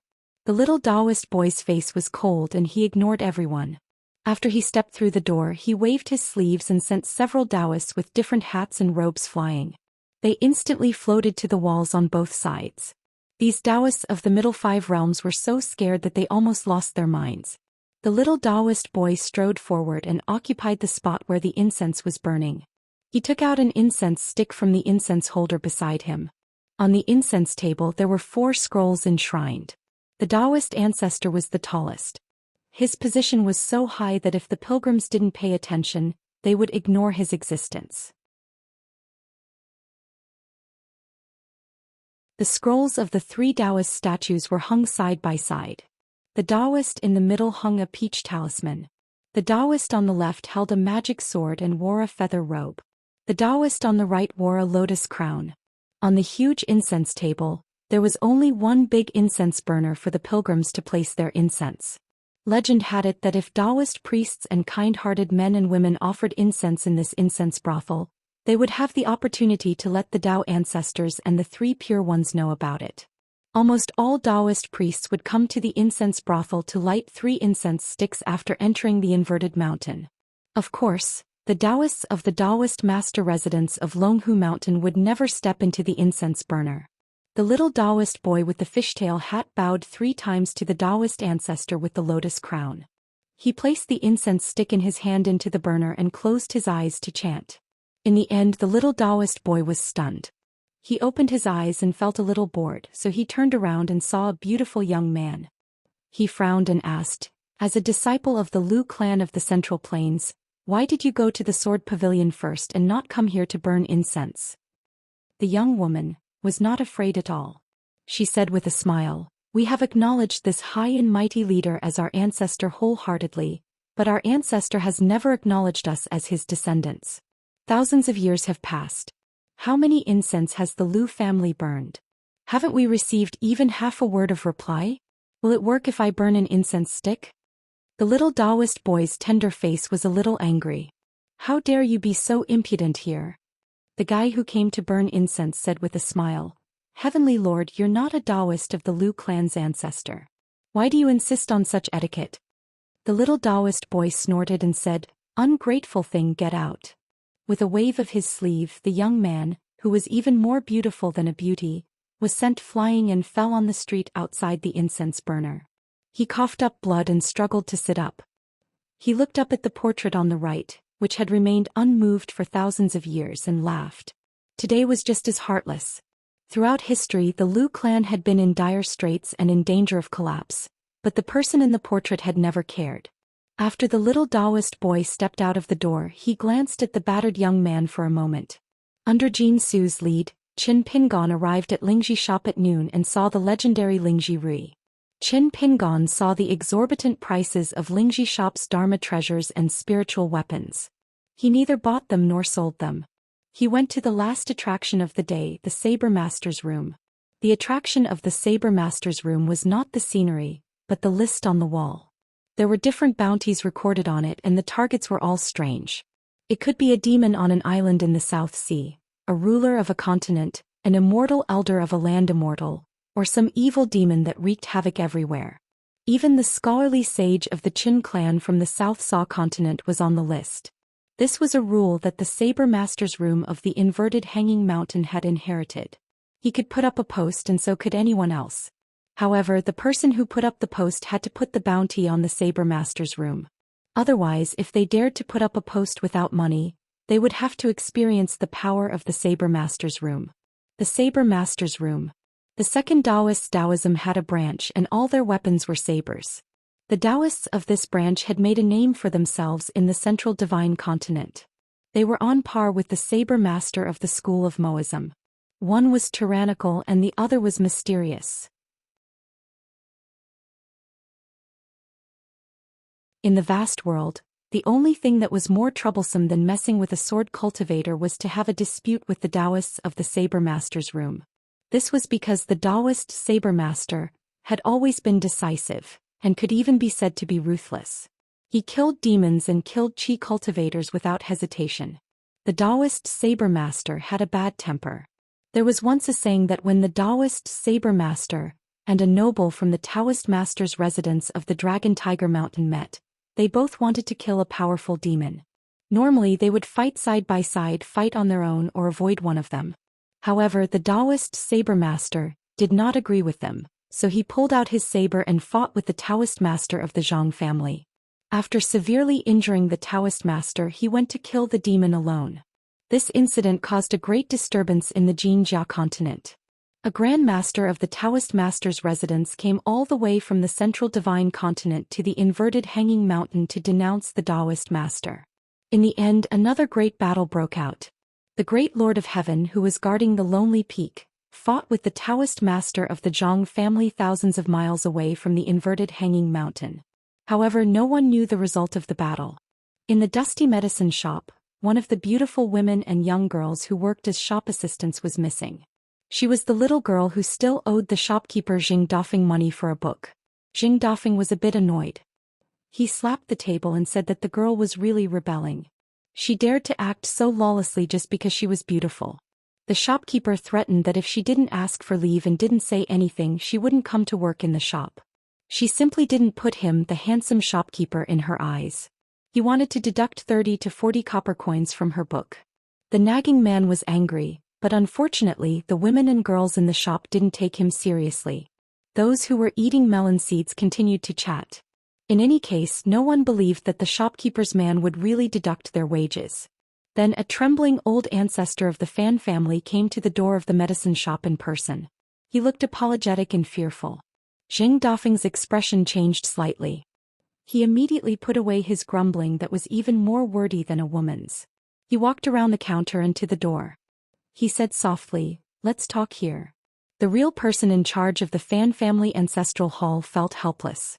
Today, for a little girl from the marketplace who had nothing to do with the Fan family clearly did not do anything wrong. Yet they had to come here to apologize. Moreover, the entire family had a stomach full of uneasiness. They were afraid of being implicated by the anger. The old man sighed. "Mr. Zheng, the little girl who did not come to the medicine shop today is dead."